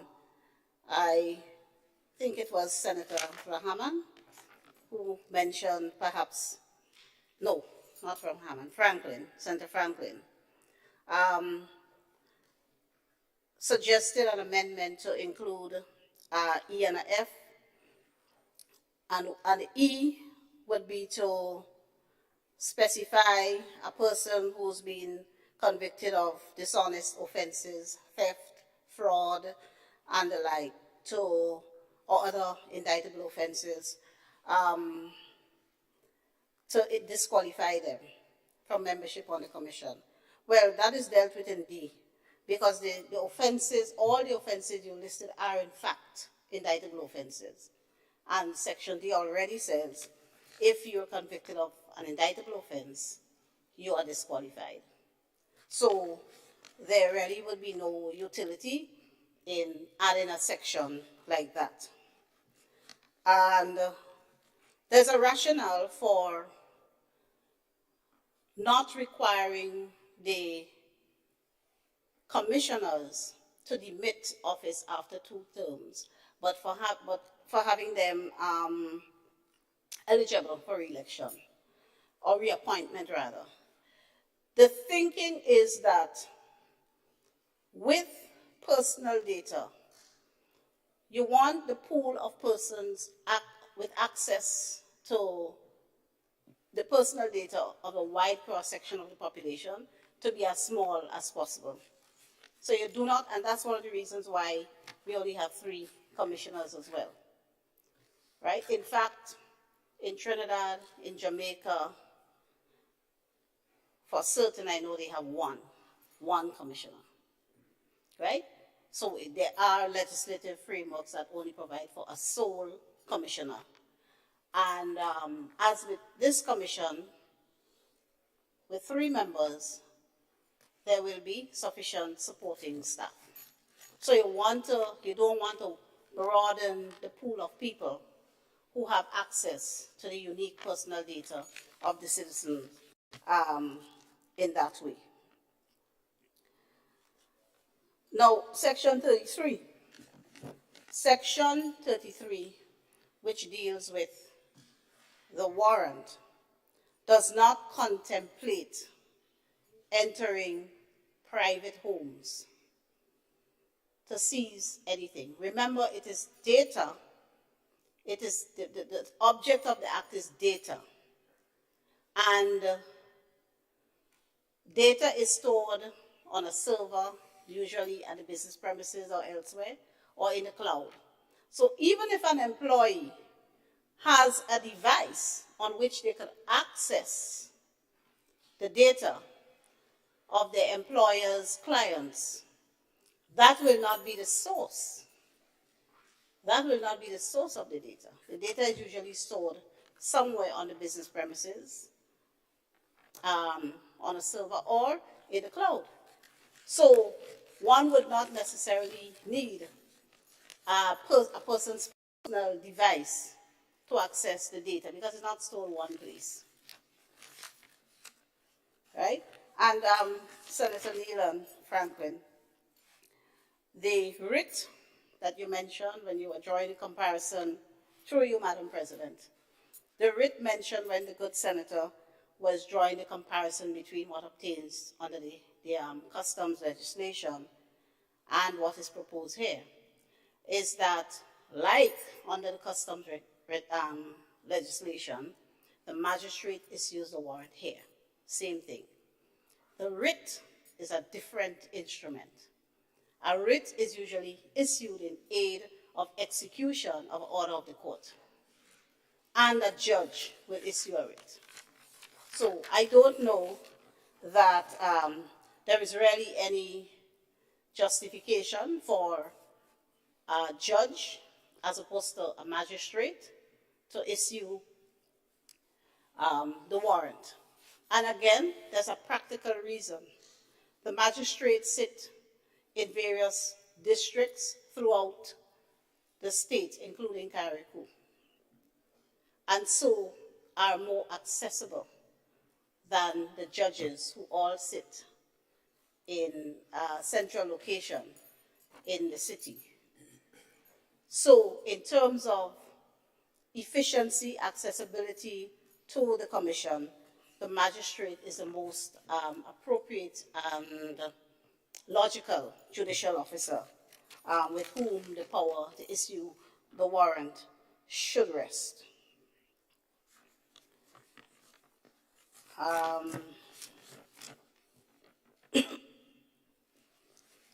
And just to clear up some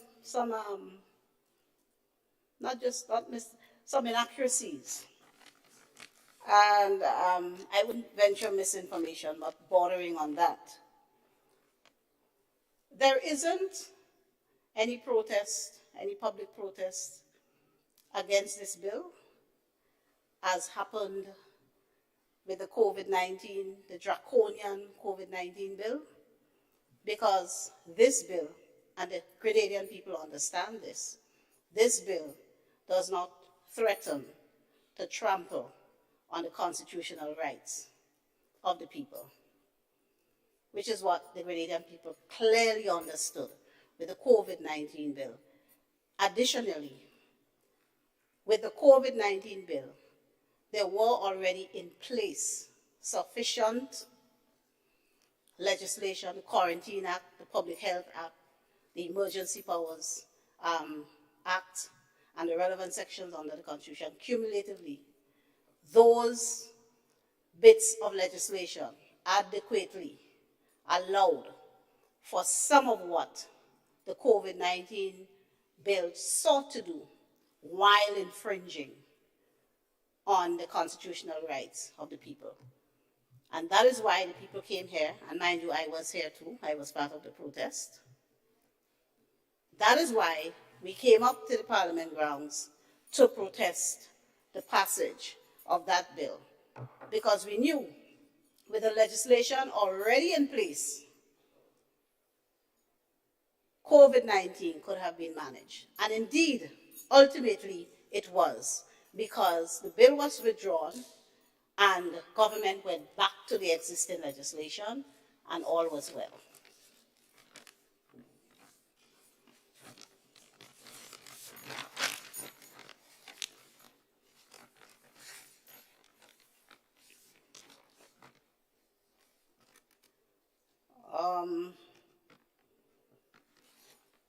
There were some queries in relation to sections 16.1. Let me just...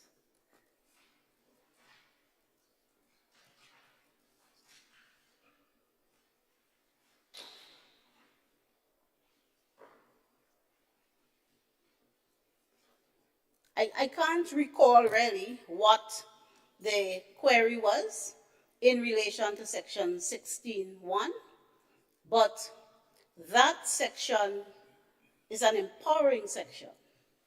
It is an empowering section in that the personal data of a data subject, a person, a citizen who has their data with a private or public body, that person may request access to their information. And that access must be given to them within 30 days.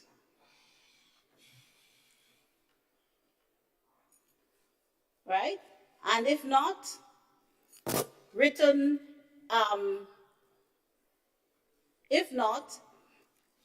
notice must be sent to the person to whom the request was made as to whether or not access to the data is possible. And if access is to be given within 60 calendar days after the request is received, give to the person who made the request access to the data. That's all the section says. So I'm not sure what the concern was there. But of course, as I said, if the concern is sufficiently articulated and we see the merit in it, subsequent amendments might be made, or we might discuss it in more detail at the committee stages. The offenses at sections 41 and 42, let me just make it clear that the penalties contained in the legislation speak to the maximum. It speaks to the maximum penalty, and it does not have to specifically say maximum because of the provisions of the Interpretation and General Provisions Act. The Interpretation and General Provisions Act says where the sentence or penalty is defined, that will connote the maximum. The presiding officer may, taking all of the relevant matters into account, including whether or not you're dealing with a first offense and all the other mitigating factors that would surround each individual case, will discount. They may discount, taking mitigating factors into account. So that the sentences there speak, and or the fines and sentences speak to maximum, not mandatory. All right?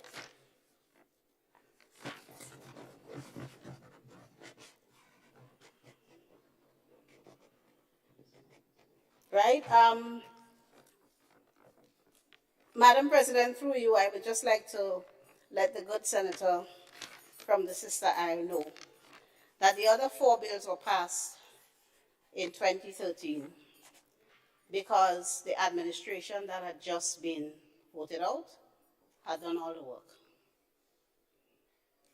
This bill, less work was done, and so it sat with nothing happening for 12 years by the administration, who performed dismally in terms of implementation. So we are back, and we're going to get things on. That's why 4 were passed in 2030, because they were there and ready. It's nothing else to do but to take them to Parliament. That's why.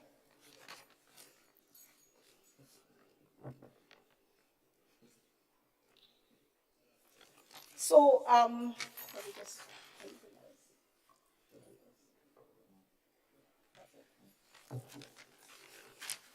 So, Madam President, I again commend this bill to this honorable House. For on this side, we believe that it is better to eat some half-baked bread than raw flour. So, Madam President, with that, I thank you.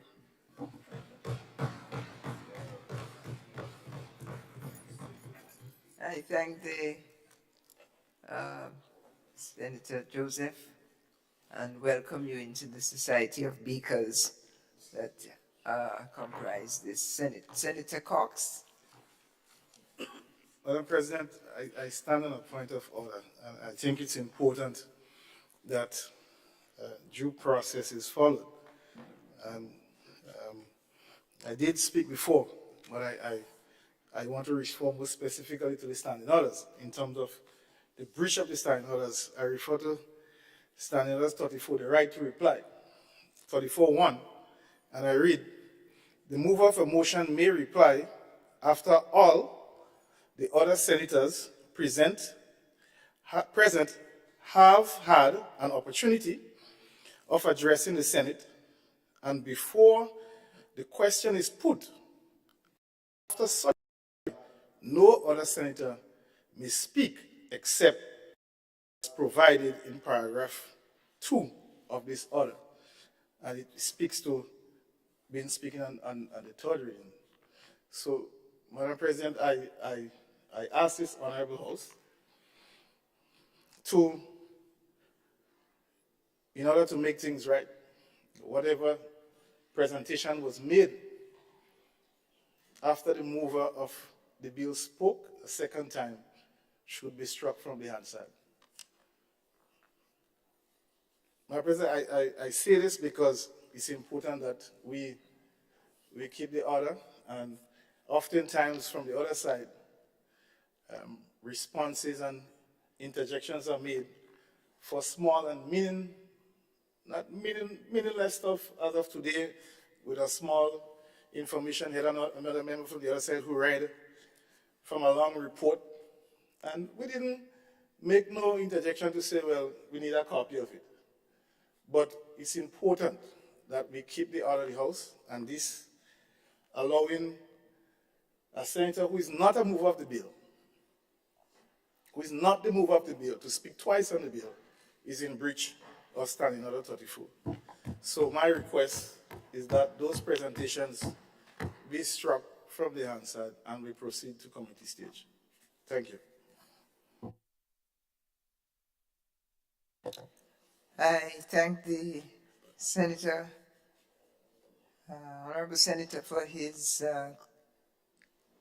clarification of the standing orders. And Clerk, I will be in order to honor the clarification and the presentation. Before I rule on it, let me say that I was informed that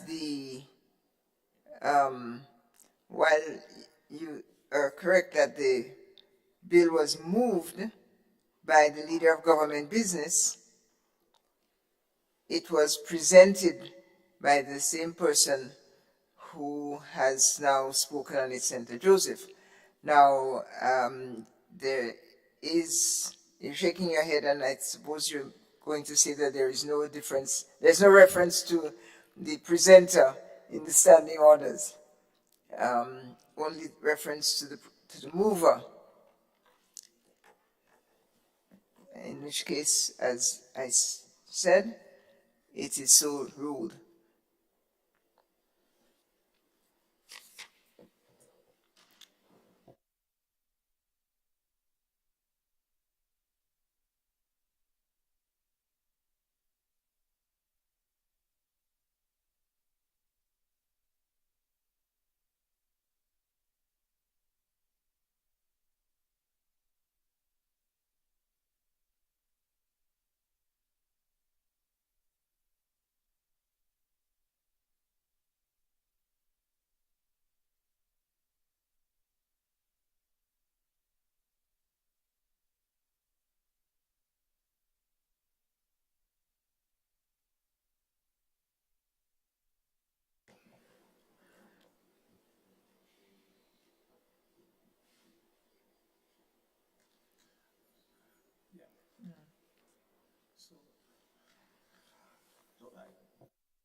Well, yes, I thank you. The clerk is giving me some advice here, and I'm trying to read the mood of the House now. An expansion of what I said, he reminds me that the leader of government business announced rather than introduced the bill. He announced it. And of course, in my own opinion, what has been presented by Senator Joseph is in fact useful in that it is a response to many of the points that were raised. I do take your point about procedure. Must be followed, must be maintained. We are not here to violate decorum, but we are here to be reasonable people. And what might seem rather severe in terms of removing a rather useful intervention from the point of view as a retort or a response to questions raised earlier this morning might very well be replaced in another section of the Hansard, maybe rather than removed entirely. I crave your indulgence as I present the floor to you again, Senator Cox. Madam President, I stand to correct whatever clarity was given. The mover of the motion, the leader of government he is the one that moved the motion. And as such, he should have presented the background information of the motion and not another senator. Another senator would make the contribution. So you can't move the motion and have somebody else close the motion. It's clearly. So that is what is before us. That one person open a motion. It's just like saying that Senator St. Clair was a motion on the standing out and the other paper. If he opens the motion, another person closes the motion. That is not correct. It is clearly in breach of Section 34. Otherwise, any one of us could stand up and speak again a second time.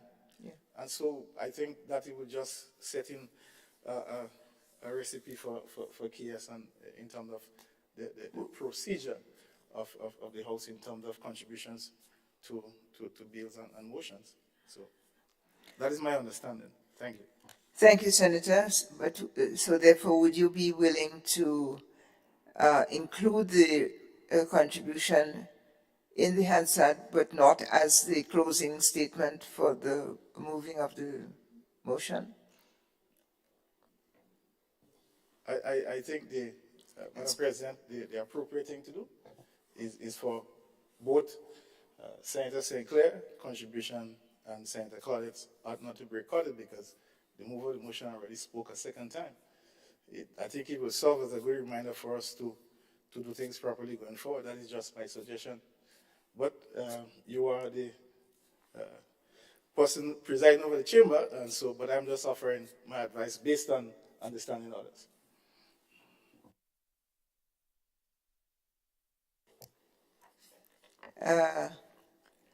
Do recall, Senator Cox, that of course I am also grateful to you because I too am a novice. You may not be, but I am the novice here, so I welcome your guidance as well. And that is why I'm asking you to consider having this included because it is a clarifying response, but not as a statement that closes the debate.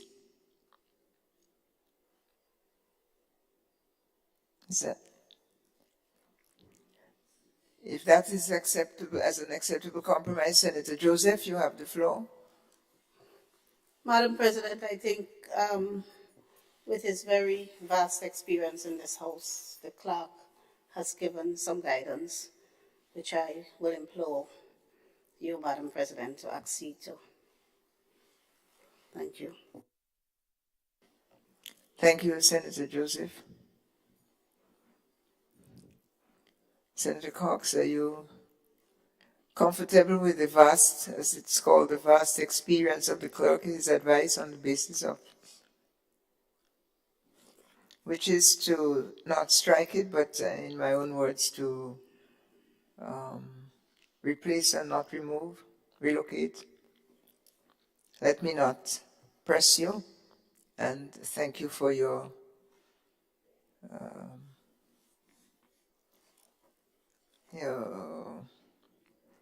well, you have not accepted, but you are not, yes, I accept your position, it will be in the record, and we will proceed as I have sought to include and summarize the advice of the clerk. Thank you all for your cooperation. Yeah. Senator St. Clair, you have the floor. I'm not clear as to what the result is. The result is my proposal, based on the advice of the clerk, that will not be removed from the record, but it will not constitute the closing remarks of the person moving the motion. Clear. Okay, good. Yes, thank you.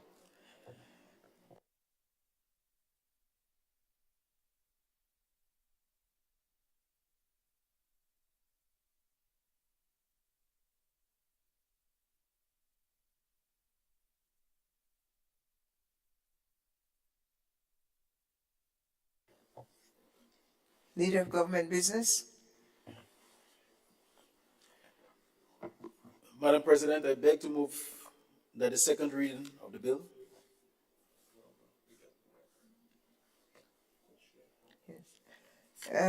Distinguished colleagues, the question is that we proceed to the second reading of the bill. All those in favor, say aye. All those opposed, the ayes have it.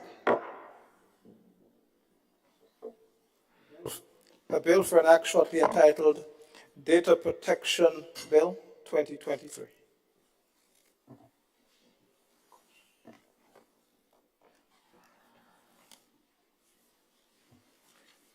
Leader of Government Business. Madam President, I beg to move that the Senate resolve itself into a committee of the whole Senate to consider the bill clause by clause. Part by part, sir. Yes. Honorable members of the Senate, the question is that the Honorable Senate resolves itself into a committee of the whole Senate to consider the bill clause by clause. All those who are of that opinion say aye. Oh, now we go part by part.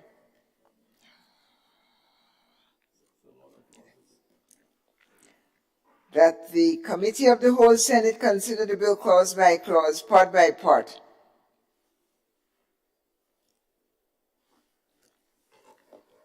All those in favor say aye. Of the contrary opinion, the ayes have it.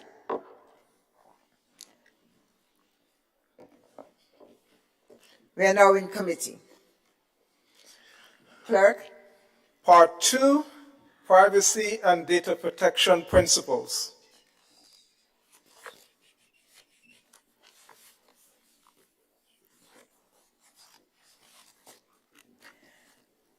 Honorable Senate, the question is that we consider Part 2 of the Data Protection Bill 2023,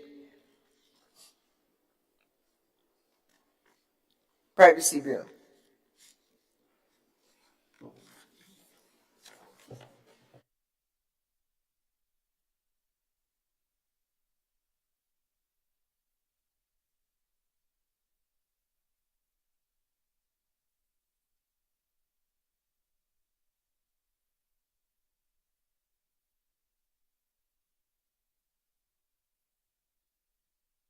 I think you heard that section. Let me see.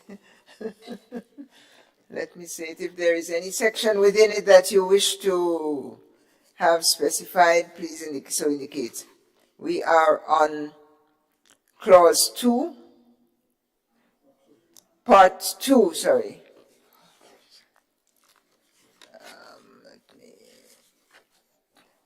Privacy and Data Protection Principles.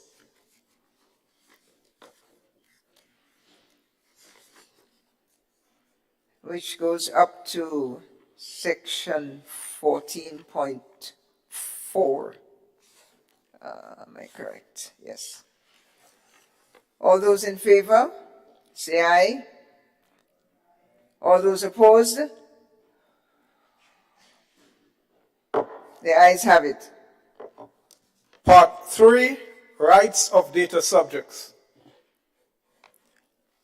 Honorable House, the question is to consider Part 3, rights of data subjects. All those in favor say aye. Opposed, say nay. Honorable Roderick St. Clair. I remember very well. I had some points on that. This section. I am a little bit curious with the time, the 30 days, like if the data subject want to request information, and they would have to wait 30 days to get a response from the organization as to whether or not they will able to get this information. Section 16.1.a you are referring to. Yes. So I find that, for example, let's suppose you're dealing with medical records, which someone may have to do a surgery. They may have to do somehow. I'm a little bit worried that someone can have challenge here, because we all know, and I know, there are cases where even right now, without even with this data protection bill, there are persons who go to the doctors and they need information, like to go to referrals, and sometimes they have challenges in getting these things because the doctor didn't keep the information properly, etc., etc. So I think that from a consumer protection standpoint, this 30 days to know if you go get it, that time you're there already. So I'm asking my dear friend, Senator Joseph, to see what is the legal loophole that could be closed to create that warrant. You see, a warrant, maybe I don't want to take the thing, to get this information in the case of emergency situation. That is my concern. Sometimes even for students, maybe they need to get acceptance in a university and they need certain records. And so they lose getting into university for that term because they couldn't get that records because they had to wait 30 days if they get a notice, and then another 30 days. Something need to be done. Maybe they need to be able to say, if it's urgent, they go to the commissioner to get a special request to get it urgently, if they could justify some kind of thing like that. Passport, you're getting it in 1 day these days. Your own data. You shouldn't take 30 days to even know if you could get it. Thank you. Senator Joseph?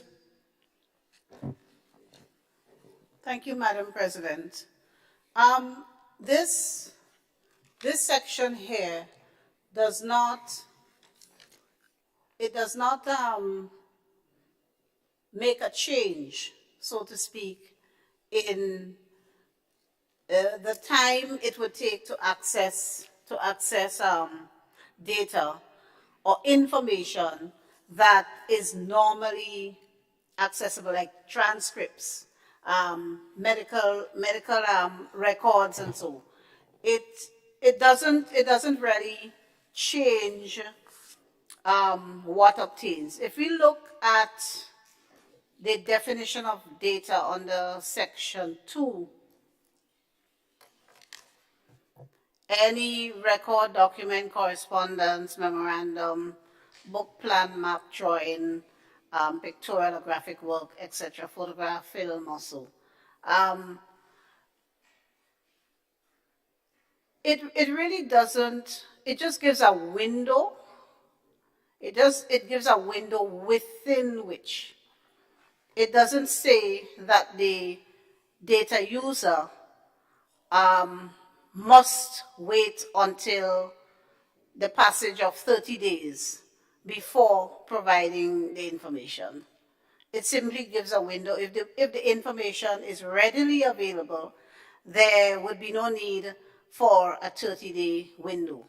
Sometimes, in some instances, for example, information is kept for a certain period. I know, for example, lawyers, doctors, or so, you will have your client sign an engagement document or a contract, which allows the lawyer to dispose of information after a certain period of time.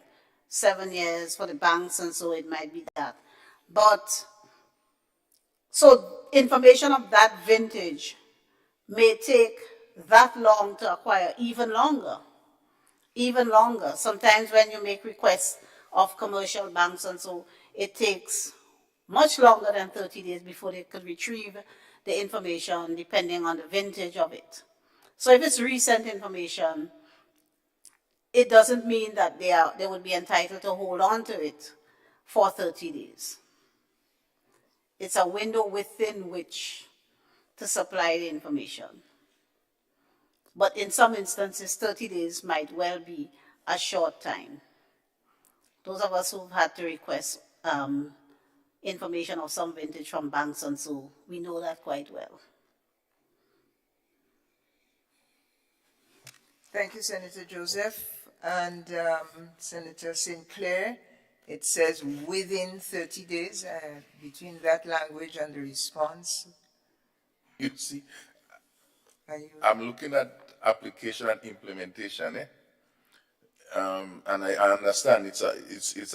I mean, a lawyer could explain that, and it's nice, but I, as a citizen, and go in there and they say, watch, within 30 days, no, they'll come back, man, within 30 days. You understand? So it's those cover. I'm trying to reduce the work for lawyers, maybe, who would have to maybe take up the case. But I understand the explanation, but I'm just flagging it as a concern because we have persons who, you know, especially elderly persons, trying to get to Nanabil Kitchen and then to get something because the law have that window there. So I just flagging it. Mm-hmm. Madam President, if I may, sorry. Please. In fact, if you ask me, this is an improvement on what currently obtains, because there are instances where information is requested and it's not forthcoming at all from institutions. Right now, the information is requested and is not forthcoming at all.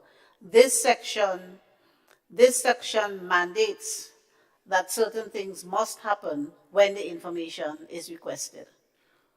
So 30 days may appear long in some constructs, but this is a vast improvement on what obtains now, because there is no legal obligation except what is contained in the private contractual relations between the parties right now, with respect to access to personal data. Now we would have legislation that requires the data user to present the information requested. So this really is an improvement. Thank you, Senator Joseph. All those in favor? Madam President? Sorry, Senator Rahman, you have the floor, sir. Clause 21, part 3, so it's still part 3, clause 21. It says a person who contravenes subsection 1 commits an offense and shall on conviction on indictment be liable to a fine of $200,000. Even though I heard Senator Joseph's response, just put it into the language. And so it says as be liable to a fine of up to 200,000. So it's very simple, just to include that, so that it's not a fine of this amount. It's up to, which is basically what she explained, but we want to put it here. Thank you, Senator Rahman. Senator Joseph. Thank you, yes, so the wording is there. Mm-hmm. Accepted and amended.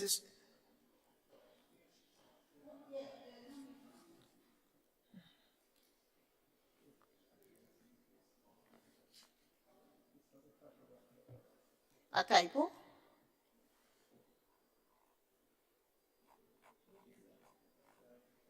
No, if I, Senator Lewis. no, the drafters would have to indicate what is the intention. The way it is worded seems to imply, or implies, that once you are convicted of that offense, that is a fine. However, as it relates to the imprisonment, it can be up to. So if the intention is to make sure, so I'm not saying that it is a typo. It could be that the drafters in their deliberation decided that that was a fine. So they must let us know. Senator Rahman is proposing that it be changed to up to. And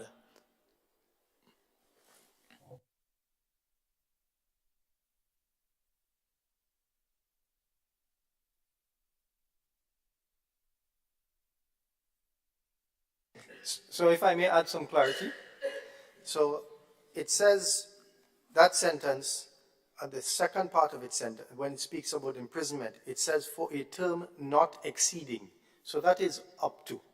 But with regard to the fine, remember we established that a first timer or will be maybe treated differently by the commission according to the severity of the breach. So therefore, if that is the case, as Senator Joseph mentioned, it can't be liable to a fine of. It has to be a fine of up to be proper, to fit with what she said. So it's just 3 words. Thank you, Or Senator. not exceeding. You're welcome. Thank you, Senator Rahman. Welcome.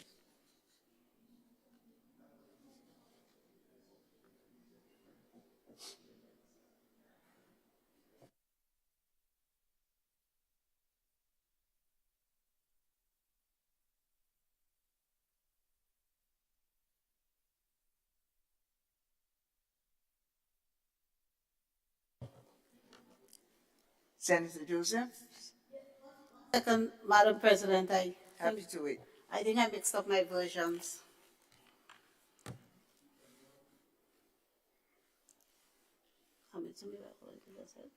This is it?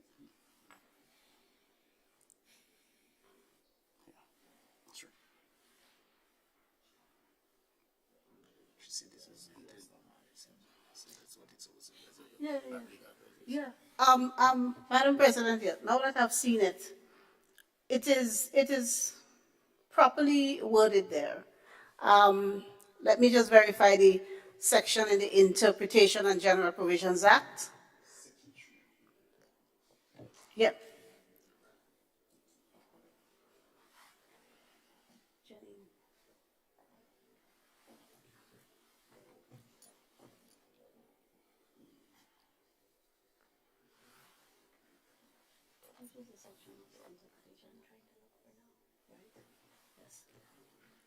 Madam President, we are pulling up the supporting legislation, the Interpretation and General Provisions Act, Chapter 153.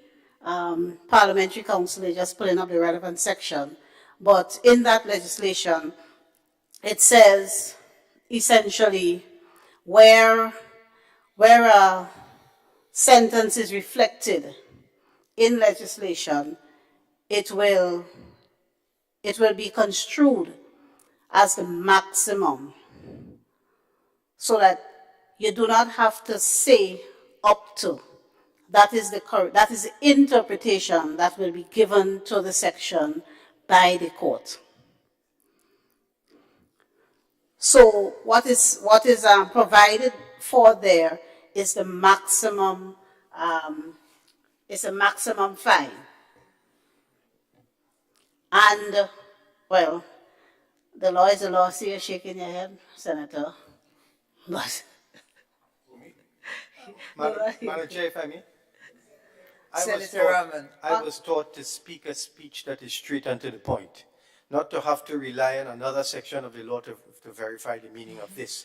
But you see, the thing is, it's a trained judicial officer who will be interpreting the law. And the judicial officer will know how to impose the sentence. Madam Chair, with the commissioner and the people and that, the commissioner of this commission, or the head of this commission, would they all be lawyers to interpret the law? What I'm saying is that I understand maybe the time, if it can be verified clearly to us, that this will not be taken as it, because it is to expect that if a business, this could cripple a business, it could close down a business, this fine, $250,000. It's not a little bit of money. So if it is a first-time offense, then, and it is understood clearly that that is the case, then even though I don't agree, I prefer that it be worded clearly so that everybody could understand it, and that we don't have to refer to another piece of legislation to give the clarification to this when it could just be done. But if in the interest of corrections that this may be the only one, and rather than to go back and so on, then I will accept.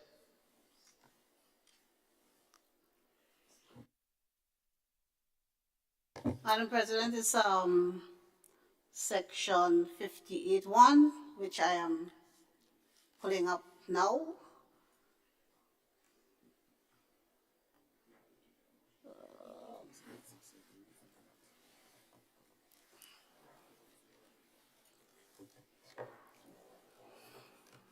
Madam President, section 58.1 of the Interpretation and General Provisions Act, and that's the law to which, where there's any need for clarification, anything like that, you go for, it's a general interpretation law of the land.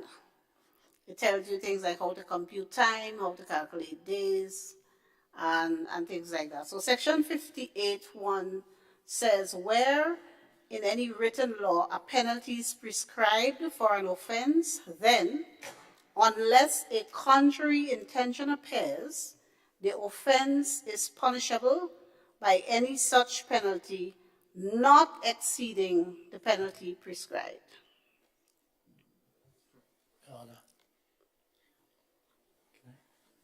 No. Thank you, Senator Joseph. Senator Lewis. Thank you very much. I mean, we are lay people on this side here, but certainly for myself. But I need the attention of the Attorney General before I go further. No, I'll wait.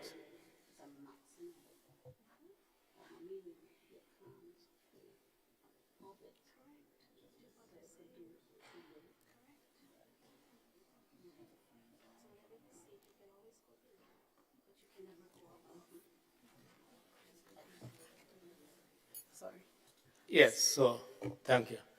I'm seeking the assistance of my colleague on the other side.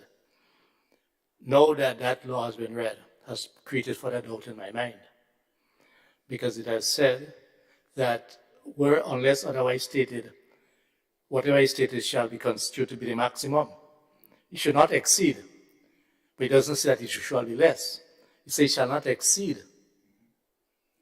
And shall not exceed here means that, in my view, that the person who is prescribing the sentence cannot exceed. But it does not say that they have to go less. Yes? And also yes, it's usually interpreted to mean that you can go below. No, but I'm saying what you read, it didn't say this. Yeah. Certainly, and because, in my view, lawyers look for loopholes, and our duty in this house is to be as clear as possible so that the people who are carrying out or applying what we intend should have little doubts. And if you reread what you have read, we can take it bit by bit, because the objective here is to make sure that we both understand, both sides. Because even if you have to extend the reasoning that you gave before you read, the question would also arise, why then put in terms of the sentence not exceeded? It should have said 2 years or both. And if it said 2 years or both, then, so what that is telling me is that it is not consistent. And I'm not questioning, we're just reasoning here because that's what the community stage is about. If you were to reread for me section 58.1, I think, of the supporting legislation that you spoke about, we can reason it. I think what you just read from the one that was used to indicate that it leaves room. It means that you can give interpretation, you can give less. I does not see that from what you have read. Let's say we are not legally trained, right? But I mean, we are not brought here because we are expected to be legally trained. We are brought here so that as we put together laws, certainly coming from the AG's chamber, etc., that we have a particular understanding so that it can be applied in a particular way. So if you were able to, could you reread that for us again? Would you be okay with that?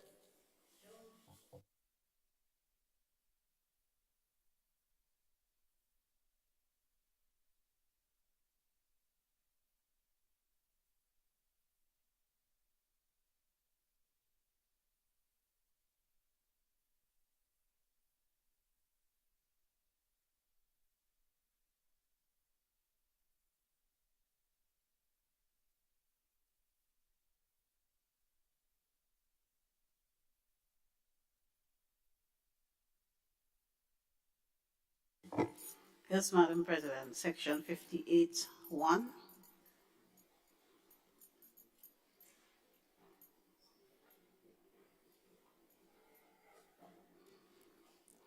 Where in any written law a penalty is prescribed for an offense, then, unless a contrary intention appears, the offense is punishable by any such penalty not exceeding the penalty prescribed.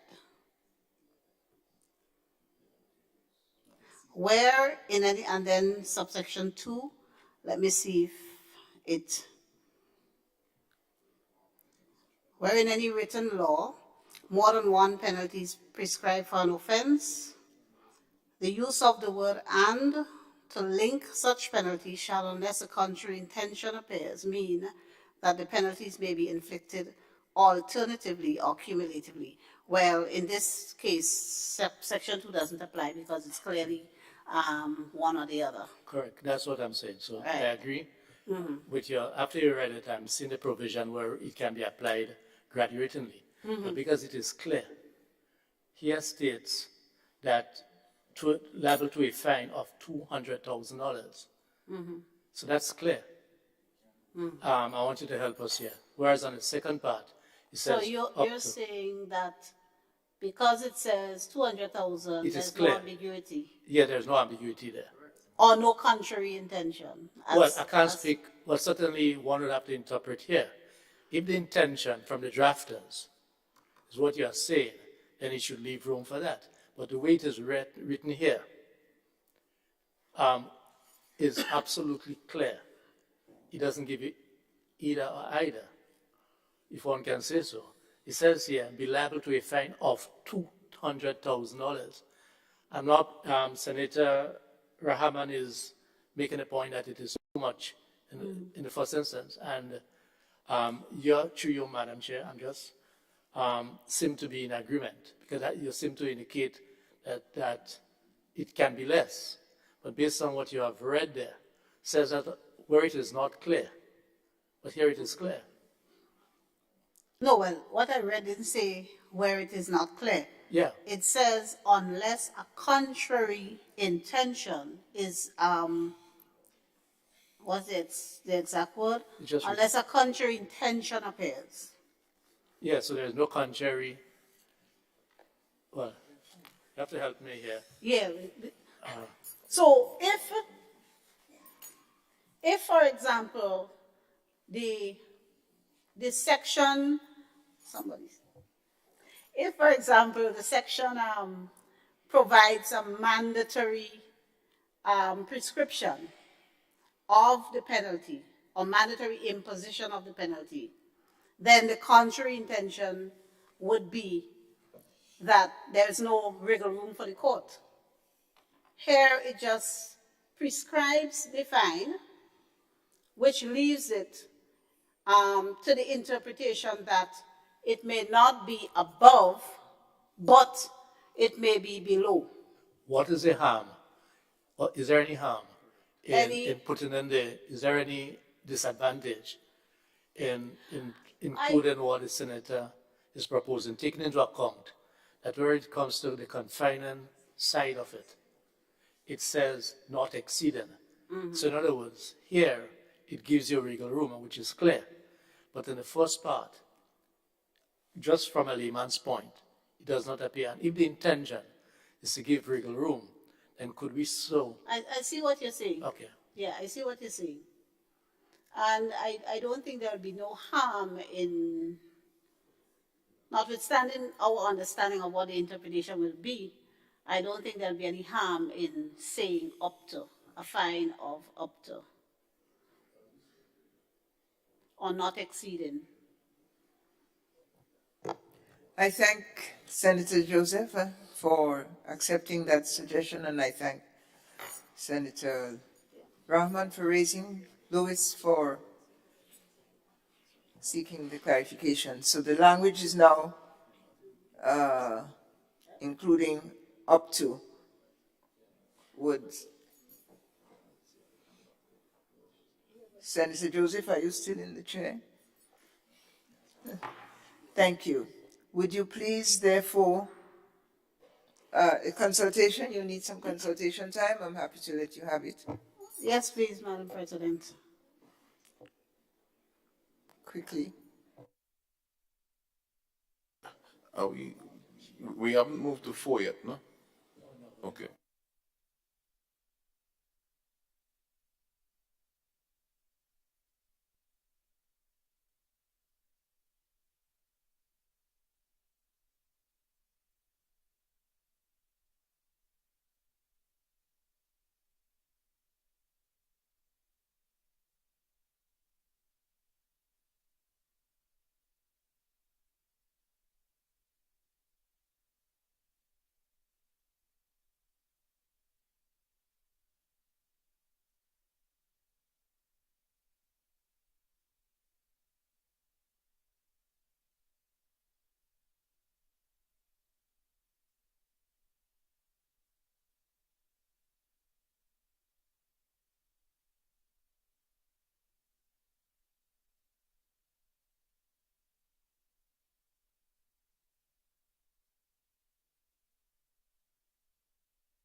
Is Senator Joseph back in the chair?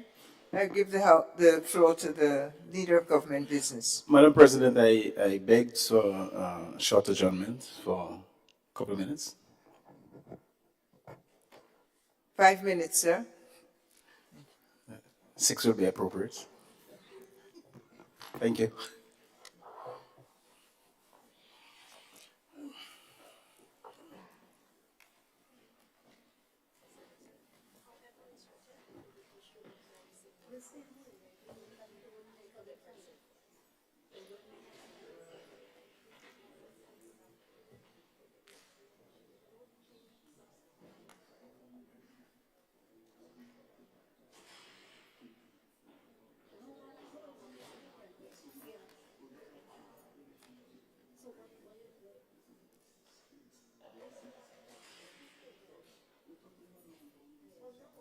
Salim.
Okay, so we can change it.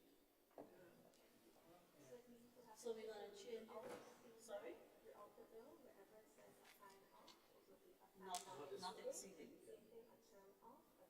Not exceeding. So we're gonna change it to.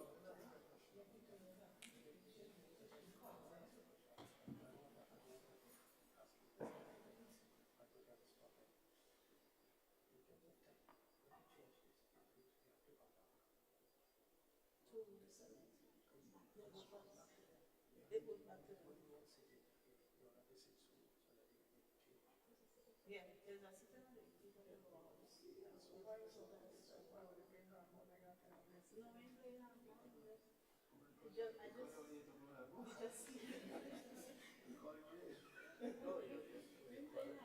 I was just seeing. Let's get to play Alborn and softness.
Senator Joseph?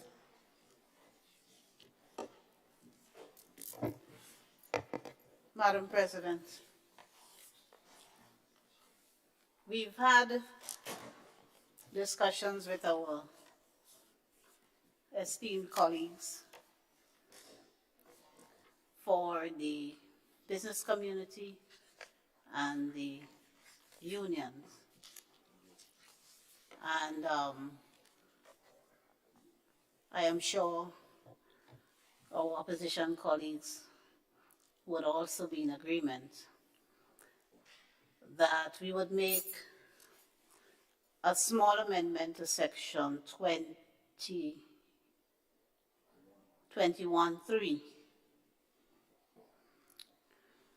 to read, it now reads, Madam President, a person who contravenes subsection 1 commits an offense and shall on summary conviction, on conviction on indictment, be liable to a fine of $250,000 or to imprisonment for a term not exceeding 2 years or to both. We will insert in the second line there a fine not exceeding, we would insert the words not exceeding and delete the word of.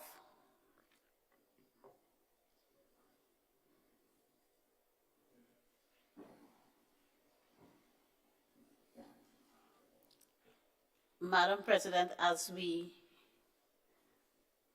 continue to consider the bill, wherever we have also agreed that wherever an offense is created, we will substitute, where they are absent, the words not exceeding.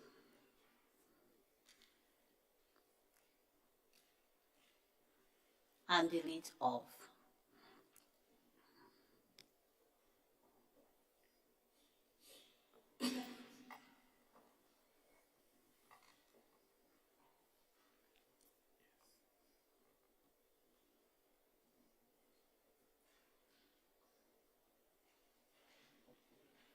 Madam Chair. Have you completed your presentation, Senator Joseph? Yes, Madam President. I thank you, and I thank all your colleagues and offer the floor to Senator Rahman. Madam Chair, we just want to record that we are satisfied with that change. I thank you all. We now therefore vote on the same subsequent clause 15 to 21, which is part 3. Part 3. All those who are in agreement, say aye. With the amendment, aye. Those opposed? It passes. Thank you. Part 4. Part 4, exemption. Madam.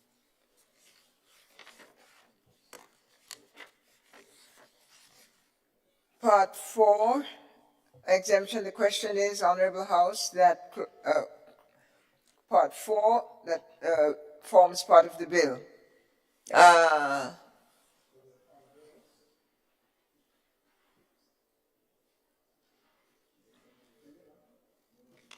No, there's no request for the floor. Thank you. Just no, I There thought it Andrew is was now. going. Yeah, I'll go, yes. Senator Lewis. Yes, thank you.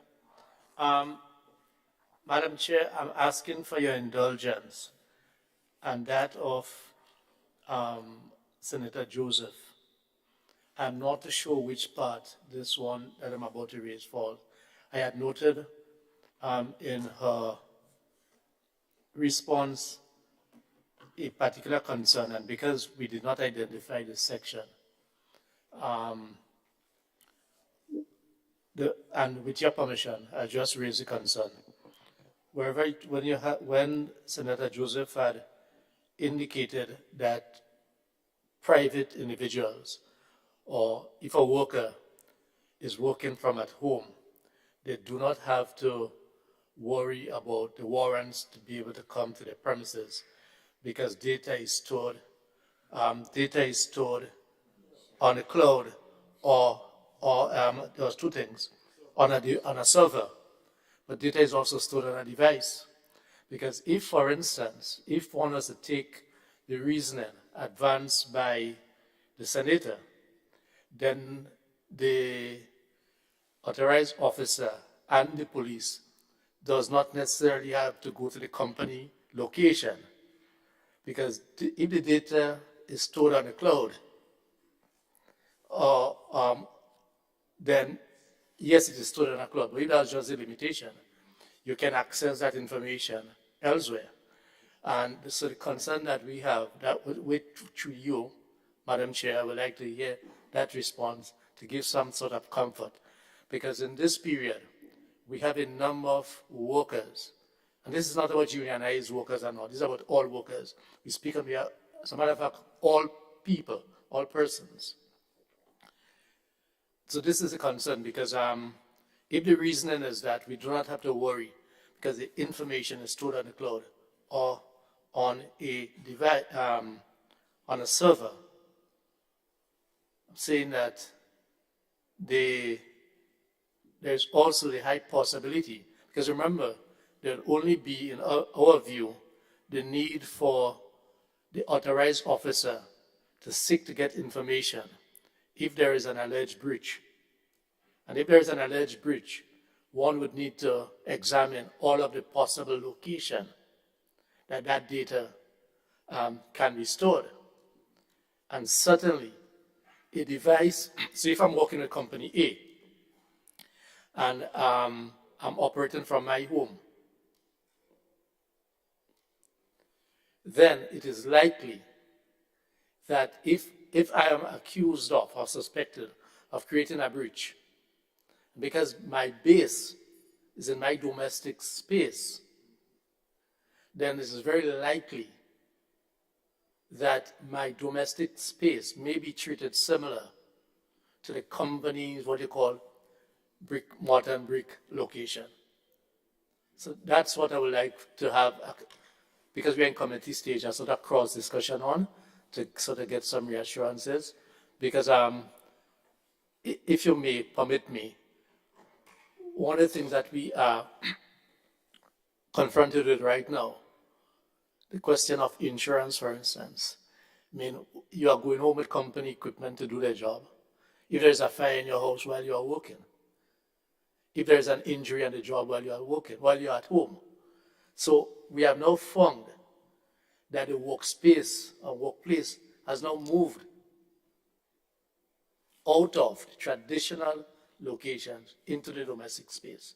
So with that in mind, I would like for us to be able to discuss that to see if you can reassure us. So in the ordinary course of doing business, the data would naturally be stored at the premises of the business. If, as you say, businesses are operating from residential premises these days, then in that event, it will be from where the business operates, and therefore such premises may be the subject of the execution of a warrant if the business is run from a place that also serves as a residence. But bear in mind that the authorized agent under subsection 2 of 33 is accompanied by a police officer, right? The authorized officer under the authority of the warrant issued by the magistrate and accompanied by members of the police force may at any time enter the premises. So I've heard concerns expressed here and elsewhere of the authorized officer not being a police officer. But subsection 2 provides for when the warrant is being executed, the authorized agent is accompanied by police officers. In terms of discharging the duties and functions or the powers vested in them by the warrant. So it will be officers who are used to executing warrants in accordance with the criminal procedure code. So help us here. The main concern, so one of the main concerns for us are the domestic space, because it can be a low-level employee working from at home because you're contracting out now and virtual. The wording which says may at any time.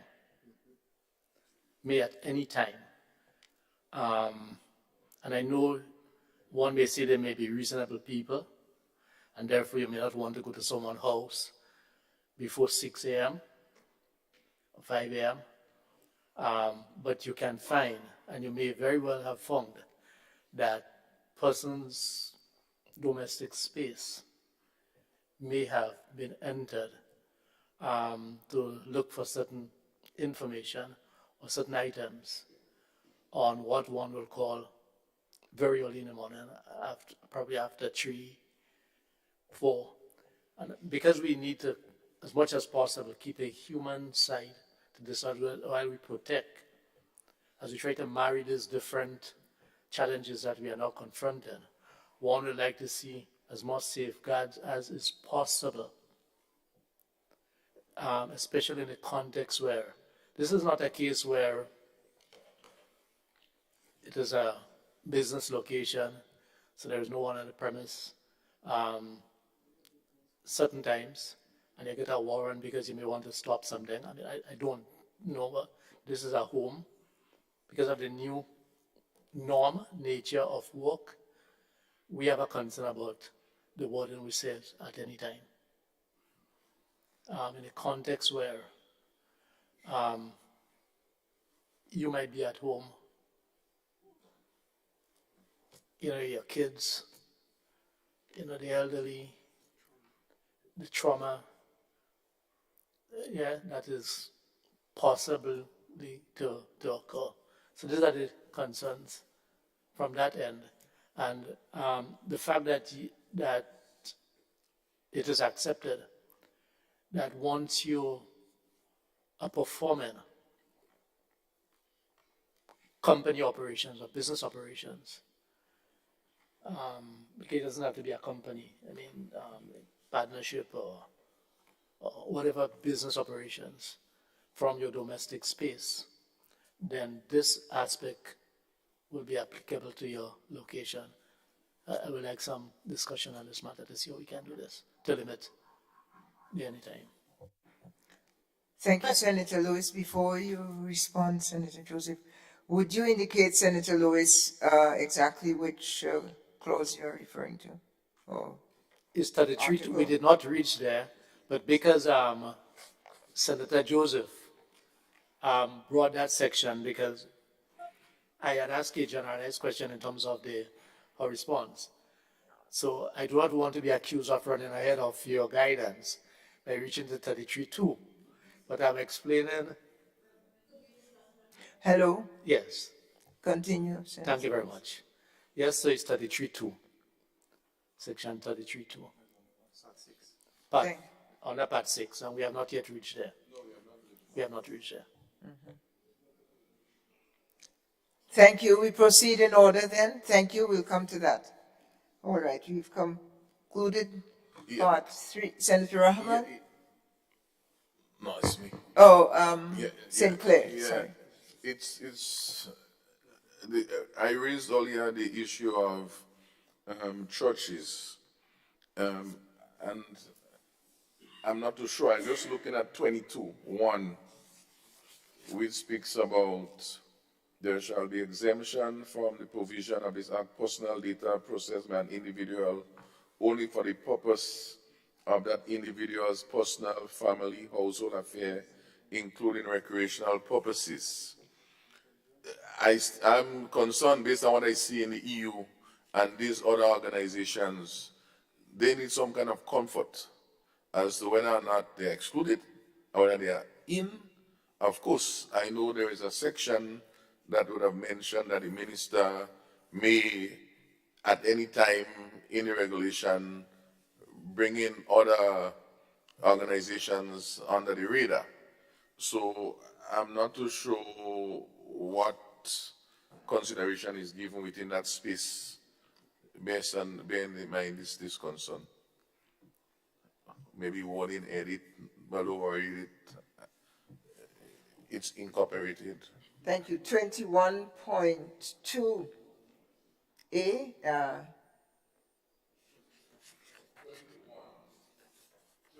2.1, whether we need to put maybe churches, I don't know. Because are they really included in this act or this bill? Will they be affected? I think that is the first question. And if so, if they are, then that should be stated. If they're not, then should we say clearly it's not, or should we leave it to interpretation? Thank you. Senator Joseph?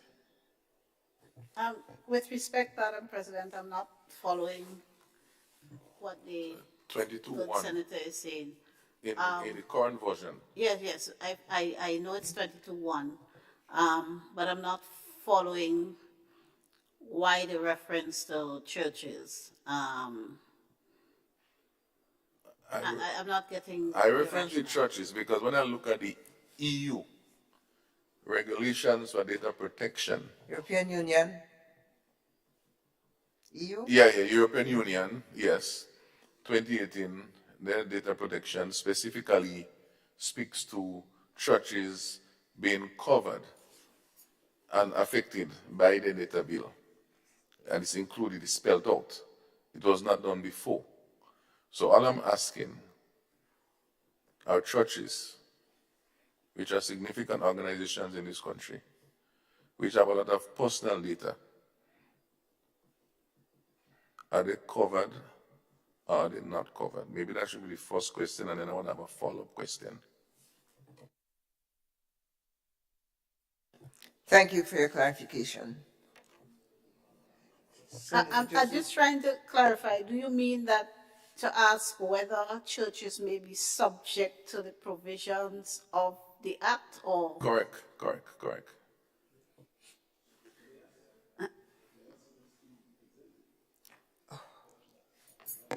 Well, I don't know that churches are specifically mentioned. They are not specifically mentioned in the act, but in the same vein, the law says where the exemptions lie. So this will be a matter for interpretation by the court if necessary. But I'm still grappling with, we are not dealing with a European Union model here. Our bill is based on a model crafted for the OECS. So I do not know what considerations applied in the European Union to cause them to mention churches. But churches are not mentioned, not just in the OECS model, but as far as I am aware, neither in the Jamaica, Trinidad, or Barbados model. So the question is very simple. As legislators sitting here today, making a decision, I want to be clear when I leave as to whether or not this would impact churches or not. That's all I'm asking. It's your bill, and you want our support, which you're making progress, but I'm not too sure if the churches are affected. That's all I'm asking. I've answered the question as sufficiently.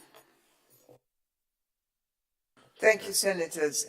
So, Senator St. Clair, you're raising your concern under Section 21.1, which deals with exemptions and specifically lists exemptions of households, families. Your question has to do with whether or not organizations are exempt or organizations are covered and taken into consideration in this draft bill, this proposed legislation. Churches in particular. And in particular of organizations, because somebody else raised the civil society this morning, I think. So our organizations, which is not a household, says family or household affairs is covered. Yeah. So your question has to do with organizations, churches in particular, to which your answer, Senator Joseph, is? My answer is the Act specifies public and private bodies, and it also specifies exemptions. That's my answer, Madam President.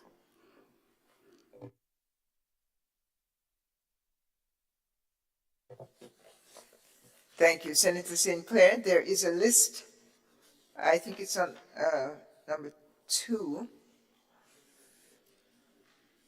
that lists the data subjects, and data users. Is it as well as private bodies a little further down? Churches should be covered by some of those categories.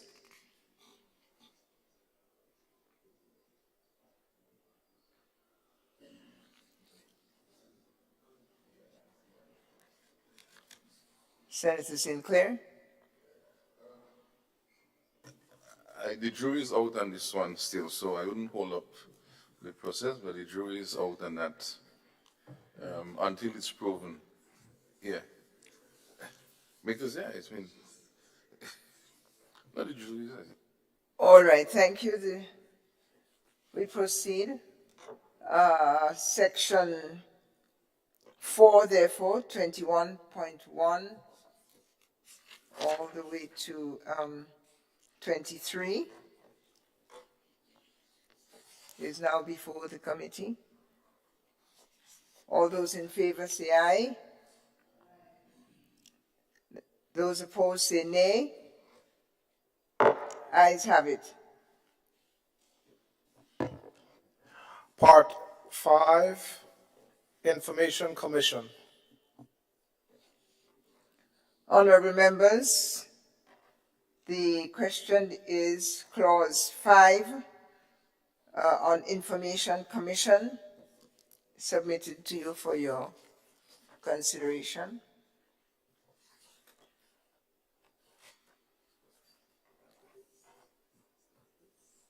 (24 to 28). Senator Lewis. Thank you very much, Madam Chair. 24.1. Despite, probably in spite of, the rationale advanced by Senator Joseph as to the need to limit the amount of people possibly exposed to the data information, we are 24.2. We are advancing that the commission should be comprised of 5 people rather than 3. We heard the rationale advance that because it is personal data, if you bring it to 5, it therefore means that it is 2 more than 3 that knows about the information. But we believe that this is too important when linked to, which is a later part of the bill, the Schedule 1 in terms of quorum, etc., right, where you can have 2 people deciding on these matters. We think that it is a better spread. Certainly, one expect that in selecting the commissioners to the commission, that you'll take into account the highest level of integrity and everything else, so that one will not necessarily be constrained by trying to minimize how many people out of 110,000 people, although it is more specific to business places, because we are dealing with public and private business, but potentially we are advancing that this be broadened to 5 rather than 3.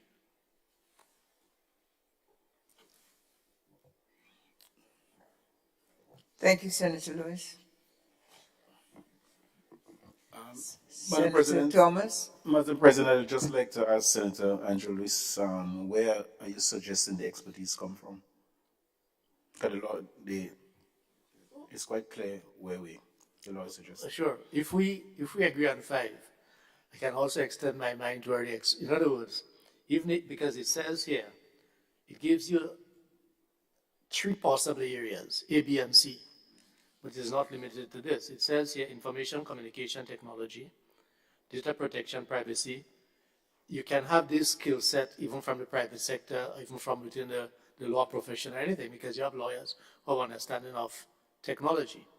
So in terms of this skill set, in terms of the composition of the first thing, in terms of 5, and there is nothing which says, for argument's sake, that you can't have 2 people satisfying A, information communication technology, other such like skills. Certainly, the labor or the unions would like to be able to, or civil society be given considerations to nominate within the guidelines, because we believe that this is something that I don't think any one of us can just speak of putting people willy-nilly, right? But the main thing, even if at the end of the day, it is 2 persons versed in law, or 5 persons versed in law. I mean, I'm just being kind of saying that it is important to have 5 for obvious reasons. And the composition here in terms of the skill set is okay. Because these individuals can be nominated by different interest groups. I'm not haggling over the interest group, but the main thing has to do, all I think, for instance, the private sector, I would think because there's no doubt that the state, let me not say the government, the state and the private sector will bear the brunt of this application of the bill. So consideration, I'm saying, even for labor, but also business, can see the necessity for them to be able to recommend someone who would meet whatever criteria that is required, keeping with what is established here. So that's how I wish to answer you, Senator Thomas, Adrian Thomas. I recognize you say Senator Andrew Lewis, or there is one who's here, so I say Senator Adrian Thomas, because there are 2 Thomases here, to be clear. If I may. Yes, Madam President, I want to chime into that discussion because it's something that I had flagged also earlier, that I am convinced that there should be consideration for having 5 persons. I also recognize the concerns, I would say concerns by Senator Joseph in terms of limiting the access, which kind of rattled my mind as to whether or not the commissioners would be peeping at people's data rather than setting policies and structure and those things. So we have an integrity commission that has about 7, 8, or 9 commissioners who see in the belly of a lot of important information, even more detailed than this data that we're speaking about here. Not that it's not important. And so the willingness to look at that, I think, is consideration.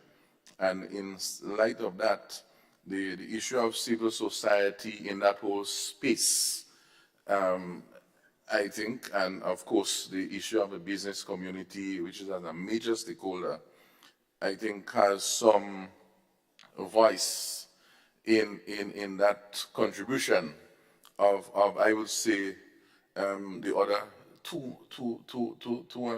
nominees, because government technically would have two, the opposition in its own space, but outside of that, you have a whole citizenry who is represented in a significant way by these other stakeholders, both from a person, data subjects, that whole civil society, church, everything there.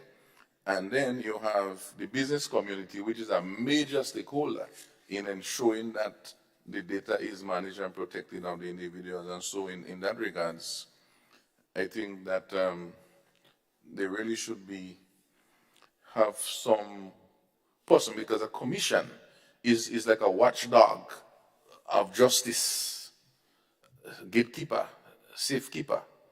It's not a set of, they are there to seek the interests. And that is how I see it, not peeping at data.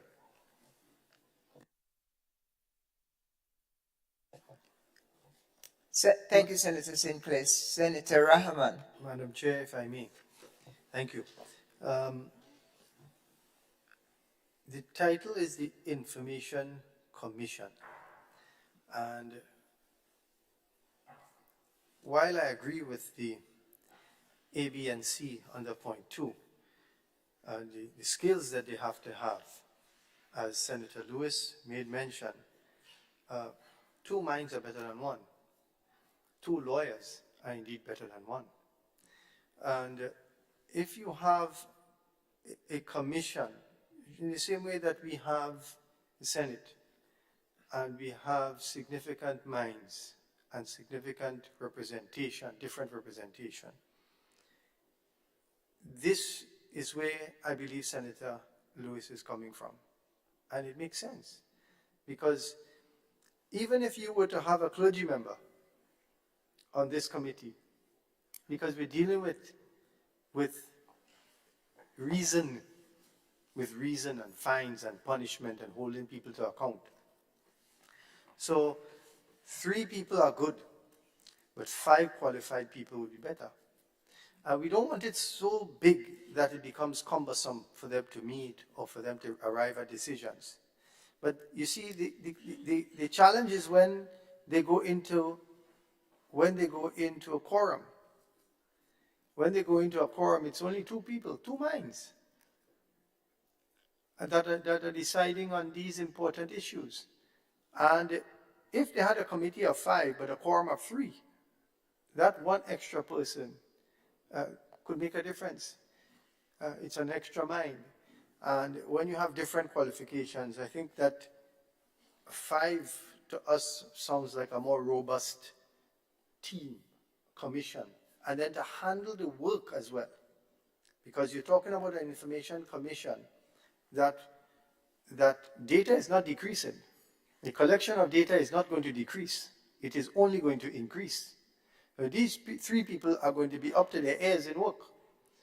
So to have to review so many different things. So if the commission is a little broader, I think it's in the interest of even government having thought about it, that it should be a little broader.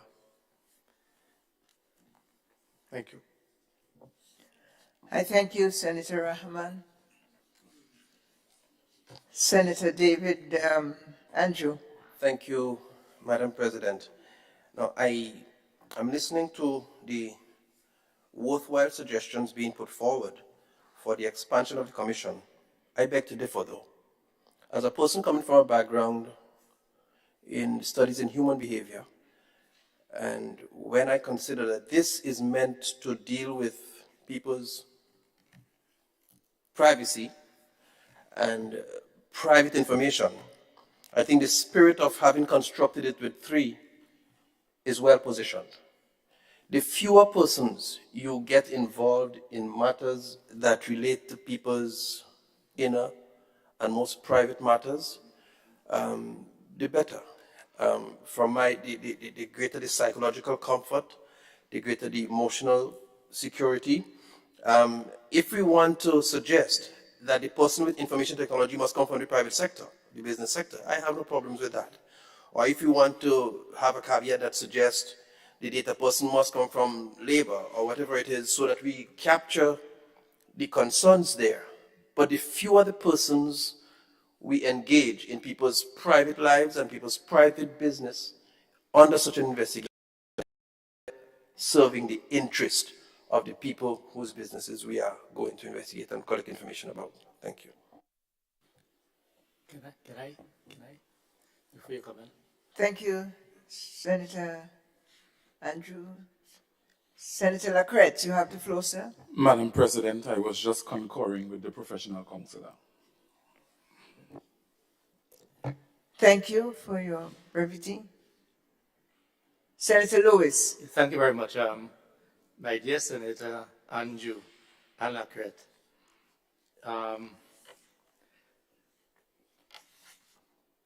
The Commission, if we were to look on the function and powers of the Commission, does not deal with the information that you are speaking about. As a matter of fact, the personal data is what is at the domain of the business places. And this, what will lead to a breach is that the business places who have access to that data not using it properly. Let us go through the role and function, if I may, of the Commission. And if you agree with the reason that will be advanced, then I guess you could agree to the 5. It says the function of the Commission include A, monitoring compliance by public bodies and private bodies with the provision of this Act, including issuing notices, advising public bodies, etc., and private bodies of the obligations under this Act, receiving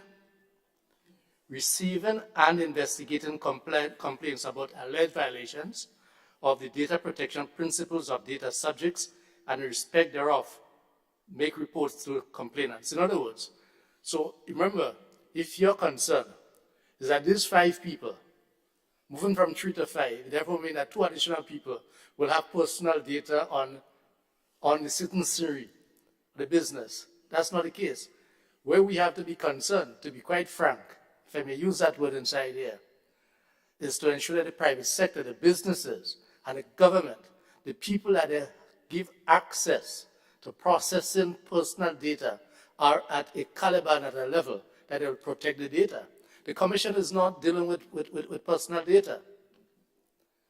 Obviously, it may come because when complaints are filed, these things will come up. But that is after there is an alleged breach, because someone else may not have handled it properly. The Commission, and that is why, so your argument, in my view, support the expansion, because what we are dealing with, policy, supervision, to be in a wider breadth. Yes? So this is not a case. Remember, the data, the Information Commission is not the resource where the data is stored.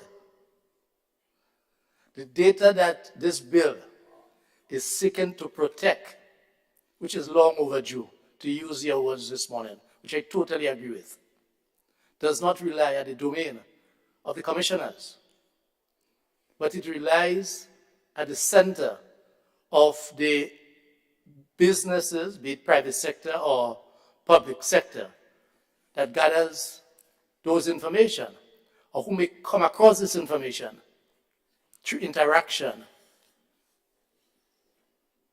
So I'm not worried, to be quite frank, about the concern that you have. It's a valid concern, providing that the information, all the different information was now managed and protected by this commission. As I look, it says E, undertaking research into and monitoring developments in data processing and information technology to ensure the continued protection of personal data through administrative, legislative, or other methods, and to report to the minister the results of such research monitoring. So they'll be tasked with keeping abreast with cutting-edge technology, monitoring international development, For instance, that may indicate that there are certain glitches in certain systems that we may be using. And obviously, they would delegate some of these findings and research to their support staff. One do not expect this 5 or 3 or 7, we are calling for 5, not 7, this 5 people to be going out there and being bogged down into doing all of this. Yes? So we are proposing 5. One may have been prepared to give consideration to holding it to 3 based on the reasons advanced by Senator Andrew and others. But this is not an immediate concern because they are not dealing specifically with the concern that you have. We have to be concerned about the companies. And that is why there's a possibility of fining them up to $200,000 and or jailing them or putting about both for breaching that trust that users put into these companies. So that's how I'd like to respond to this. And I'm hoping that we can see this as we seek to make amendments that would reflect the deep concerns that is coming from the both sides here.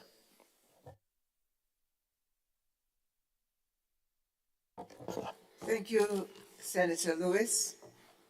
Senator Joseph. Madam President, for the reasons that I've already articulated, and considering that the Information Commission under this bill is already a concession compared to counterpart legislation in other territories. So, for example, in Jamaica, there's a sole commissioner under Section 7 of their act. Sorry, not Jamaica, Trinidad and Tobago. Trinidad and Tobago, a sole commissioner under their act. Jamaica, a sole commissioner under their act. Antigua, which is part of the OECS considering the model bill, they too have a sole commissioner under Section 21 of their act. And there's good reason for that. In fact, if I were to have my way, we would have a sole commissioner in Grenada as well. Because the sole commissioner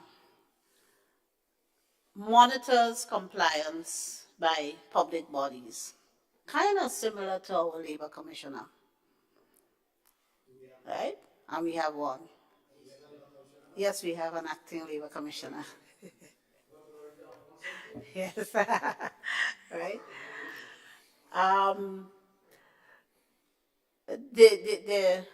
The commission also performs an advisory role under Section 25B, advising public bodies and private bodies on their obligations under the Act. And the commission receives and investigates complaints. That really ought to be the function of a sole functionary with supporting technical and administrative staff. That's really how that should be. So it will not be in our interest for these reasons, and look at the precedents around the Caribbean and beyond to expand the commission further. And I endorse the point made by my brother, Senator Andrew, that the persons with the qualifying criteria at Section 24, 2A, B, and C may well be drawn from the sectors highlighted by my learned colleagues. All three of you. You all have me not saying the other side. All right. So I think the three-man commission is well sound and in the best interest of the people that we serve. with supporting staff. Thank you, Senator Joseph. Senator Thomas, Adrian Thomas. No, Andrew.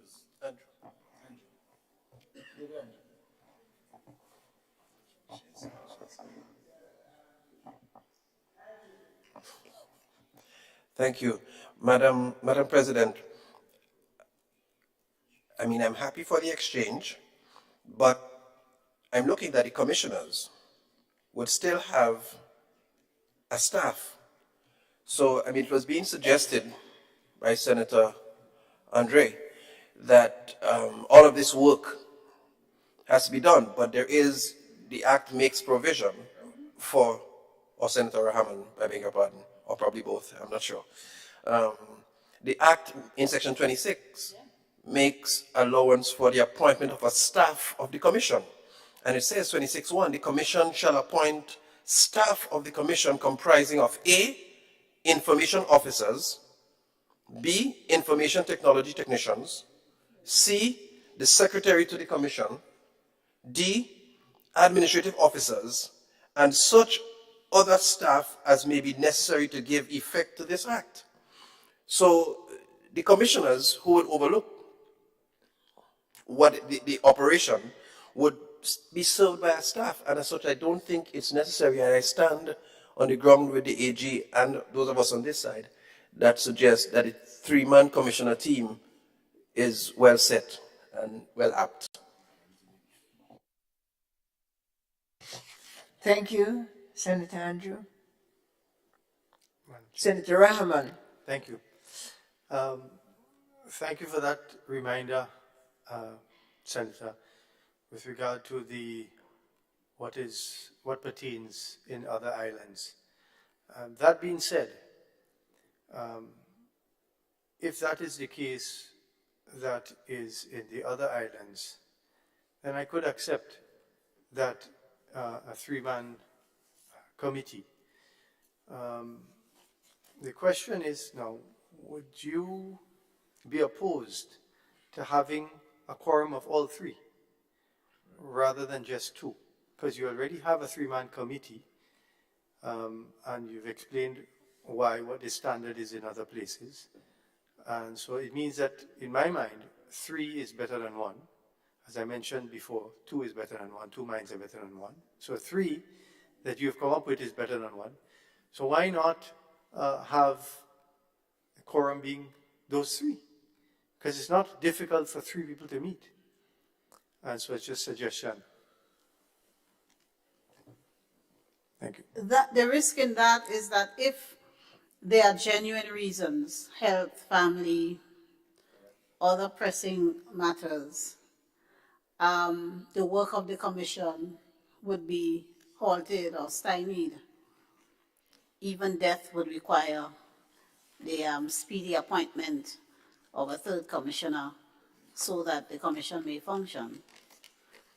So that's the inherent risk in requiring all commissioners to form a quorum. So I wouldn't advise this Honorable House along those lines. You see, Madam President, Senator Clay. a quorum of three, which I endorse, bearing in mind the example explained by Senator Joseph, that if the three have to be, it could be difficult. If someone have a problem, then one is suicide for those countries who have one, because it means that one commissioner could really hold up the show. If you go to one, for those countries who have one, as explained. So I say this to say that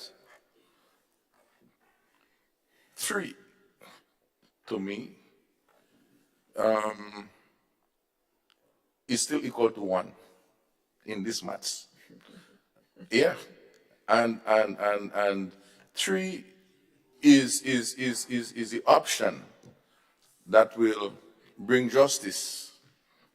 In fact, three will bring more justice if one of the trees are then a contribution from within private sector / labor / NGO, they sit down and they, so then even if one happens to not make it, bearing in mind the concession that they may want to give and you end up with two, you wouldn't end up with two colliding officers. The issue that arm's length, because if you look at the construct as to how this commission is two one way and one way.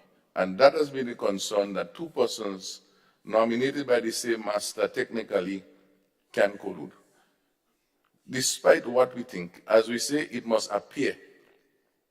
And I don't think that there is any harm in creating that safeguard at this stage. If we have to end up settling at 3, I think there are opportunities for that contribution from that voice. That meaning that if you end up with 2 as a quorum, but I think 3, I mean, we have to find ways, you find healthy people, you find situation, and even if they're home, the CCJ, they call it, meeting in your room on Sunday evening and trying cases throughout the world. So I think that I don't see what might be so harsh that the 3 of them cannot meet. And maybe we need to find out how the other countries with 1, what happens if the whole place goes down, if a commissioner go on holiday or something like that. Thank you, Senator Sinclair. Senator Joseph, you asking for the floor? No, Madam President. Okay, thank you. I take it we can move on based on the contributions from my colleagues. Thank you. Is that the sentiment of the floor? Senator Neelan Franklin, sorry. Thank you, Madam Chair. I would presume that the discussion on the amount of commissioners is exhaustive, and I would like to make reference to subsection 4, which says the members of the commission shall be subject to Schedule 1 and shall, before assuming his or her functions, make and subscribe to the oath in the form set out as Schedule 2. I had suggested 3 amendments to Schedule 1. The Honorable Senator Joseph expressed her opposition to 2 of the 3, one of which, the first was the offenses, and she indicated that all of those offenses are indictable offenses already. I would accept that. And the second, the Honorable Member expressed opposition for was the tenure, the term limit. I would accept also. But that last amendment, the Honorable Member did not express any opposition for it, and I would like to table an amendment to the schedule on that basis again. And that amendment would be to include as F in the schedule that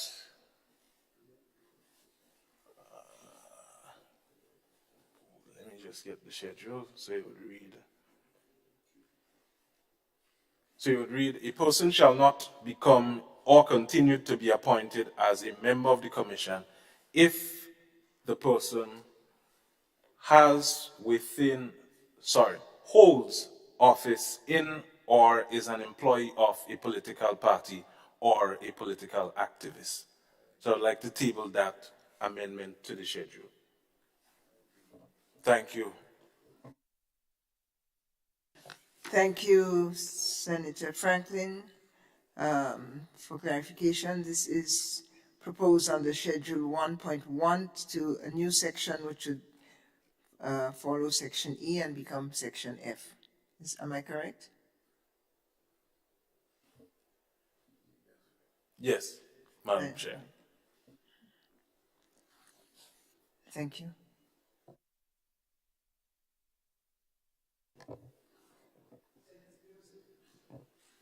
Madam President, the latter first, it will be, if not near impossible, certainly difficult to give a definition or to definitively identify political activists. It's a term we use in our construct, but it's not a profession. It's not a term that necessarily has a definition in law.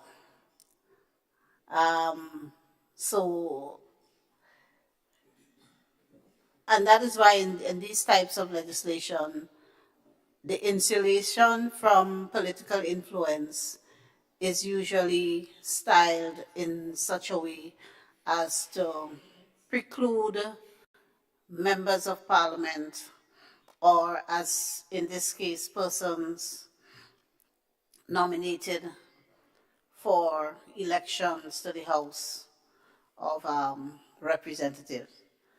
So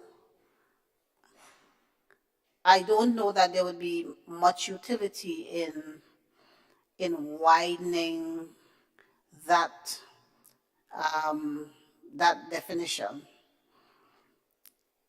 I would like to hear perhaps more from the Honorable Senator on why the suggestion. But I don't know that we would be enhancing the bill by that amendment. Thank you, Senator Joseph. Senator Franklin? Madam Chair, a lot of reference was made to our regional counterparts as it relates to what their data protection legislation contains. And the Honorable Senator used Antigua, Jamaica, and Trinidad as justification for not having expanded the number of the commissioners, as was raised by the three honorable members to my left. I would like to point out that Antigua actually has provisions, but that particular provision in their schedule as a disqualification for members to the commission.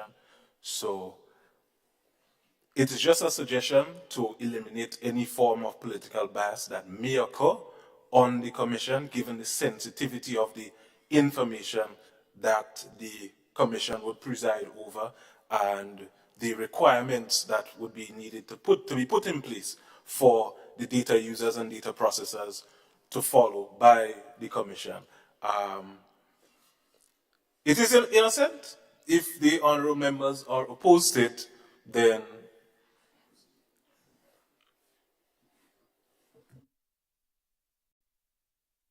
Thank you, Senator Franklin. Senator Claudette Joseph. One moment, please, Madam Yes. President.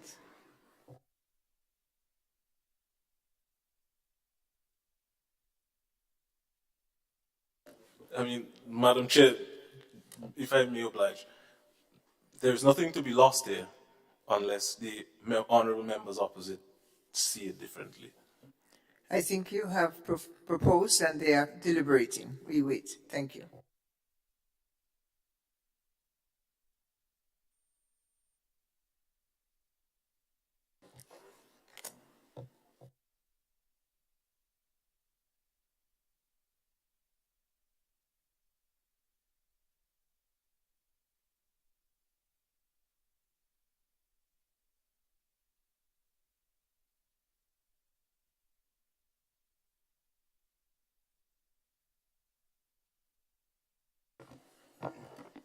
Senator Joseph?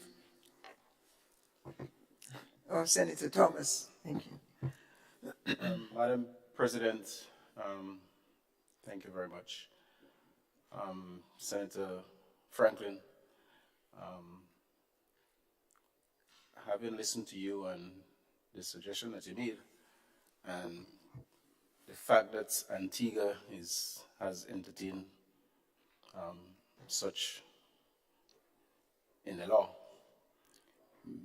we may want to consider the appointment of a political, not a political activist, but a member of a political party rather than a political activist. And if you're willing to adjust your suggestion, we may want to consider it in that light. Or if you stick to political activists, it may not really and truly lend itself to. I'm not too sure if a political activist is a profession or something. I mean, we use this slang, as Senator Joseph indicated, but it's not something that we can maybe want to put in law. We'll see. The entire wording of the phrase would, well, that particular amendment would be holds office in or is an employee of a political party, and the latter part says or a political activist. So you would prefer that we remove or is a political activist and leave the remainder? Sorry?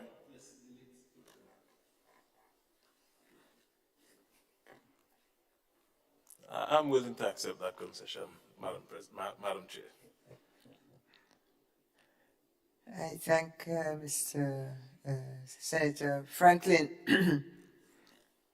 As we crawl into the late hour, I thank him for compromise. Thank you.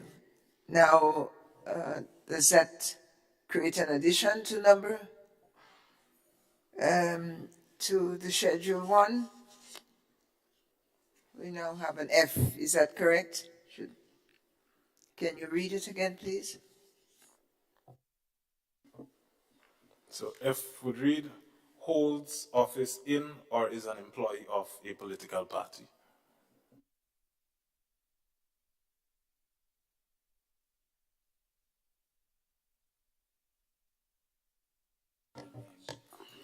Senator Joseph. Madam President, I thought I heard the suggestion when it was initially made to say holds executive office, because holds office is quite a broad and ambiguous description. So a tidier wording would perhaps be hold executive office.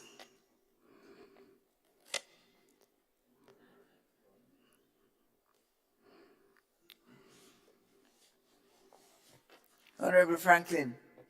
Madam Chair, I think the wording of the proposed amendment is sufficient as is. You want us to vote on it? We can.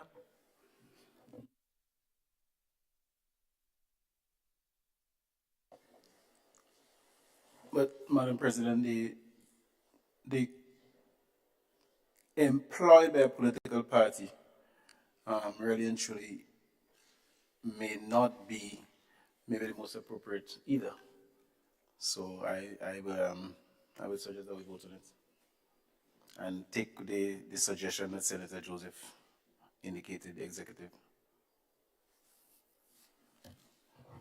Thank you, Senator Franklin. So section now reads, Senator Joseph, as you will implement it. Madam Chair? Ah, I'm not clear on the wording. I'm not clear on the final proposed. Yes, this is why I'm asking Senator Joseph, Claudette Joseph, to please read what she understands has been added and will be on her agenda for action. Thank you. Schedule 1F. Holds executive office in a political party. Thank you. My question. Senator Sinclair. So my question is, understanding how political parties operate with constituency branches and all of those things, which has executives at those levels, I'm interpreting executive mean at any of those there, or are we taking at the national? Just for clarity, to understand that we're on the same, executive is executive, it doesn't Yeah. matter. Okay, no problem.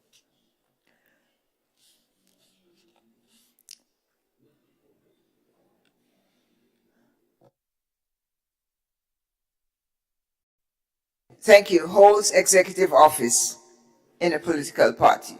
Is that?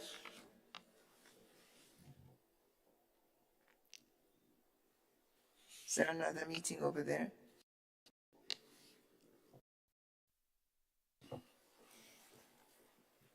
Senator Sinclair, national executive, not constituency executive. A village executive, but the national executive, main body. Yeah, I'll tell Senator Sinclair, thanks, one. Say that again? Therefore, it reads, holds national executive office in a political party. Am I correct? Correct. Thank you. We go back to section 4.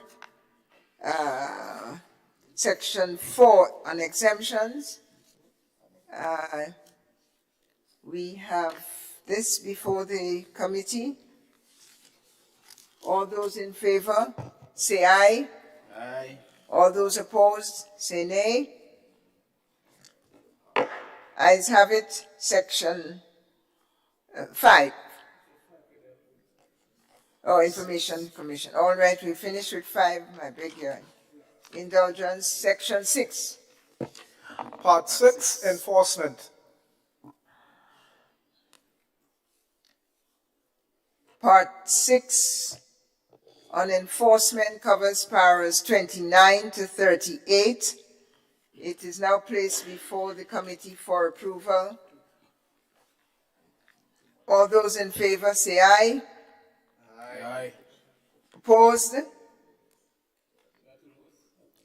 Beg your pardon. Senator Lewis. Sorry, sir. Thank you very much, Madam Chair. So the vote is nullified.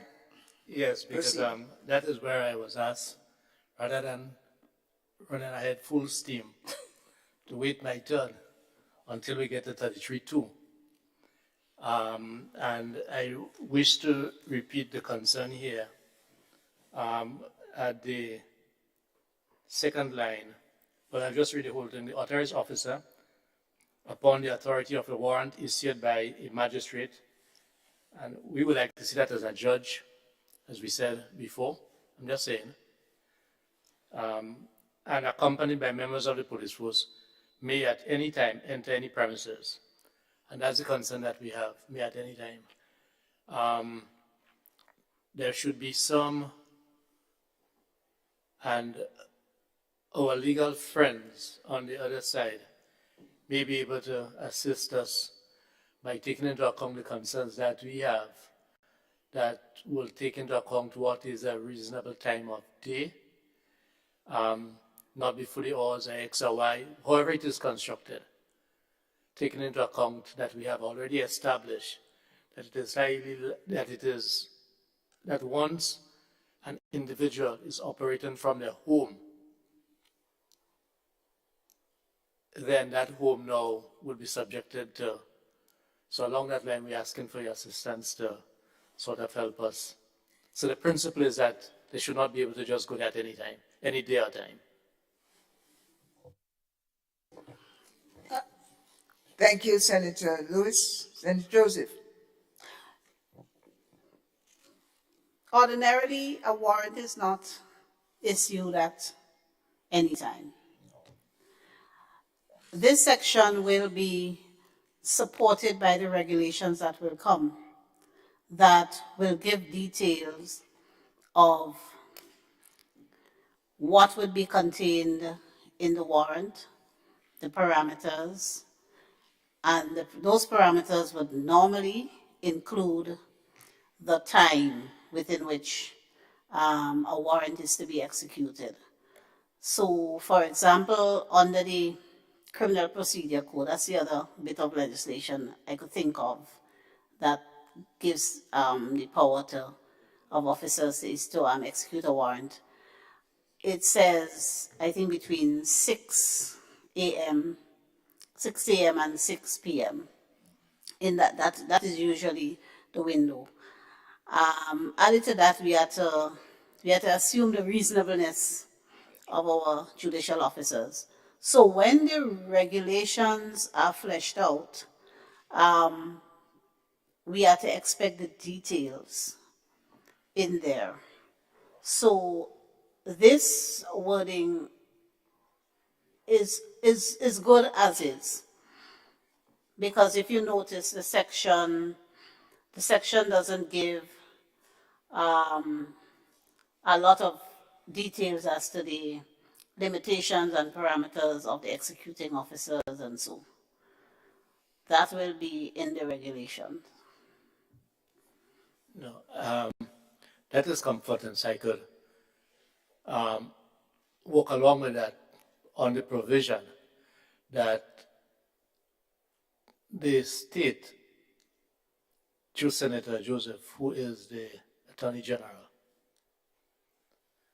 has clearly stated that there is buy-in, that there need to be time specified, and I would even suggest that the 6 to 6, the 6 a.m. to 6 p.m. sounds reasonable.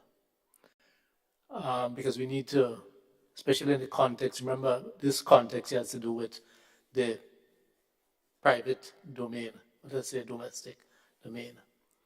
So, I wouldn't make word over this on the basis that the SRNOs, they will address these matters, details, but not just leaving it up to the details, but there's a commitment and understanding. So could we agree that we would be working within the 12-hour period of 6 to 6? Yeah, and just from my understanding, yeah. Well, to be frank with you, Senator, I wouldn't sit here and unilaterally give you a commitment, but we have to expect reasonableness when the regulations are fleshed out. That's as much as I can commit to you now. In the spirit of everything, I will say, I could look at that, although I'm not opposed to, Grenada has always been known for its fuss, so I'm not limited by what Antigua and them are doing. I think we're always proud of setting our fuss, but that's for a different conversation. I thank you, Senators. And we move to part 7. No, we move to the... No, sorry. Senator Lewis. Because the aspect of the level of the judicial officer who will issue the warrant means so much to us, is it possible that the other side can give us a rationale as to why they would want to hold on to a magistrate and not a judge in terms of issuing that warrant? Yes, one, because we trust and have confidence in the integrity of our magistrates as judicial officers. And 2, it will be more practical for the magistrate to be the authority to issue the warrant. And recall that the section requires the warrant to be issued by evidence, based on evidence on oath. And the magistrate is a judicial officer who would examine the evidence brought before him or her and determine whether sufficient grounds have been made out for the issuance of a warrant. Just must note, however, that it appears much easier for past political activists, and not just activists, but senior members to become magistrates than to become judges. And that is one of the installation that one wanted to use to give further credence to the points made by Dr. Alexis of not weaponizing or politicizing. So that's why we wanted to go a step higher. That's just some of our considerations. What I will say to that is that I recall said Dr. Alexis leading a very loud one-man demonstration against the appointment of a certain gentleman as a judge here in Grenada because of his former political activity. And that judge turned out to be one of the best judges we've ever had in this country. And he became Chief Justice of the Eastern Caribbean Supreme Court. So. Thank you. Any other suggestions for section 6? Hearing none. All those in favor of adopting it? Sections 29 to 38, say aye. Those opposed? Ayes have it. Part 7, offenses. Part 7, offenses, sections 39 to 42 is under final consideration.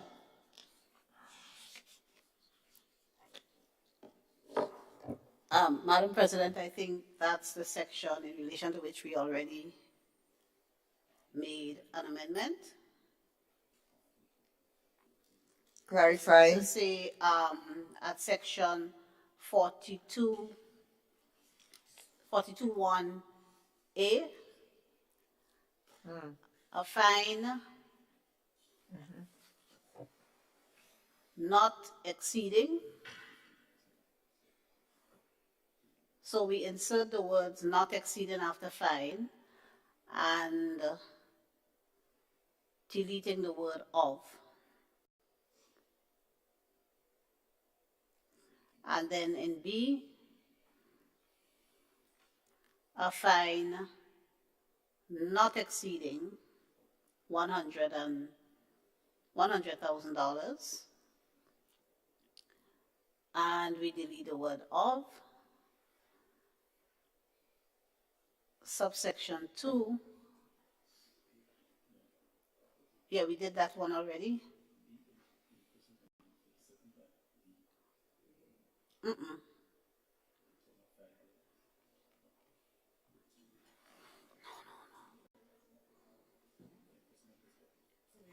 The imprisonment portion as well?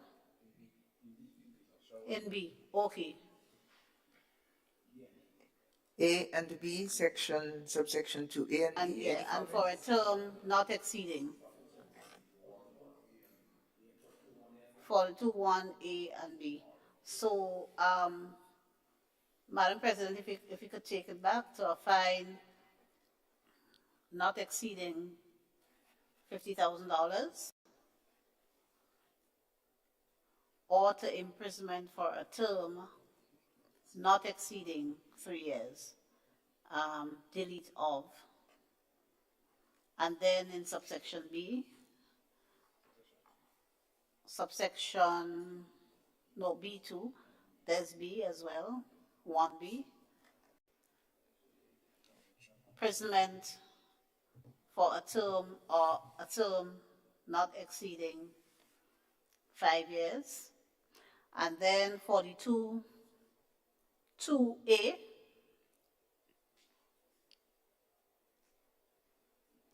to a fine not exceeding $250,000,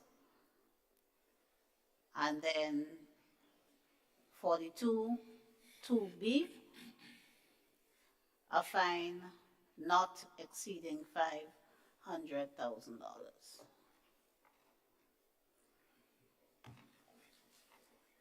I thank Senator Joseph. All those in favor, say aye. All those opposed? Sorry, Senator Lewis. Was this a vote on the amendment or the whole section? This was a vote on the whole section, Okay, so just 39 permit to me. 42. Just permit me under 44. I still want to just raise, on the delegation. 44? We are not there yet. Oh, that's what I was asking if it was a vote on the amendment in 42, or the whole part, sorry. So, okay.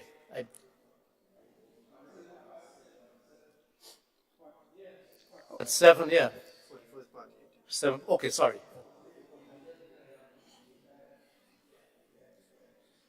Madam Chair, Yes. I'd just Sen- like to ask a question on Before you ask, so to clarify, we have approved sections 39, part 7, which is paras 39 and up to 42. Right. Is that correct? Thank you. That's concluded. Thank you.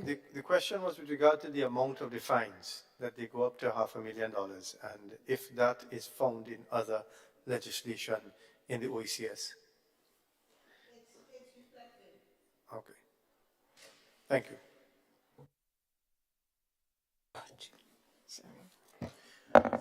Part 8, miscellaneous.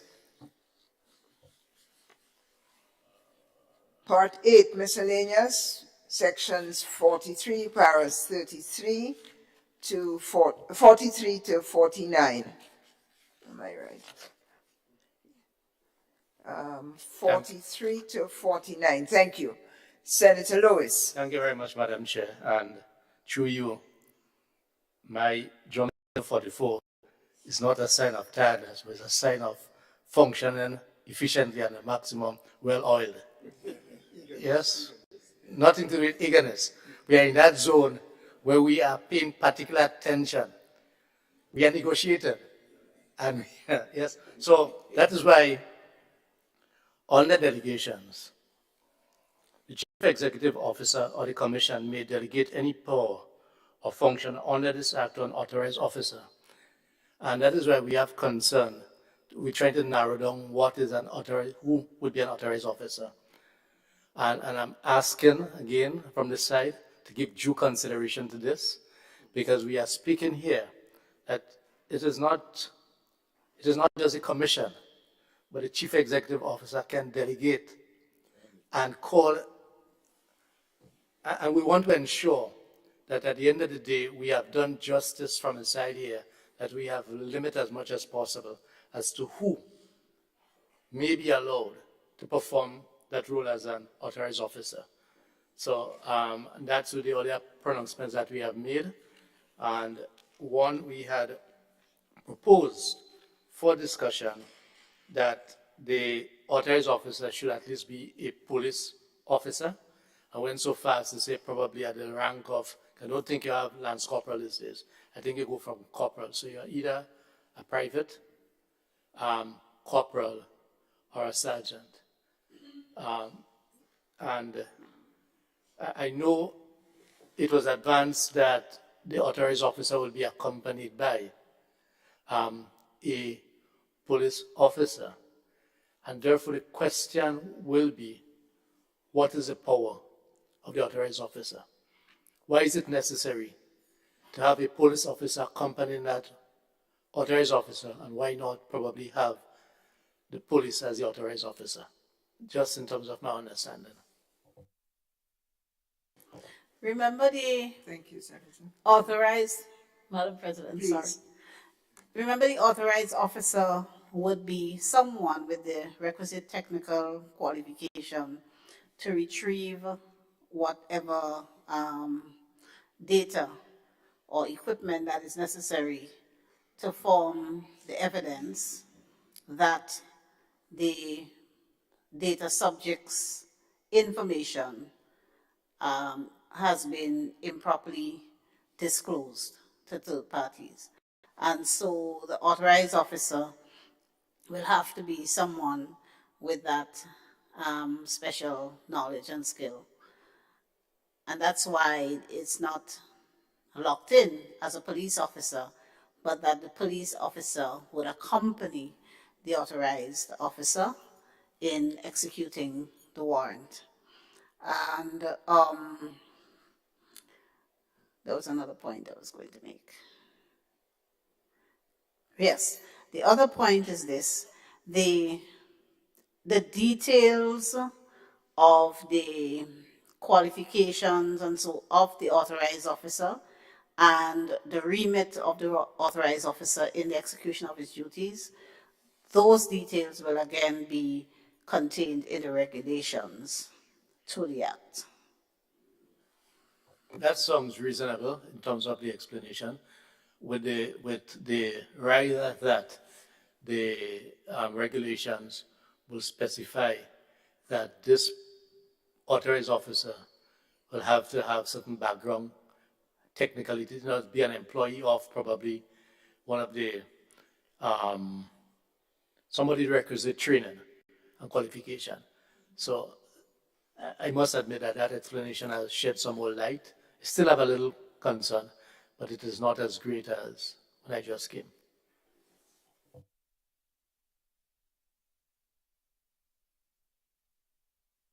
Thank you, Senators, both. And any other clarifications on the 44 to 49? Yes, Madam Chair. Senator Rahman. Question with regard to the, because we note that they are protected, members of the commission are protected from criminal or civil proceedings. A question with regard to process or code of conduct in other islands of the OECS. Is there such? And so that would be also incorporated into. Okay, thank you. Madam President, the answer is yes. There'll be a code of conduct.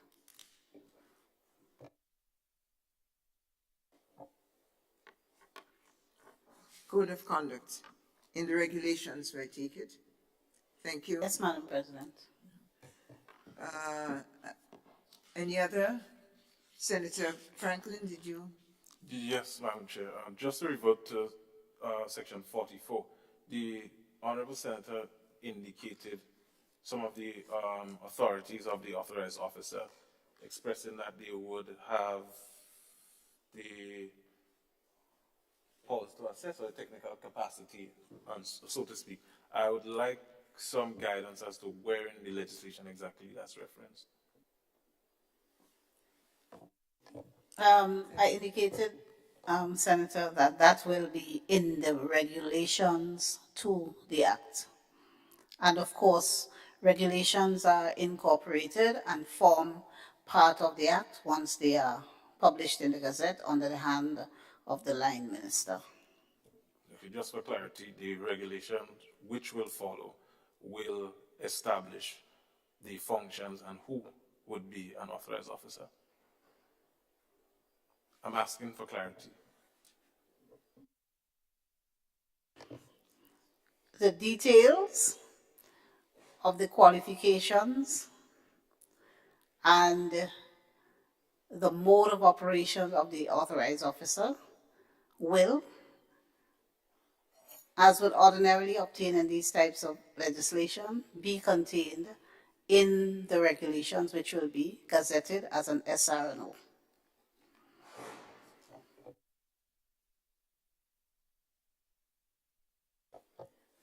Thank you, Senator Claudette Joseph. And now we put this last section. All those in favor of sections 43 to 49, the last part 8, miscellaneous, say aye. Those opposed? Passes. Ayes have it. Schedule 1.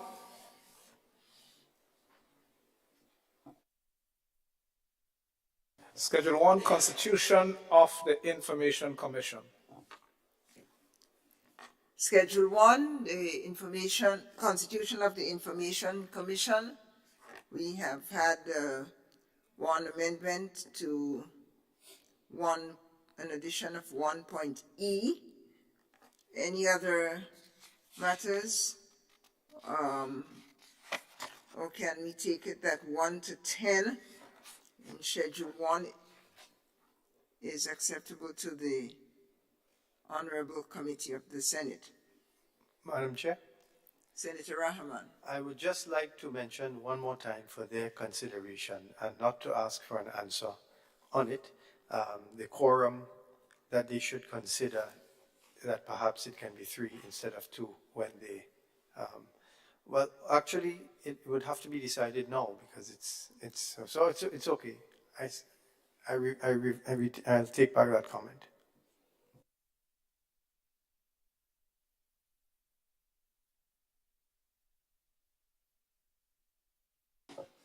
Thank you. Yes, we've had quite a conversation on the quorum. And now we submit it to you for adoption. All those in favor of Schedule 1, say aye. Opposing views? Ayes have it. Schedule 2, form of oath, affirmation of officers. Honorable Committee, Schedule 2, the form of oath or affirmation of member or officer is before you. One section, one paragraph. All those in favor, say aye. Opposing view? Ayes have it. Part 1, preliminary. Part 1, preliminary section. Let's see. Are you asking for the floor? I can't see from where I'm sitting. Senator Adrian Thomas.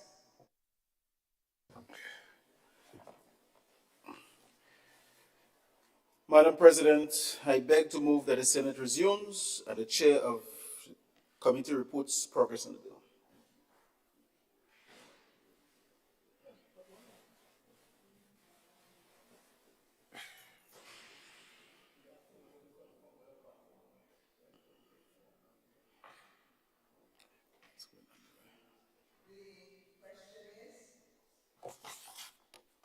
Honorable committee members, the question is that we resume, we close off our work at the committee level and the committee chair issues a report to the Senate. All those in favor, say aye. Aye. Those opposed?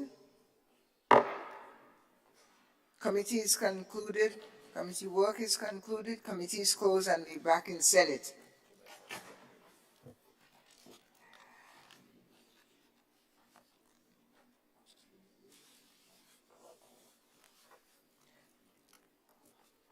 Honorable members of the Senate, I have to report that the bill was considered by a committee of the whole Senate, and it was passed with adjustments,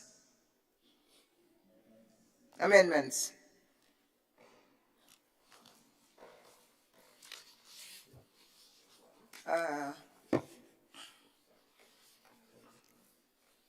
Minister.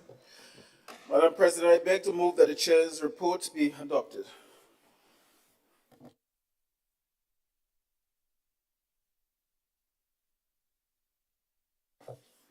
Honorable Senate, the question is that the chair's report be adopted. All those in favor, say aye. Opposing senators? Hearing none, chair's report is adopted. Leader of Government Business. Madam President, I beg to move that the third reading of the bill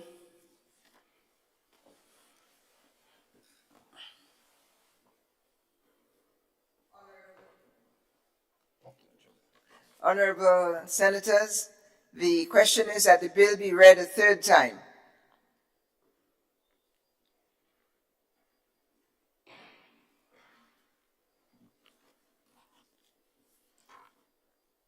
No debate. The question is that the bill be read a third time and passed.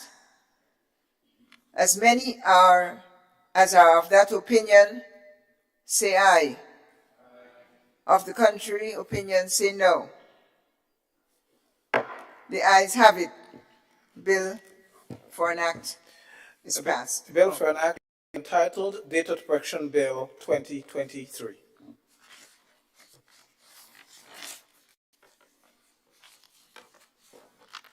Congratulations on your hard work, senators. And we pass to the Disaster Management Bill 2023. First reading. Leader of Government Business. Madam President, I beg to introduce for the first reading a bill for an act shortly entitled Disaster Management Bill 2023. A bill for an act shortly entitled Disaster Management Bill 2023.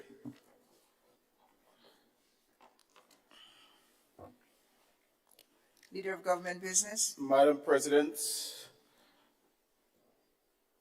I beg to move that the relevant standing orders of the Senate be suspended to enable the bill to be taken through all the stages at this sitting.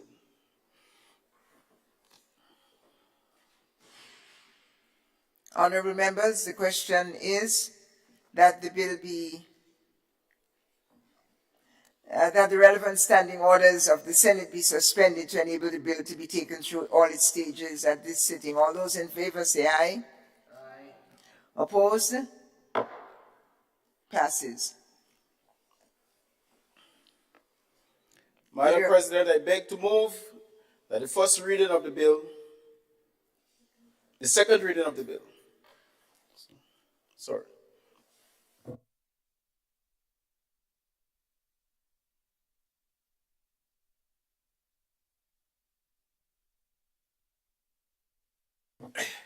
Madam President, it has been a very long day.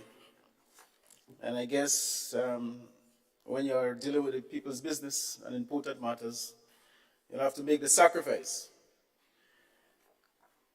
But having looked at the importance of this bill, I am of the opinion that this House will give it the kind of attention that it deserves and will ensure that the people's business is well taken care of. Madam President, this bill comprises 66 clauses and 3 schedules.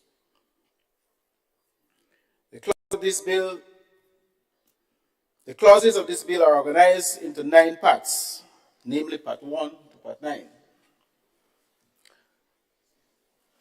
Part 1, Madam President, comprises 3 clauses, 1 to 4, and provides for the short title, the commencement of the legislation, and definition of certain terms used in the legislation. Part 2, Madam President, comprises of 6 clauses, 5 to 13, and makes provision for the establishment of certain terms, for the establishment of the National Emergency Advisory Council, which provides for the mechanism to consult with key stakeholders. Madam President, the third part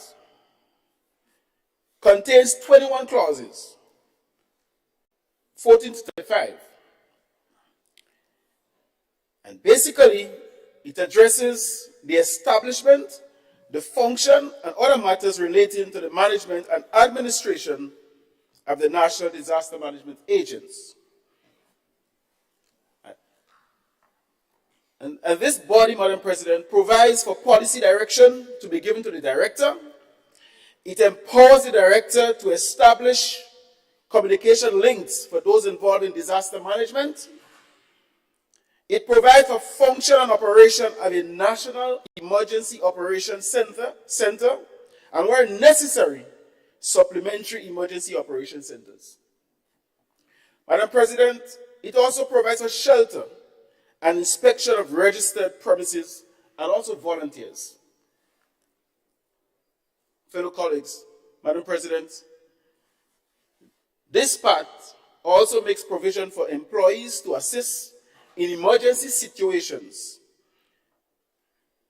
And it also makes provisions, Madam President, for payments to be made by the employer,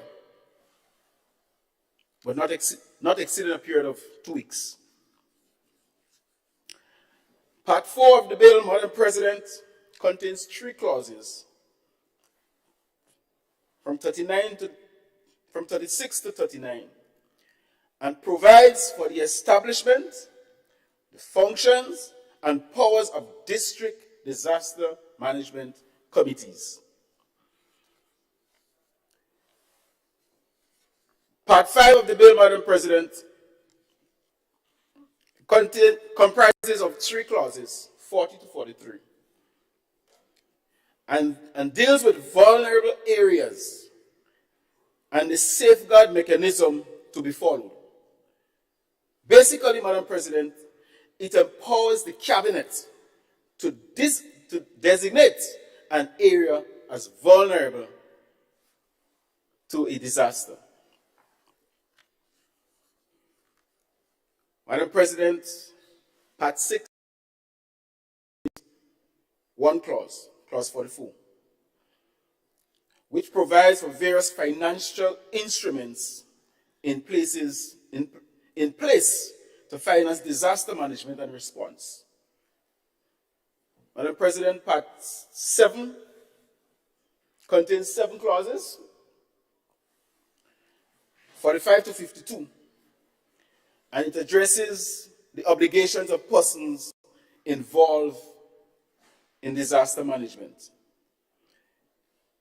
Clause 45 in particular mandates every head of government as statutory entity to ensure that there is a liaison officer, very important, for purposes of communicating with the director. It directs various entities, Madam President, critical facilities agents, to prepare a disaster management plan. Madam President, it goes further to provide for the preparation of policy, strategy, monitoring, reporting, and evaluation. It also mandates, Madam President, to conduct annual training and exercises related to disaster management for all staff members of every head of government as statutory entity and every critical facility agency. Part 8, Madam President, very important. It contains 3 clauses, 53 to 56, and provides for the National Multi-Hazard Alert System and declaration of disaster, which will operate under the supervision of the director. And the final section, Madam President, Part 9 of this bill, contains 9 clauses, 57 to 66, and deals with miscellaneous matters. Madam President, it provides for the protection of persons who in good faith exercise powers, duties, or obligations under this act. It also provides, Madam President, compensation to any person, any authorized person, who has suffered personal injuries, losses, or damage to properties in the course of performing functions under the law. And it also makes, Madam President, provisions to criminalize certain antisocial conduct. Madam President, I hope that I have justified the passage of this bill, the importance of it in my presentation, and I look forward to the senators in this House to give support to this very important document that will be of significant benefit to our citizens in times of disaster. So I look forward to hearing from my colleagues on this side of the House and on the other side. Thank you. I thank the Leader of Government Business for introduction of the bill. There are 66 clauses, so if you add up all of them, I think we end up with 66 clauses and divided, as you said, into 9 sections.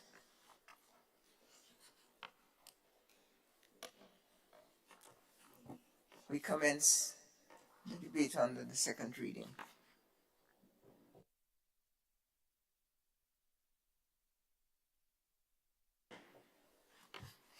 Unless, of course, we need a short break, comfort break.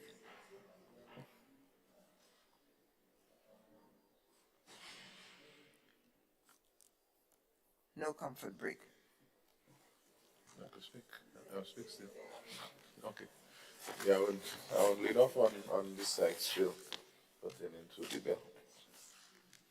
Thank you, Madam President, and I must say that it's good to see a bill like this to address our national emergency issues, disaster issues. Not most time when we hear about disasters, we speak about hurricanes and so on. That's what comes to our mind. But of course, there are many other type of disasters that we can have. You know, it's a national emergency Disaster Management Bill 2023. I must say that before I go here, that I understand what it means when you don't have a proper function. I recall during Hurricane Ivan the efforts that I, along with many others in St. Andrews, through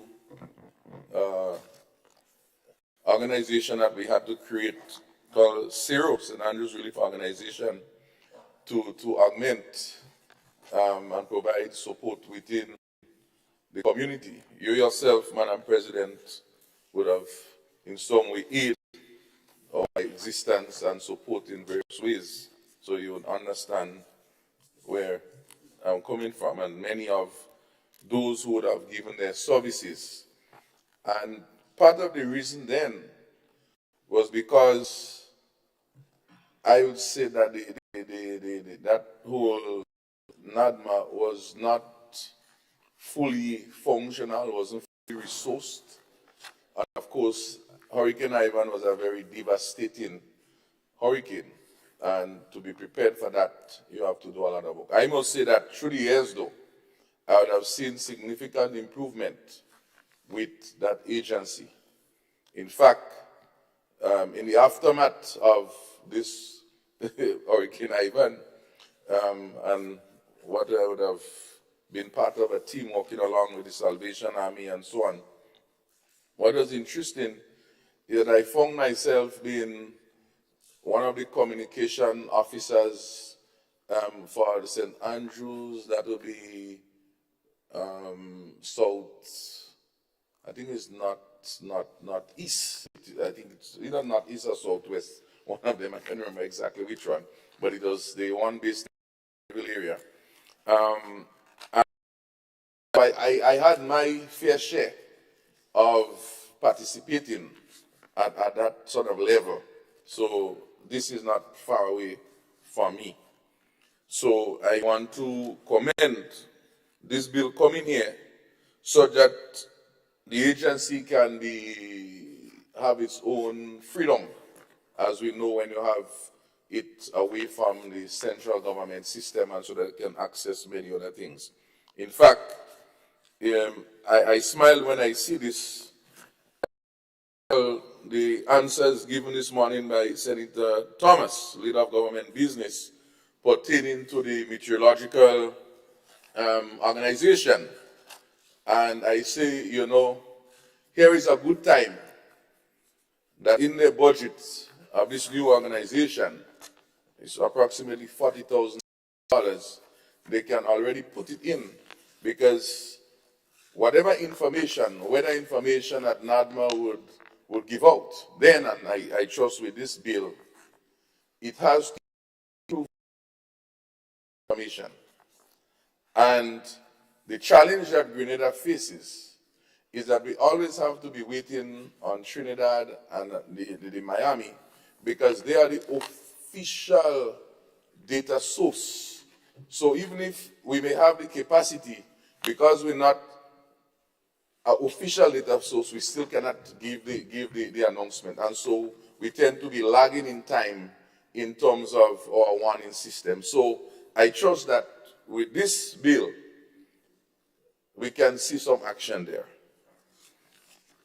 Specifically to the various clauses, I want to comment that in clause 5, 2,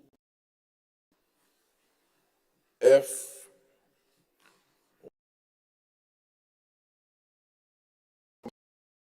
such the minister may Emergency Advisory Council, so that is chaired by the Prime Minister, and it speaks about such other persons may be designated by the minister responsible for disaster management and disaster risk management, to include representation of the private sector, labor, agriculture. So it's good to those having a key there. So it's good to see that consideration. But I also recognize that there is an opportunity for the utilities, water, electricity, telecom, which generally are key factors, key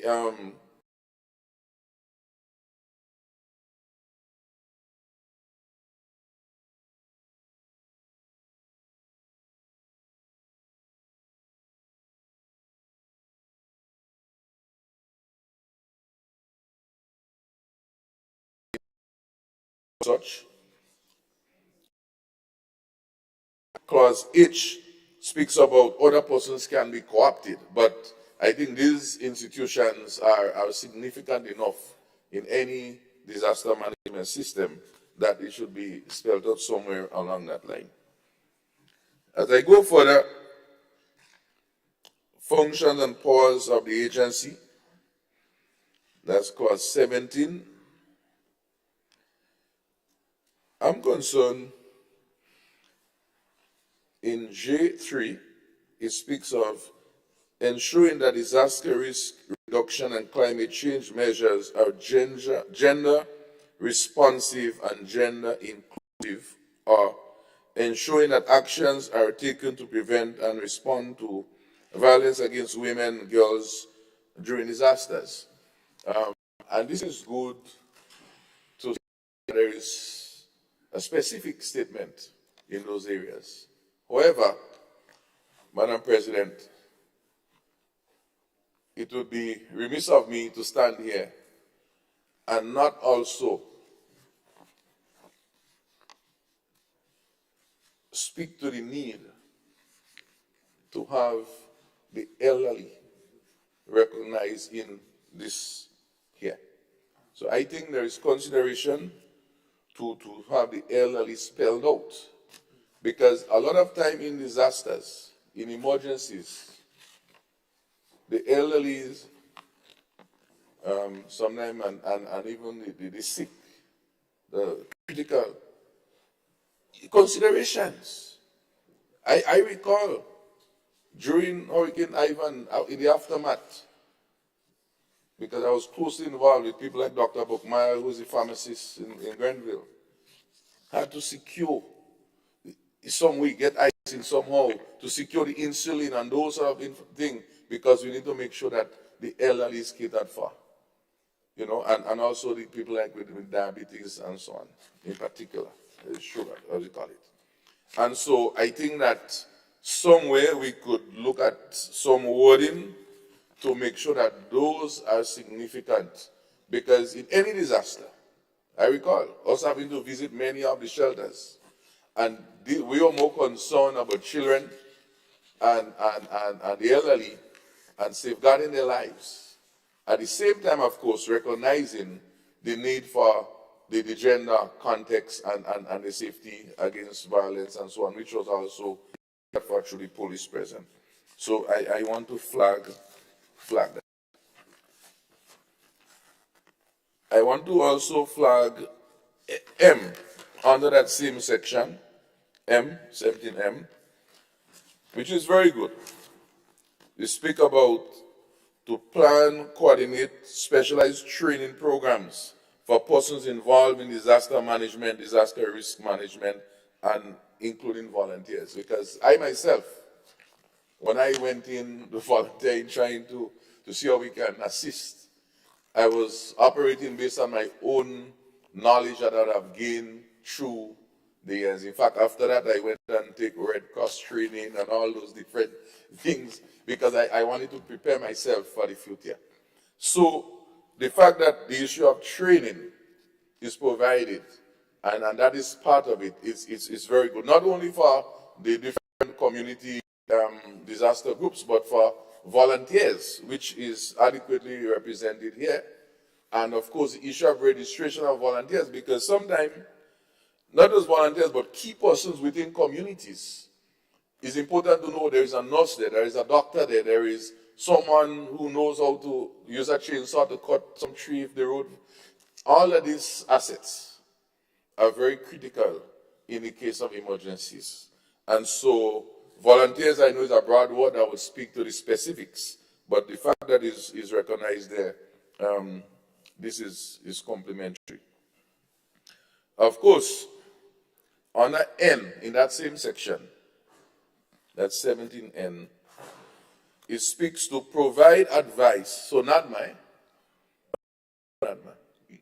to provide advice and assistance to the private sector concerning business continuity to the extent that resources permit.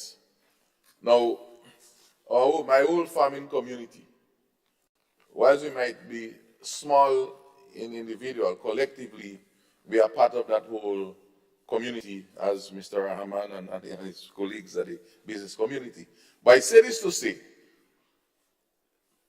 not just in the context of business continuity for what we may call organized business, private sector, big business, but we need to have some consideration here. And we may say that is interpreted, but I'm not too sure if it will be interpreted, and maybe our committee will look at that. But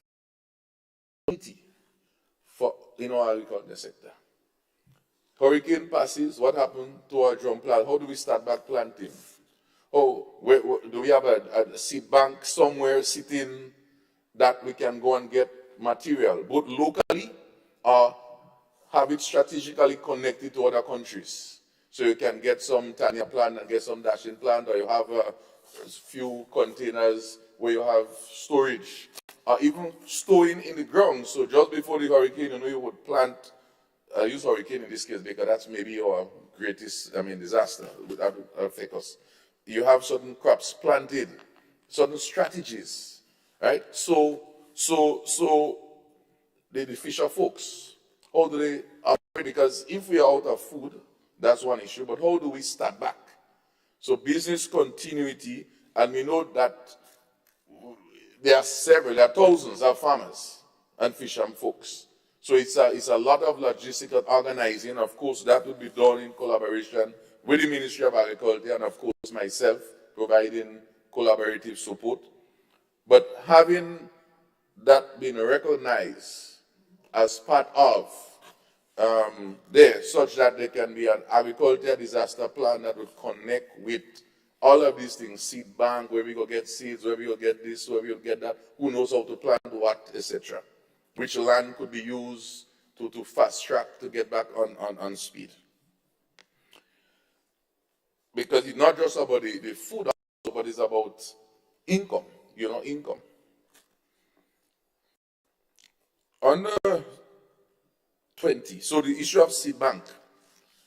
I know we may say NADMA may not want to have a seed bank, but maybe within their budget, they would find some way that could be organized. If it means that in the next budget coming around, we have to support that call, we need to put it in. Yeah? Because seed bank don't have to be one place. Our John Plaza Bank don't have to be one place. And we might even be called upon strategically within the sub-region to provide support to even other countries that may go through those sort of issues. 20. I have a question. 20 says the minister may give to the director, that is director of NADMA, directions of a special or general character in relation to the policy to be followed in the exercise of the powers conferred and the duties imposed on the director under the Act. I'm concerned that there would be some council, some board, I would call it, and I'm concerned that the minister could just call the director and say, get cracking. Where is the board in all of this? You may say, well, in true sense, it may not happen like that. But when those things are written like this, then you basically bypass everything else. So I think that we need to be mindful, and then those things lead to administrative hiccup, and we wonder why. If I go down to 23, Disaster Management Information System, this here speaks about the early warning system. And of course, I think that I would have spoken to that particularly when it comes to weather. But of course, there are other type of disasters that other persons would be more competent to speak to in terms of those warnings. Okay? All right, so this here, I think the 25, and maybe there's a little question I have because it mentions something about director again. So I'm not too sure if it is the director of NADMA or if it's some other director. I think that may need to be, that would be maybe discussed later on. So I have a question on that.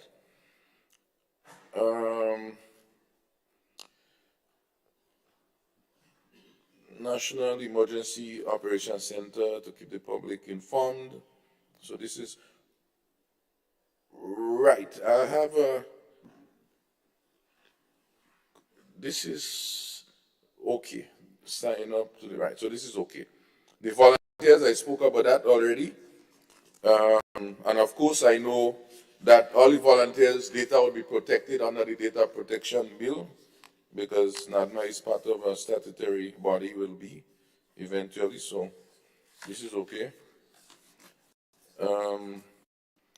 The issue of inspections, this one is going to be interesting because what I'm interpreting with 30, that NADMA can cause, like we discussed in the data protection, some business place or some place, that's what I interpret, to inspect. Well, look, you have safety issues pertaining to some hazard, and that can cause some disaster, and we can intervene, and there is charges around that. And so I trust that we will discuss that later to understand how that would be implemented as offenses maybe on inspecting the various places. Because it speaks about with the consent of the owner or occupier, you would go and visit and do checks. Okay, there is another point here. 939. It speaks of the assistance of the agency may at a prescribed fee to the owner. No, I think I was okay with that. Where when we get to the committee, there is a comment I have here. The of should be from or by instead of is some little wording. So when we get there, I would speak to that. 54. Right. So 54 I could address there. When we come to some edits, which I could address there. In schedule, the schedule at the back, they speak about the constitution of the board. It speaks about the board shall comprise a chairperson, a deputy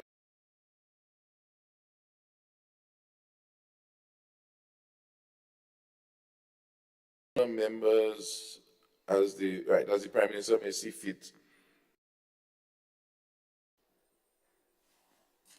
But I'm asking that we should look at terms of the skill set. Person with financial skills. You see, when you have these bodies, it's always good to have someone with financial capacity around, because the Public Finance Management Act and all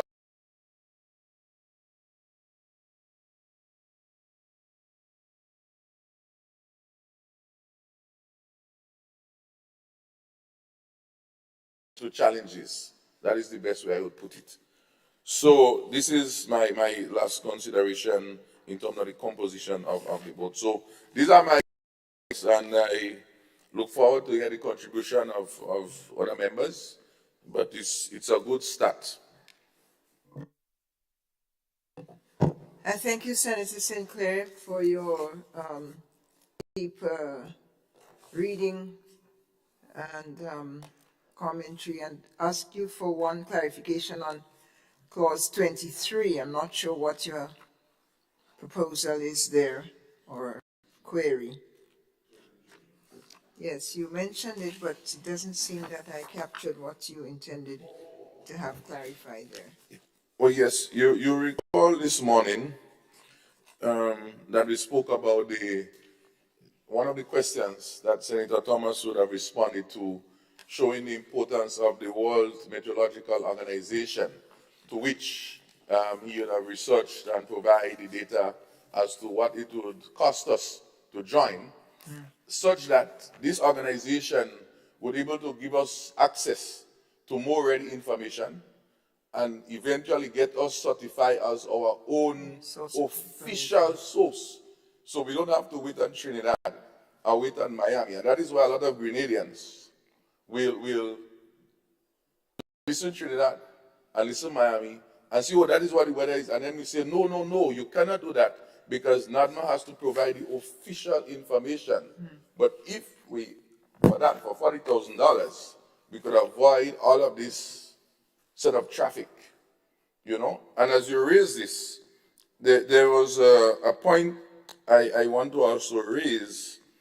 It had to do with, for a national emergency to be announced, I can't recall the clause, that the Prime Minister, I think it is, or the Minister has to do it in writing and approved. And I thought that it's something that we may want to look at in terms of, if he couldn't write, what happens? You know, what is the backstop to that? Otherwise, the emergency could be there and it's not official because those things didn't happen. I would find the clause by the time we reach the committee. So that is the other point I wanted to look at in terms of his job there. Thank you. Thank you, Senator. In reference to the later hour, I wonder if we might have all the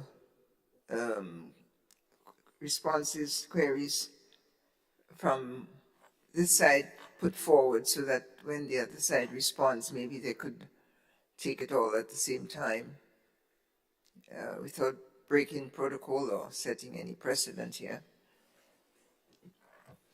The other senators may wish to speak, and if not, then we'll go to the other side and assume that there's been an exhaustion of concerns on this, my left side of the House? If you're not ready, it's all right. Let me go. All right, we follow. That looks like Senator Britton. You've asked for the floor, sir. You have it. Thank you very much, Madam President, and a late evening to everyone. It would be remiss of me, if I did not make my contribution in support of this disaster management bill. And Madam President, as I can make reference to Google, and he said disaster preparedness consists of a set of measures undertaken in advance by governments, organizations, communities, or individuals to better respond and cope with the immediate aftermath of a disaster, whether it be human-induced or caused by natural hazards. And when I look at this definition of disaster preparedness and what we see before us, I feel really happy to stand to give support to this disaster management bill because it strengthens the capacity, or in local terms, we say it gives teeth to the organization NADMA, because over the many years I see, we just being reactive, and as we approach this hurricane season, which officially starts from June, but with climate change, sometimes we get, what we refer to freak weather storms and so on, outside of the normal hurricane season. So now that we have opportunity so that NADMA could strengthen their capacity, train more people, get more volunteers involved, and on this note, I would also like to take the opportunity to encourage more people to get involved so that we are adequately equipped to respond to disaster whenever it occurs. Oftentimes, we tend to, we lean to the Royal Grenada Police Force, who is already, doing a tremendous job in protecting and serve, but then you give them that extra responsibility again. And we saw it during, not too long ago when we had that public health emergency. One would have thought that NADMA resources, where the human resources would have been utilized, and I thought it was a missed opportunity right there, rather than we just allowing the powers that be or turn it into almost a police state. And I too was very uncomfortable with that, because the people who are best trained to respond, and I showed too, even the police force was a bit overwhelmed. Some of them, came down with COVID and so on, so they were kind of stretched. So now that we have an opportunity so that NADMA, could get some more teeth, as we say, to train more volunteers already. In my agency, we are already started doing our volunteer work in terms of together with NADMA, we already selected our volunteer team, and in about a week or two, we'll be getting more people. We'll have a public meeting, inviting more persons to come out to be a part of that team. And I think it all goes well for Grenada on a whole, to have the necessary persons trained so we know what to do, rather than we just simply reacting, especially, and this is just a tip of the iceberg. I'd really like to see we get first aid training and so on, make it mandatory, especially within the communities. So persons can respond as first responders, rather than you pull out a cell phone and recording what's taking place, but you actually jump into action to help. That would help save a life. You never know. So as I've stated before, I rise to just to give support to the bill that is presented before us, Madam President. I thank you. I thank the Senator, and thank you particularly for your encouragement of training and volunteerism, and that in your constituency you might very well be leading the way. Spirit of leadership. Thank you, sir. Senator Lewis, Andrew Lewis. Thank you very much, Madam President. And just to identify that this is an extremely important bill, and it will be brief, taking into account the other contributions that have been made. I'm just seeking some clarity, and I'll expand why I'm seeking the clarity.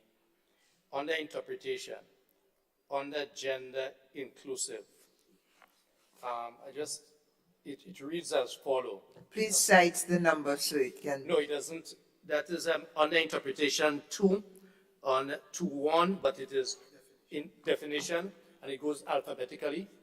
So we need to look at on the G. Page 9, yes, sorry, page 9.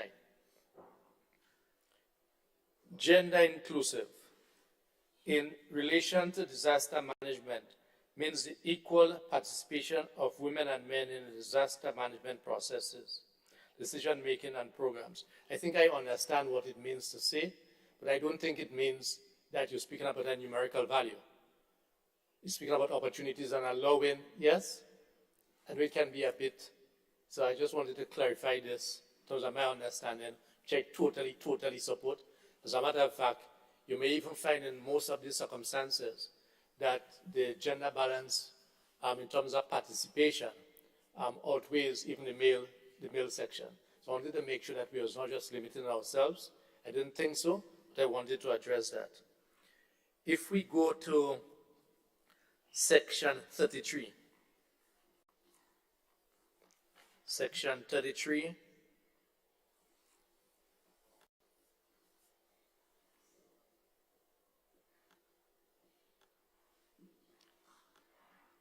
you take me a while to reach your boy. Yeah.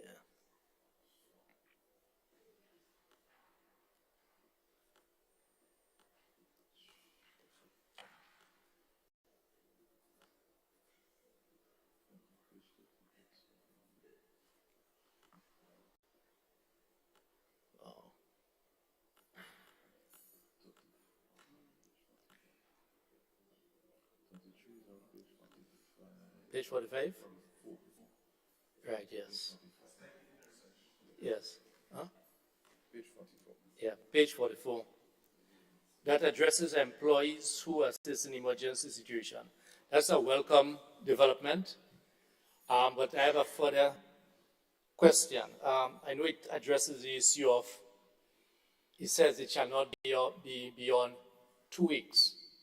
I just wanted to find out that if in the event, the way it is constructed here, what happens in the event that the director or in some community, because of the level of specialization, I mean, there are some companies, some individuals, certainly, for instance, within the government service, we know there are individuals who are trained in disaster management. That would be their responsibility.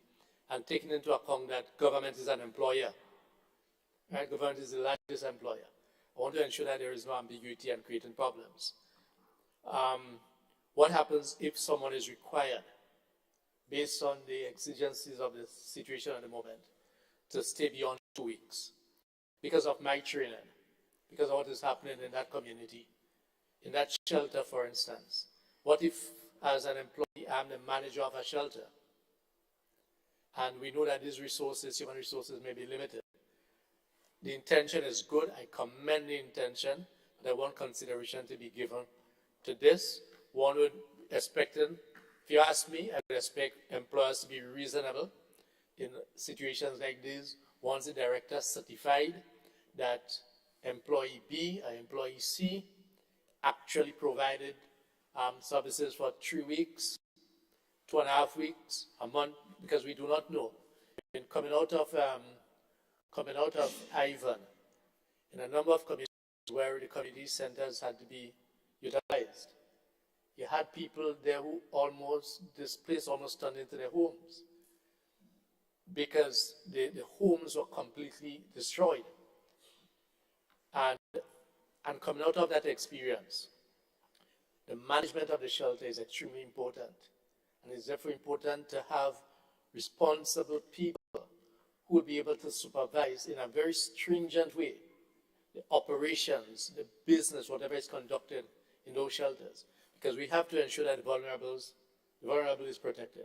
We have to ensure that our children, our girls, know our society, and we know what happens when there is communities that are not accustomed being together. What happens?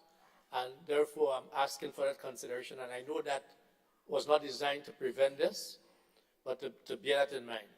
Because Section 33 basically says it shall not be for more than 2 weeks.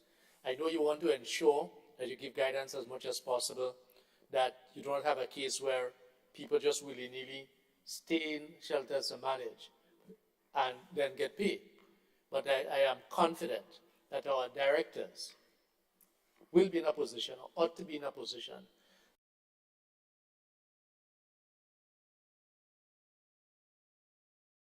for that. So I just wanted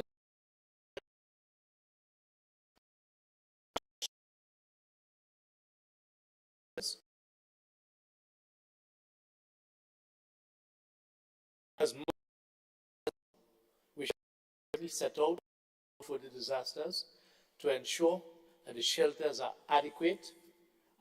They offer protection in terms of the facilities. Yes, I mean, there are some shelters from time to time that you sometimes wonder how they become a shelter. You want to ensure that these things are proper. To ensure that they're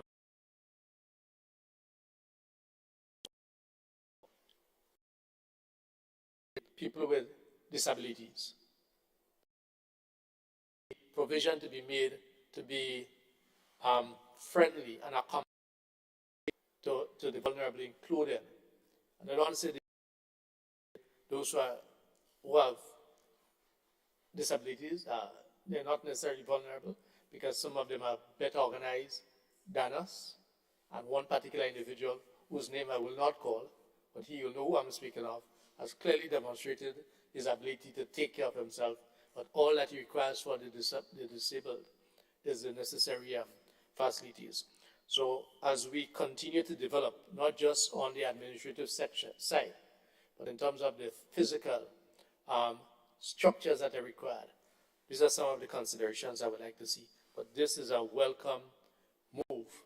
And also, I wish to commend the attempt at the provision of declaring disaster areas and expecting that people obey. When areas are designed or declared disaster areas, it is designed to minimize the risk of injury and damage to individuals and therefore put a higher cost on the state. And I see that there is a provision there which says that in the event that the Prime Minister makes such a declaration, that if one fails to comply, that there is provision that you may not be guaranteed, that people will put their lives at risk. Because sometimes, as we have seen in other parts of the world, not too far from us up north, there are people who refuse to move. And when it's water more than flour, may come and our emergency personnel, etc., many times have to put their lives at risk. So I think this is an important issue to be discussed. And for these matters to be in the communities as we educate our people and try to get them in line with this. But I think this bill is a useful addition. Thank you. I thank Senator Lewis for highlighting some additional dimensions, particularly around social justice issues, endorsing the gender justice component, as well as attention to those who are differently abled and the elderly. These are very important social categories, need to be highlighted in times of disaster preparation, and also emphasizing the need for excellent management. Thank you for your input.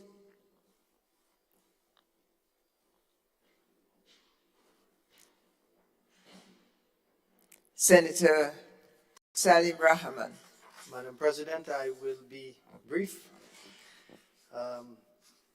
So I'm happy to see that this bill is a very good bill in that it includes, I mean, when you look at the National Emergency Advisory Council alone, it's very broad-based and it includes many different sectors of society. And of course, the business community is key in response in terms of building and building back better after an emergency. We saw that in Hurricane Ivan. Senator Lewis mentioned on page 9, I noticed that there are terms that we are becoming more familiar with, 3 gender terms. And the one in the middle, which he touched on, it said that, it says, bottom of page 9, in relation to disaster management, means equal participation. So I wish that were worded to say equal opportunity and not necessarily equal participation. Because when it comes to disaster management, I care not who comes to my assistance as long as they're qualified. And countries like ours may not have the means to have equal participation in terms of doctors and responders, in terms of the numbers. But in terms of the opportunity, I think that would have been better if it was stated like that. In terms of the opportunity, being gender inclusive, we can all agree. It makes sense. It's good. But in terms of the equal participation, as the law states, that's almost impossible. So that's something that I bring some clarity to. And then our Senator St. Clair mentioned that the elderly is missing in this legislation, and they are vulnerable in many instances. Page 26, clause 19, page 14, clause 14, clause 17, we see mention about women and girls. Of course, half of the elderly are women, so they're covered there. But the elderly should also be included wherever, so it's a suggestion, wherever women and girls are included, the elderly should also be included. I thank you. Thank you. Thank you very kindly. Well said.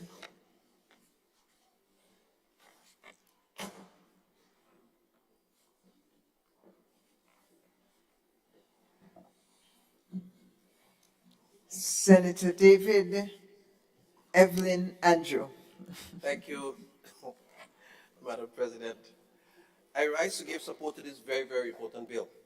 As we do know, Grenada, like many of our OECS and Caribbean counterparts, we are almost continually subject to some kind of disaster, whether it's the hurricanes or whether it's an earthquake or a volcano, as some of our neighbors have experienced. So we always experience those, but not only those, because in very recent history, we've experienced those disasters like COVID-19, which this bill allows us to better contextualize and to be able to declare and to be able to approach from a more organized framework and perspective.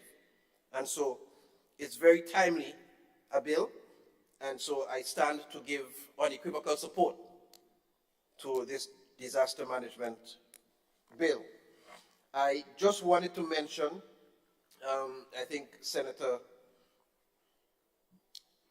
Lewis talked about the shelters and the inspection, and I'm happy to report that currently shelters are being inspected on schedule. I think it was part of our commitment because I think since a number of the schools are used as shelters, that's part of what happens in collaboration with education. So currently we are well on the way and probably very close to being completed to inspecting the designated shelters and identifying the minimum standards that need to be met to have them qualified as shelters. So in that regard, we are well on our way, and it falls snugly inside this legislative framework that's being presented. So once again, without belaboring anything too much, I wholly support this disaster management bill as presented. Thank you, Madam President. Thank you for that good news on the work on the shelters. Thank you. Thank you for your input.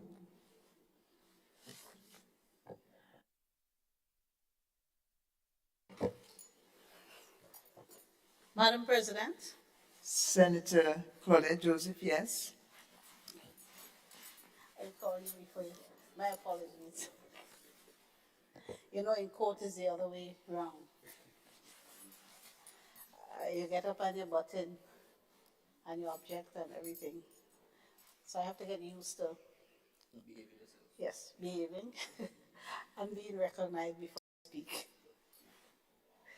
Madam President, I rise to give my full support to this bill that I am happy to record that I think all members of this honorable house and indeed of the lower house support. It is timely. It codifies a lot of what was done in the past on an ad hoc basis. As we look to strengthen our capacity and to become more resilient to the impacts of natural and other disasters, we need a strong legislative framework. And this is what this bill offers. Particularly commendable is the establishment of the agency with clearly defined officers with specific roles, and also particularly the recognition of volunteers, the importance of volunteers in executing the work that needs to be done whenever we are faced with a natural disaster. I think a revolutionary clause in the bill is contained at Section 59, which recognizes the service and sacrifice that volunteers offer, in that it provides for them to be compensated if they are injured while volunteering in the aftermath of a disaster. And this, among other things, Madam President, will make for better management, greater efficiency, and better preparedness in the event of a disaster. I know the agency is informally working already, because only a few days ago, the community, can't remember how it's styled in the Act, but the community groups established by the Act, one was elected at the St. George's Anglican School in the town of St. George. So I know the Act, even before it is formally passed in the Parliament, is well on the way to implementation. Commend this bill to this Honourable House for passage through its stages today. Thank you. Thank you, Senator Joseph. It's great to hear that the people are leading the process, at least the legal process.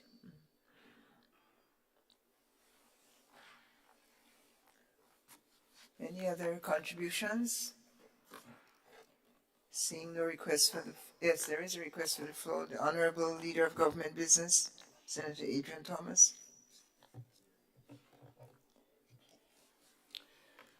Thank you, Madam President. I happy to, I think it was a good feeling after a hectic day to hear that that this bill is widely supported. And our colleagues on both sides of the House have seen the importance of this bill. One point in regards to Senator Andre Lewis' concern about the 2 weeks limitation. Obviously, we have to take into consideration the reasonableness of the employer. It's to us to go beyond 2 weeks, and it may be a little bit unreasonable, but I understand your concern what happened thereafter. It means that that other means and ways have to be provided. We have to find other ways and means of providing the service or continuing the service, because it will have to be continued. We are hoping that after 2 weeks, people can recover and get up and about in situations like that. It do. We don't know what there will be. It will extend to longer periods, and no matter how long you go, we still cannot anticipate how long it will be. So I appreciate that comment very much. On the question of gender inclusiveness, really and truly, it's not I don't think it's a numerical value that we are looking at per se, but obviously, in a society where you have 60% female and 40% male, we could understand what the equality really means. So, Madam President, I really and truly happy that we had such a wide cross-section supporting this bill, and I look forward to passing it. Thank you, Senator Thomas.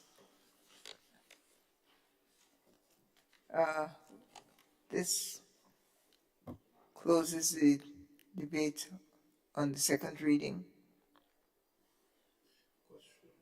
So, the Leader of Government Business having spoken, honorable members,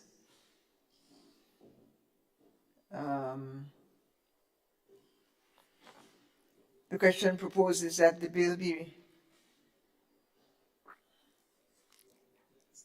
reread a second time. Sorry, but hesitated. All those in favor, say aye. Opposed? Passes. The reading. The bill for an act shortly entitled Disaster Management Bill 2023.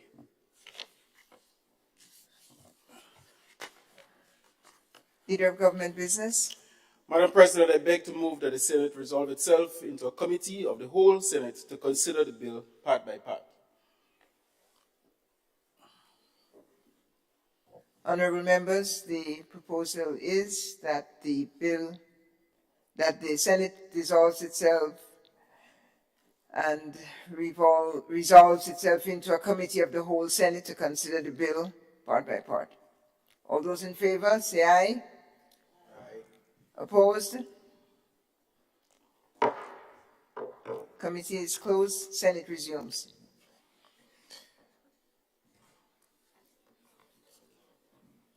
Part 2, National Emergency Advisory Council.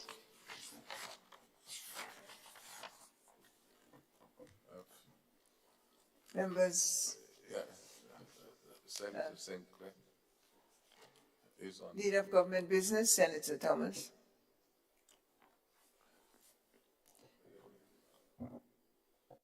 Yeah, so I want to speak. Thanks. Floor, Senator. Thank you, Chair. Yeah. Sorry. Thank you, Madam Chair. On the 5, again, consideration, and maybe it's covered, but the issue of the utilities, like the water, public utilities, telecom, electricity, as I said, I noticed some glaringly that they were not part of that advisory council, which I think they are major stakeholders in some form that should be included in the National Advisory Council. So that is a suggestion that I'm offering. As I said, H speaks to, in that same section, 5H speaks to persons can be co-opted by the council for a specific period or specific discussion. But knowing the key about it, these are essential services, being out of the loop, knowing what they do, I think that there could be an insertion of a clause there to accommodate those recognition. That is the suggestion that I'm offering for this section.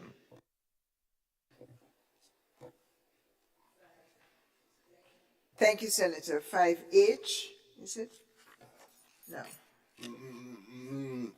Well, it's not H. It comes on the, it is in that section. I'm not too sure where it might be the most appropriate. Yes.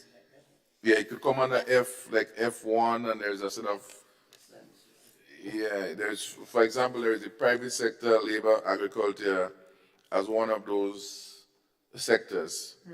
And so I'm suggesting that we can look at the utilities somewhere as another bullet under that. Thank you, Senator Sinclair. Senator Joseph? Madam President, Madam Chair, yes, we are in committee. 5, 2F, 6. 2F. Statutory bodies as the minister thinks fit.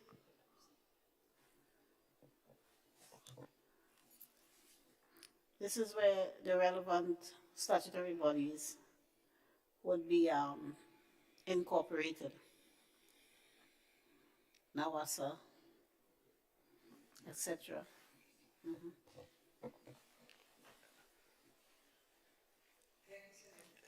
Thank you, Senator Joseph. Senator Lewis? Thank you very much, Madam Chair. I agree with the point made by Senator Joseph. But what if one of those utilities no longer a statutory body? I hope they all remain statutory bodies, especially GrenLec. But if, for instance, it's no longer a statutory body, then what happens? Thank you, Senator Joseph. Madam Chair, I imagine they can also be incorporated under 7.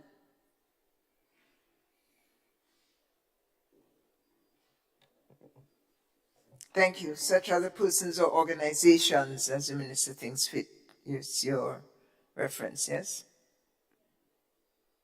Once we understand the spirit of the good faith, because an organization, knowing that it is part of this, need to plan its own resources and how it's going to be providing that sort of interface. And so I trust, well, it's all it is, that at some point there would be an announcement as to who these agencies are, and so that they can be able to plan and cater for. Okay?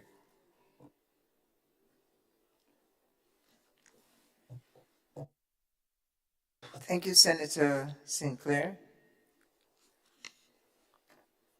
Other matters?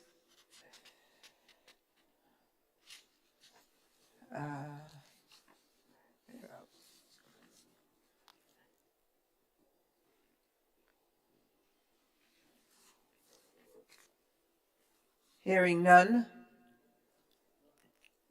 Senator Rahman. Yes, Madam Chair, thank you very much. Page 28, it says, page 28, number N, or letter N. It says, I'd like some clarification on that. It says, procedures apply in the event that the requisitioning of private property is considered to be desirable before, during, and after a hazard impact, including procedures for assessing and paying compensation in accordance with Land Acquisition Act, Chapter 159. Am I to understand that this is speaking about acquisition of land in the event of an emergency? And if so, then it makes sense for before and during, so that you have the use of it. Let's say it's coastal property and you need it for ships or whatever it is to come in. So before and during, but why after an impact? Why is it necessary to be able to requisition private property even after the impact? Does that mean that it doesn't have to be given back? Am I understanding this correctly? Thank you. Thank you for your question. Senator Joseph? Senator, I lost this specific section, subsection rather. Which one is it? Yeah, I'm on 28. Which one? N. 3 N.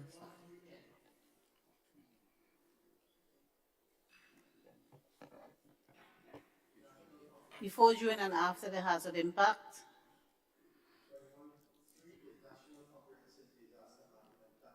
Yes, the fact that the Land Acquisition Act is cited there suggests that this provides for the event where it is necessary to acquire the property. It may be that based on the purpose for which it was used during the disaster, the nature of the property is changed. A number of variables come into play that would cause the state to exercise its powers under the Land Acquisition Act. But the answer to your question is yes, once that statute is engaged, that's the thinking.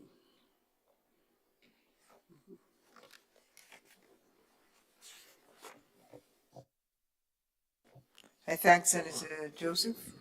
Senator Sinclair? Yeah, I'm back because the general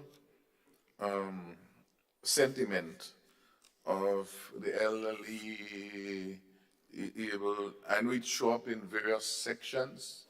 So as early as 17, that concern is sufficient. And so the question to the honorable members on the other side is the openness to consider the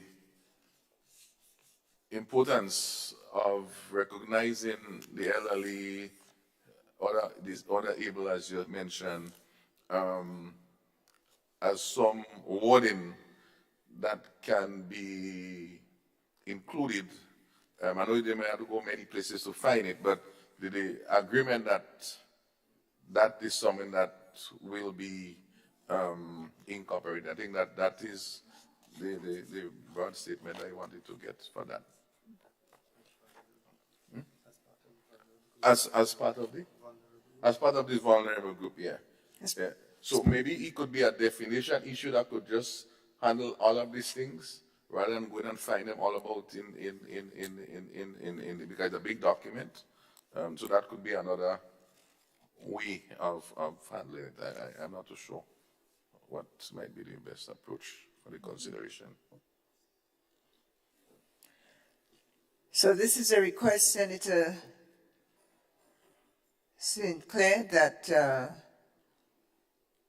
language that is inclusive of persons with different abilities and age range, the elderly, and so be taken on board as a specific language in the final text?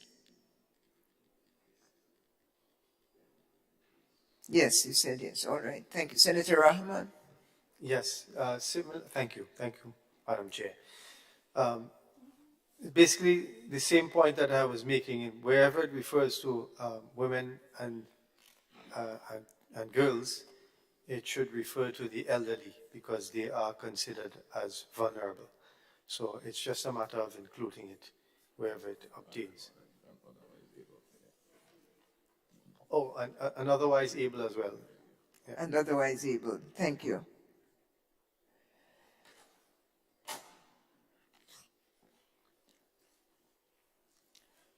All right.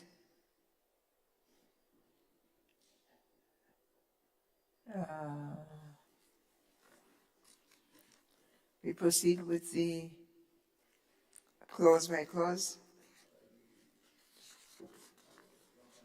Section rather.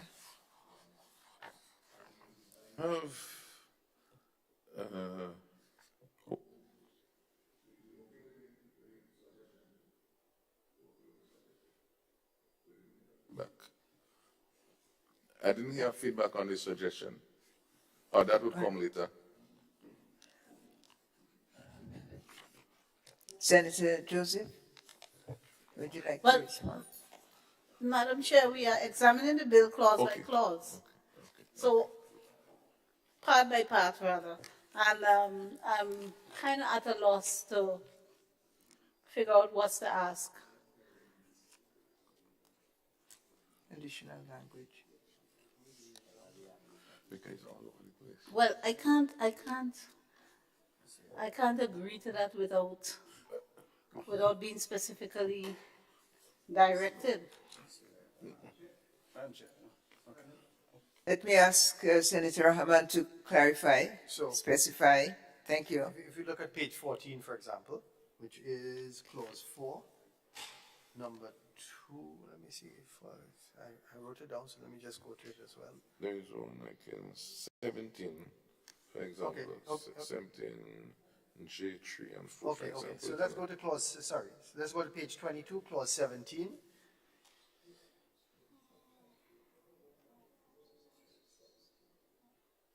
That is page 22, clause 17, 1, J.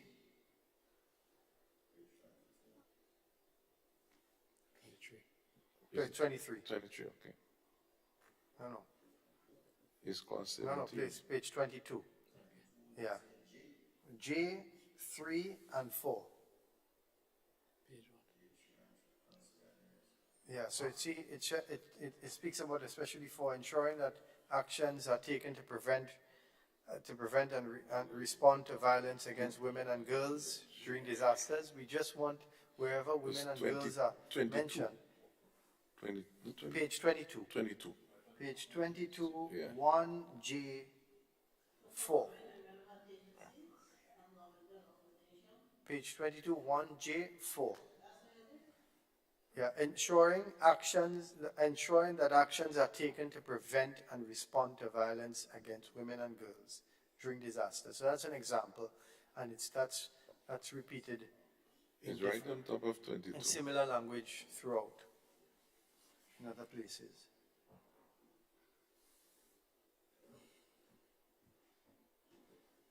Oh, sorry.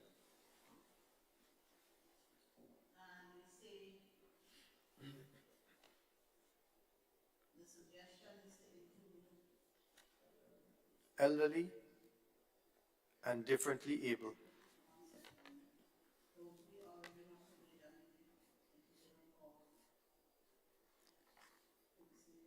Your mic. Sorry.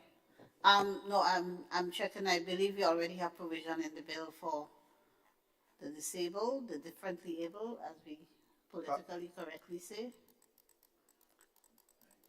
Perhaps, but I haven't seen any with regard to the elderly.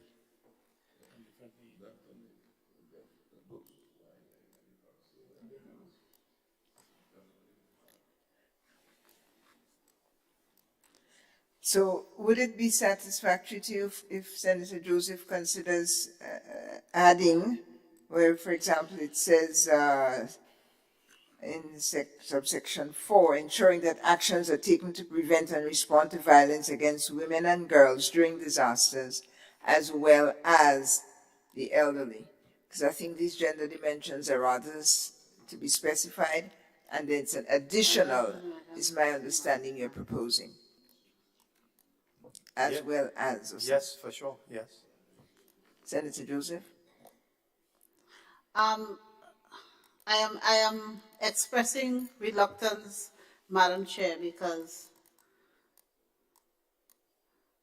I don't know that I want to endorse insertions in a vacuum. It feels as a vacuum to me. So that's why I'm hesitating, not that I oppose the general sentiment expressed.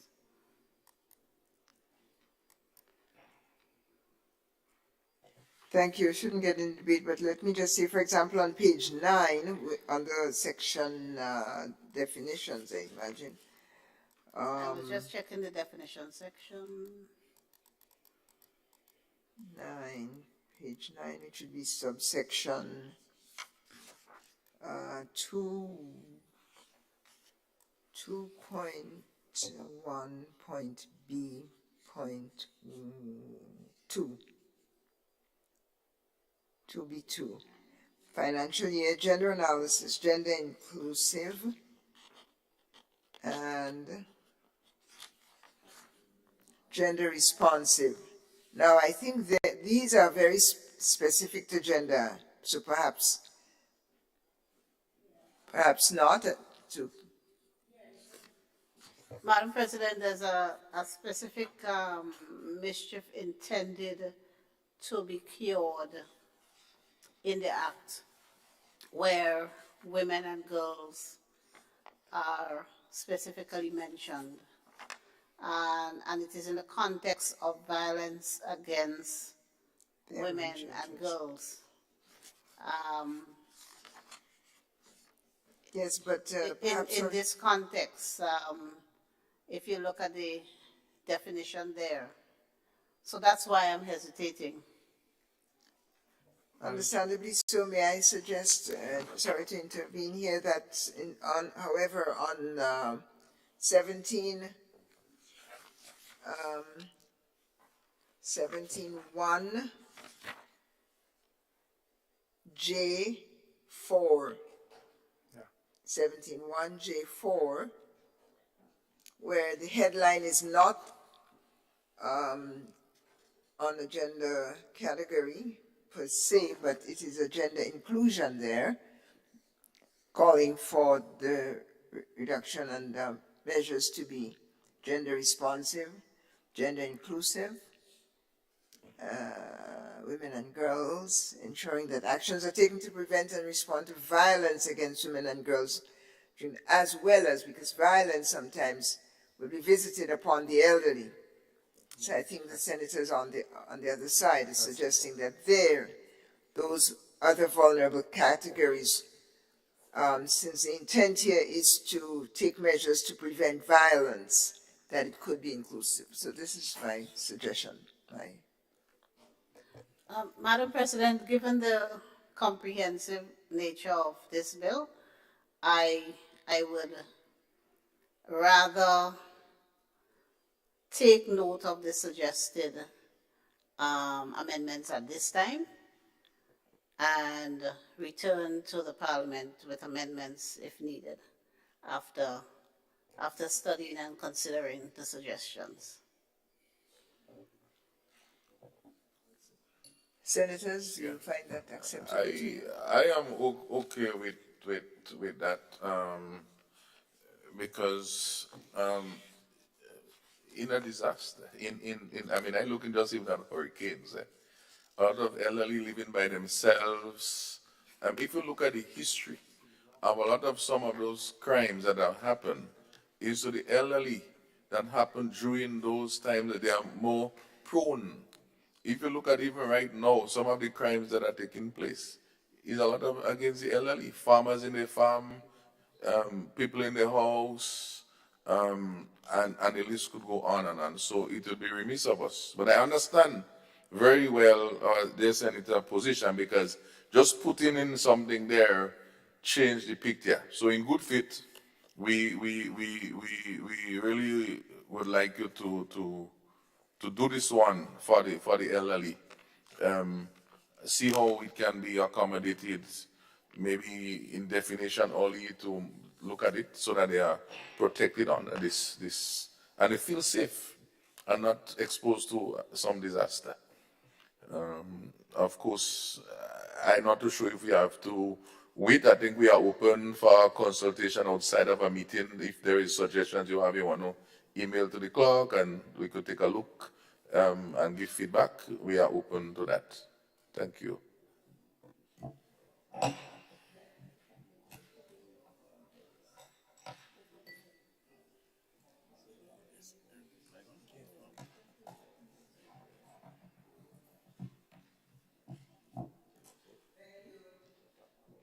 Senator David. Madam President, I'd like to join my voice to support our AG on this side in relation to the fact that the specific reference to women and children comes from a place where the research is indicating, and you can consult UN Women, for instance, the spotlight initiatives that we have in Grenada in the Ministry of Social Development. You consult those agencies and you would see that there is UNICEF, and they'll tell you statistically, empirically, there is overwhelming evidence that the group that has been most affected, and I can't tell you whether it's 1 to 4 or what the extent is, but most affected, significantly so, repeatedly, the women and children. And so that's the basis, I think, for particularly singling this grouping out in this particular decision, notwithstanding that I appreciate and understand that everybody deserves the cover, and particularly our seniors, and differently abled persons. So I'm not averse to that at all. But I'm just saying this particularly targets and responds to the empirically determined trend of increased levels of violence against women and girls and children in those kinds of settings. Yeah? And so I support the AG with that. I think, Madam Chair, that part I mean, is good, and I'm happy to see that. It's just that these others be looking at, maybe we need to have a UN organization of the elderlies too to get a voice in. Maybe we need to do that.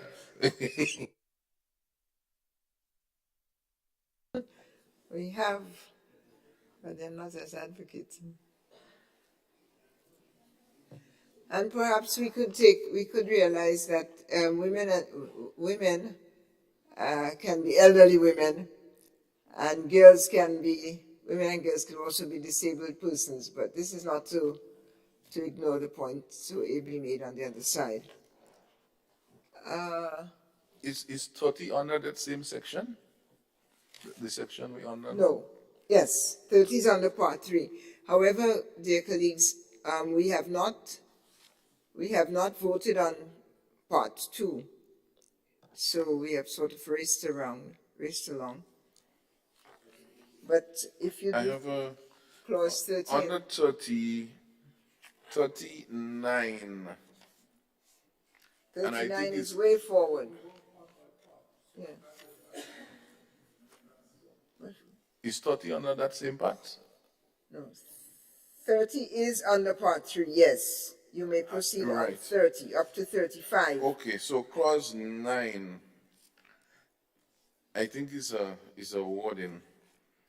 Under inspections, sorry, it's 30, and 30 has a set on it, like 1, 2, 3, 4, so 9. So it's 30 and subsection 9.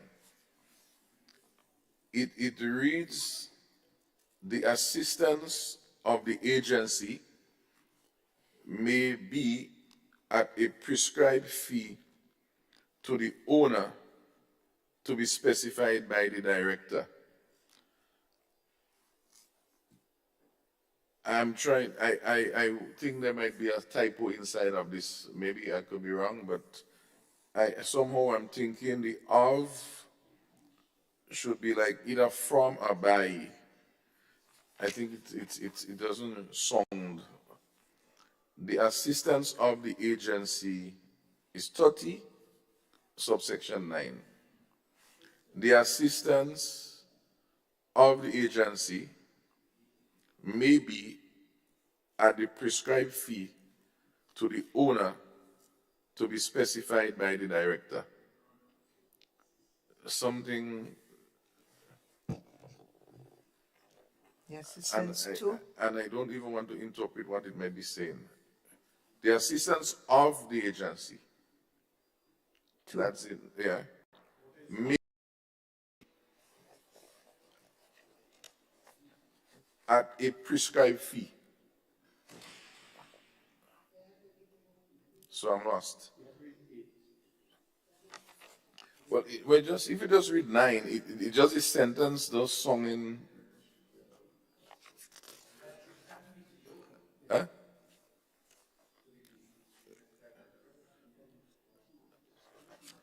No, you see 39? I have the assistance of the agency. We reading that?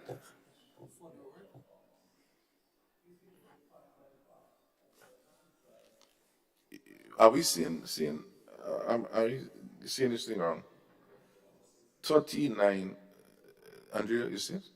Well, what did you say that the agency may provide assistance, the director may provide assistance, the owner, the agency may provide assistance to the owner, but the director will specify it. No, the assistance of the agency? Maybe at a prescribed fee to the owner. Read it here. Read it. The director shall, on information contained in the report submitted under 5, direct the owner of the premises to take remedial action within a specified period of time, with or without the assistance of the agency, subject to subsection 9. So the assistance of the agency may be at the prescribed fee to the owner to be specified. Okay, all right, okay, no problem. Okay, all right, okay, I'm okay now. Probably for ease of reading, you can insert a comma after owner. Yes, yeah, we can.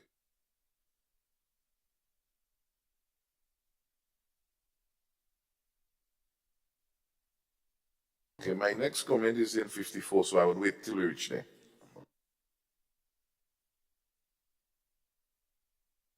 We will need a comma, I think, in 54, but we'll get. Dear colleagues, we have part 2 to vote on. It consists of 9 clauses, clause 5 to 13. I trust we have exhausted discussion on them so that we could proceed in a rather methodical manner so as not to create too much difficulty for the Hansard reporters. We are now have concluded discussion on clauses 5 to 13. All those in favor, say aye. All those in favor, say aye. Those opposed? Carries. Thank you.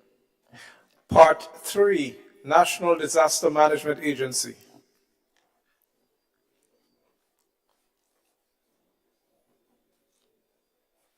Part 3, National Disaster Management Agency, clauses 14 to 35. 14 to 35. Madam President, I thought we had just concluded that section because we were just Discussed it, deliberating on but we did matters not there. vote on it. All those in favor of those clauses say aye. Opposed? Ayes have it. Part 4, District Disaster Management Committee. All those in favor of clauses 36 to 39, say aye.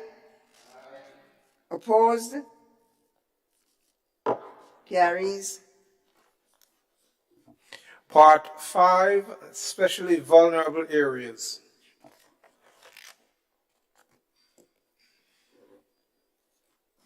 Part 5 of the draft of the bill includes clauses 40 to 43, covering vulnerable areas. All those in favor say aye. Opposed? Carries.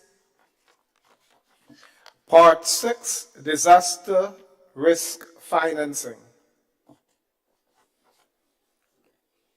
Financing standalone clause number 44. All those in favor say aye.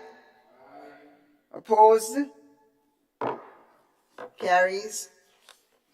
Part 7, Obligations of Persons Involved in Disaster Management.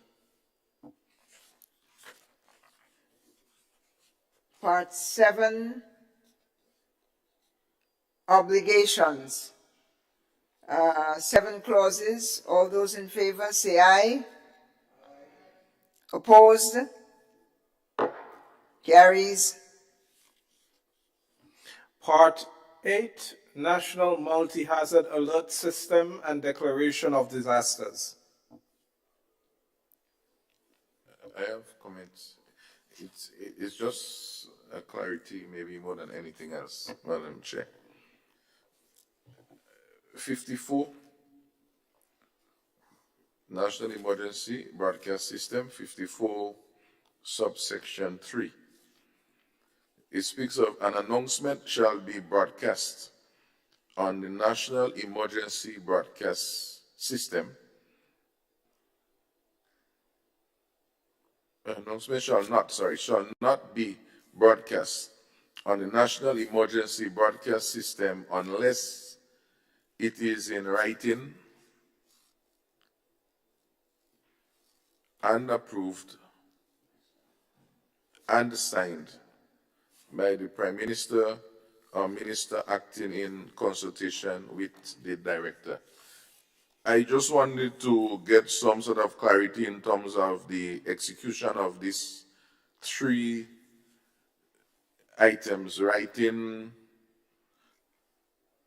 and approved. I'm trying to figure out where that is. Is it the Prime Minister approving? Is it the Council approving and signed? I was trying to understand this portion. It wasn't very clear to me. Thank you. Clarity. Senator Joseph. The Prime Minister approves and signs, right? In consultation with the Director.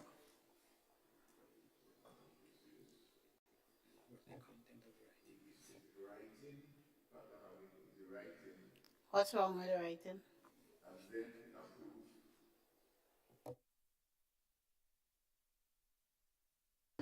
You need to articulate what your concern is. Yeah, well, I'm trying to, okay, so I think Senator Thomas helped me. So it have to be in writing, and then it have to be approved. And then it have to be signed. And all this must be happen.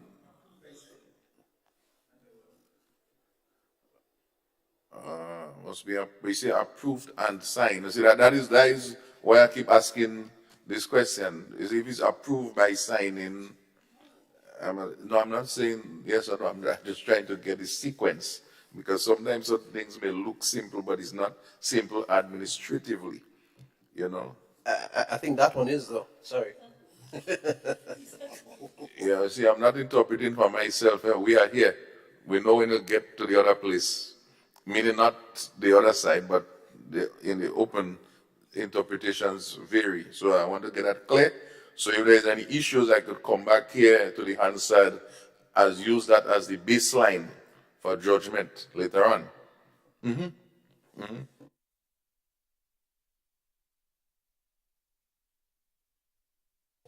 Are you satisfied, Senator Sinclair?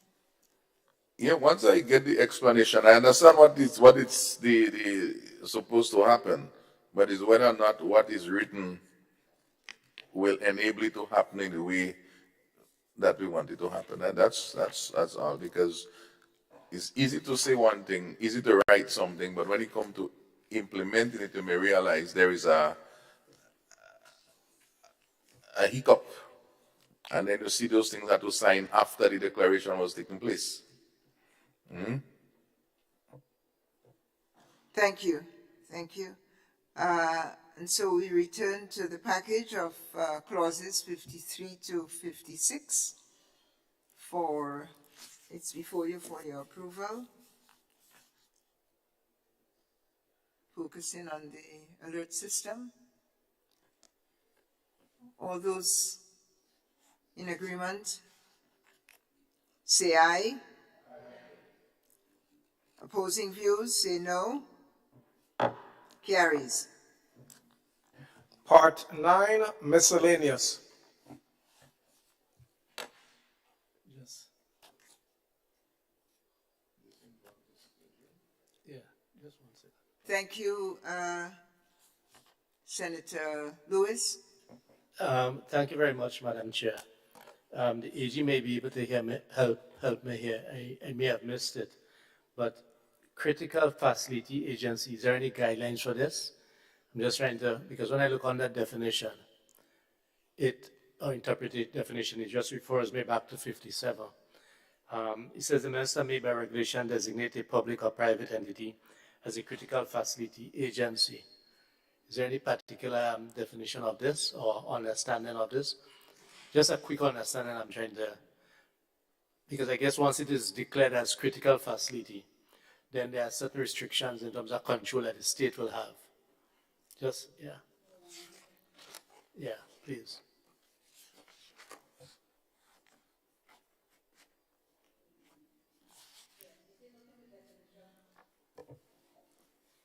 Thank you, Senator Rahman.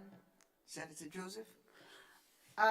The definition section, critical facility agency means an entity, whether private or public, comprising critical facilities and designated as such under section 57. And the critical facilities is defined at the top as the primary physical structures, technical facilities, and systems which are socially, economically, or operationally essential to the functioning of a society or community, both in routine circumstances and in extreme circumstances of an emergency, or those systems and assets, whether physical or virtual, which are so vital to Grenada that their incapacity or destruction would have a debilitating impact on national security, national economic security, or national public health and safety. Yeah. Thanks, can I You're welcome. Yeah. And for obvious reasons, I will be concerned. But it is limited to a disaster, period. Yes? Not under normal circumstances. You know, I understand. Thanks, yeah.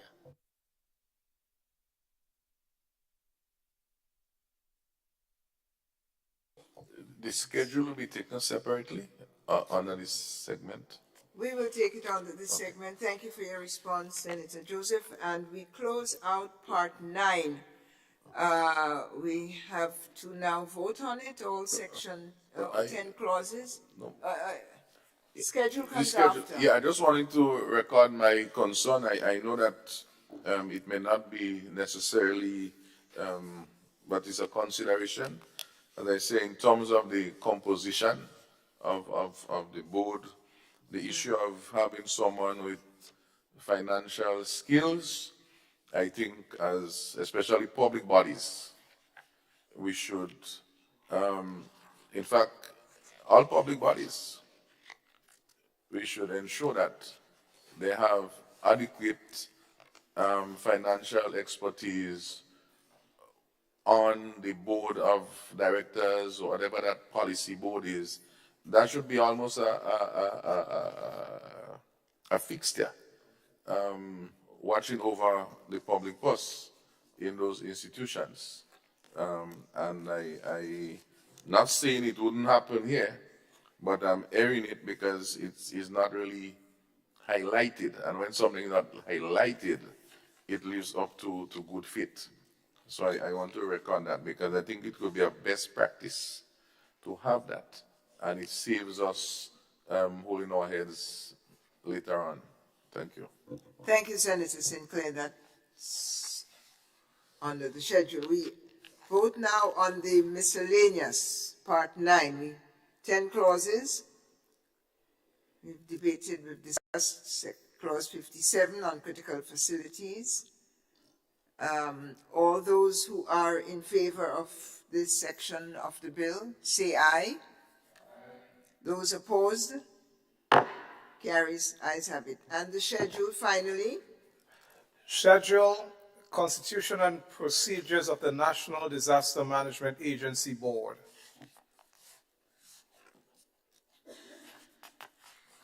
Senator Sinclair has already given his comments.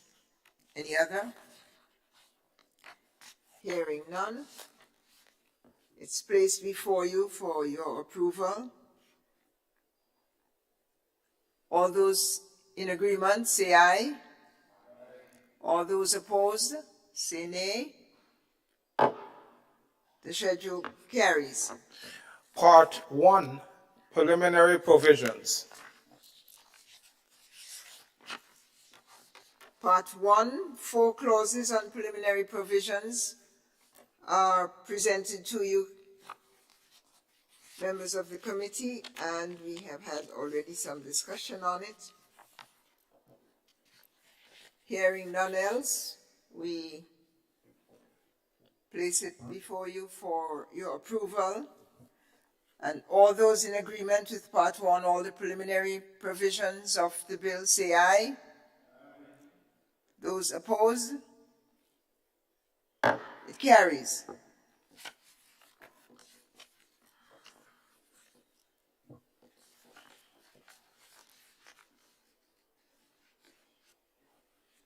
I can't see, but I take it that thank you. Leader of Government Business, you have the floor, sir. Madam Chair, I beg to move that the Senate resumes and the Chair of the committee reports progress on the bill. Honorable Senate, the question is that the honorable committee members, the question is that the Senate resumes and that the chair of the committee reports progress on the bill. In favor, say aye. Aye. Opposed? Committee is closed. The bill is now out of committee with robust discussion having been conducted related to a number of the clauses, and the proponents have taken them on board consideration has been given and will continue to be so as the legislation goes forward into enactment and implementation. This is the report. End of report. The Senate has resumed, as I said. Leader of Government Business. Madam President, I beg to move that the Chair's report be adopted.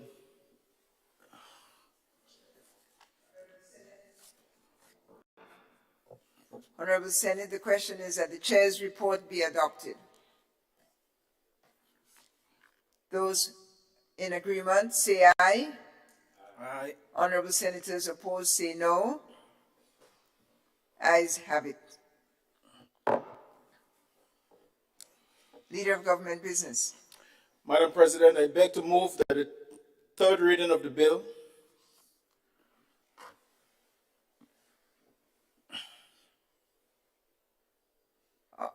Honorable Senators, the question is that the bill be read a third time and passed. As many of you as are of that opinion, say aye. Aye. Of the contrary opinion, Senators say no.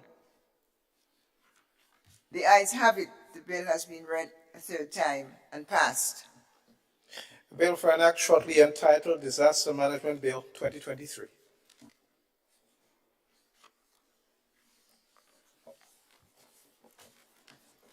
Item number 16, public business.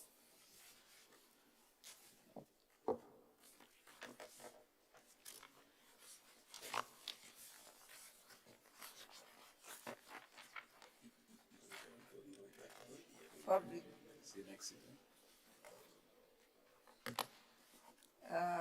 Senator Sinclair. Yeah. Thank you, Madam President. I have two motions that I've had tabled for discussion. Of course, being cognizant of the current situation that we are in, having extensively gone through a very important bill, data protection, which is a serious matter for this country. I think we did well to go through it today. And of course, another important bill, disaster management.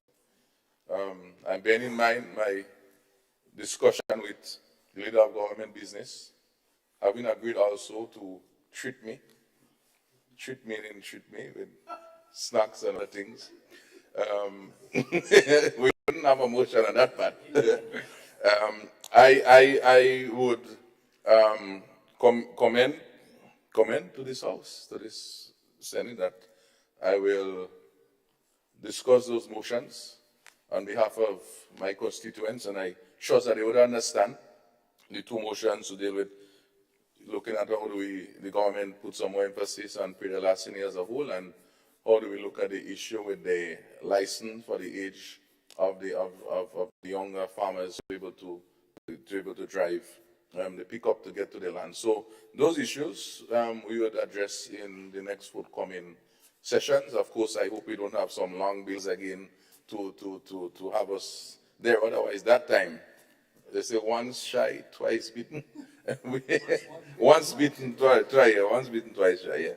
So, of course, I want to make that suggestion from my end. Thank you.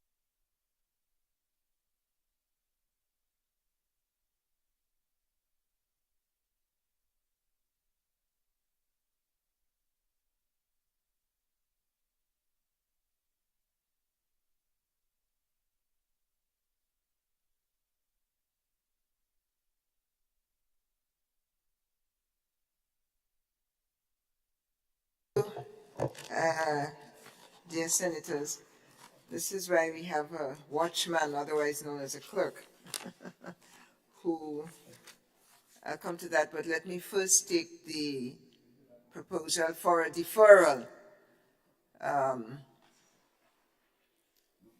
So, Senator Sinclair, you have proposed that we defer the two motions on the Predial Larceny Fund and the licensing for young farmers under 25, that we defer this to subsequent sitting of the Senate. I put this before the Senate for your approval. The question is to defer these two motions until our subsequent sitting. All those in favor say aye. Oh. I withdraw. Anyone opposed? Thank you for your indulgence. Leader of Government Business, you have the floor, sir. Madam President, it has been brought to my attention that the confirmation of the minutes for December 21st, 2022 needs to be confirmed. I so move.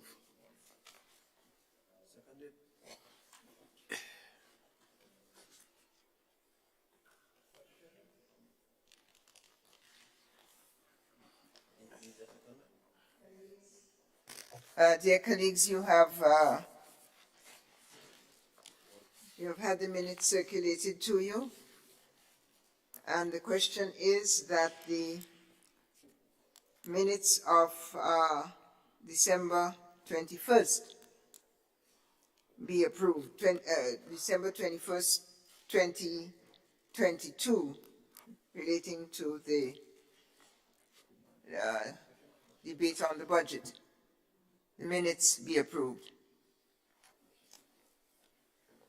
All those in favor, say aye. Those of the opposite view say no.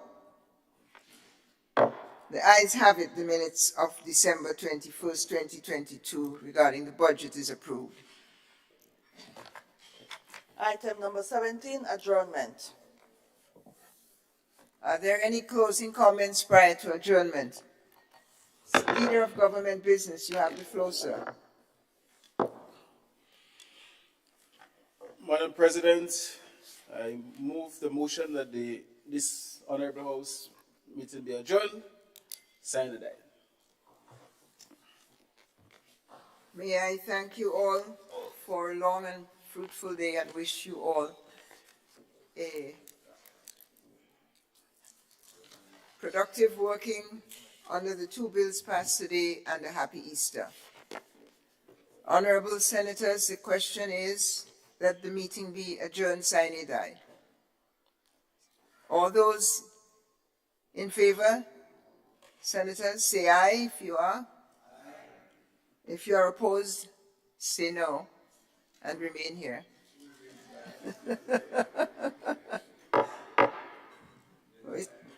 Senate is adjourned until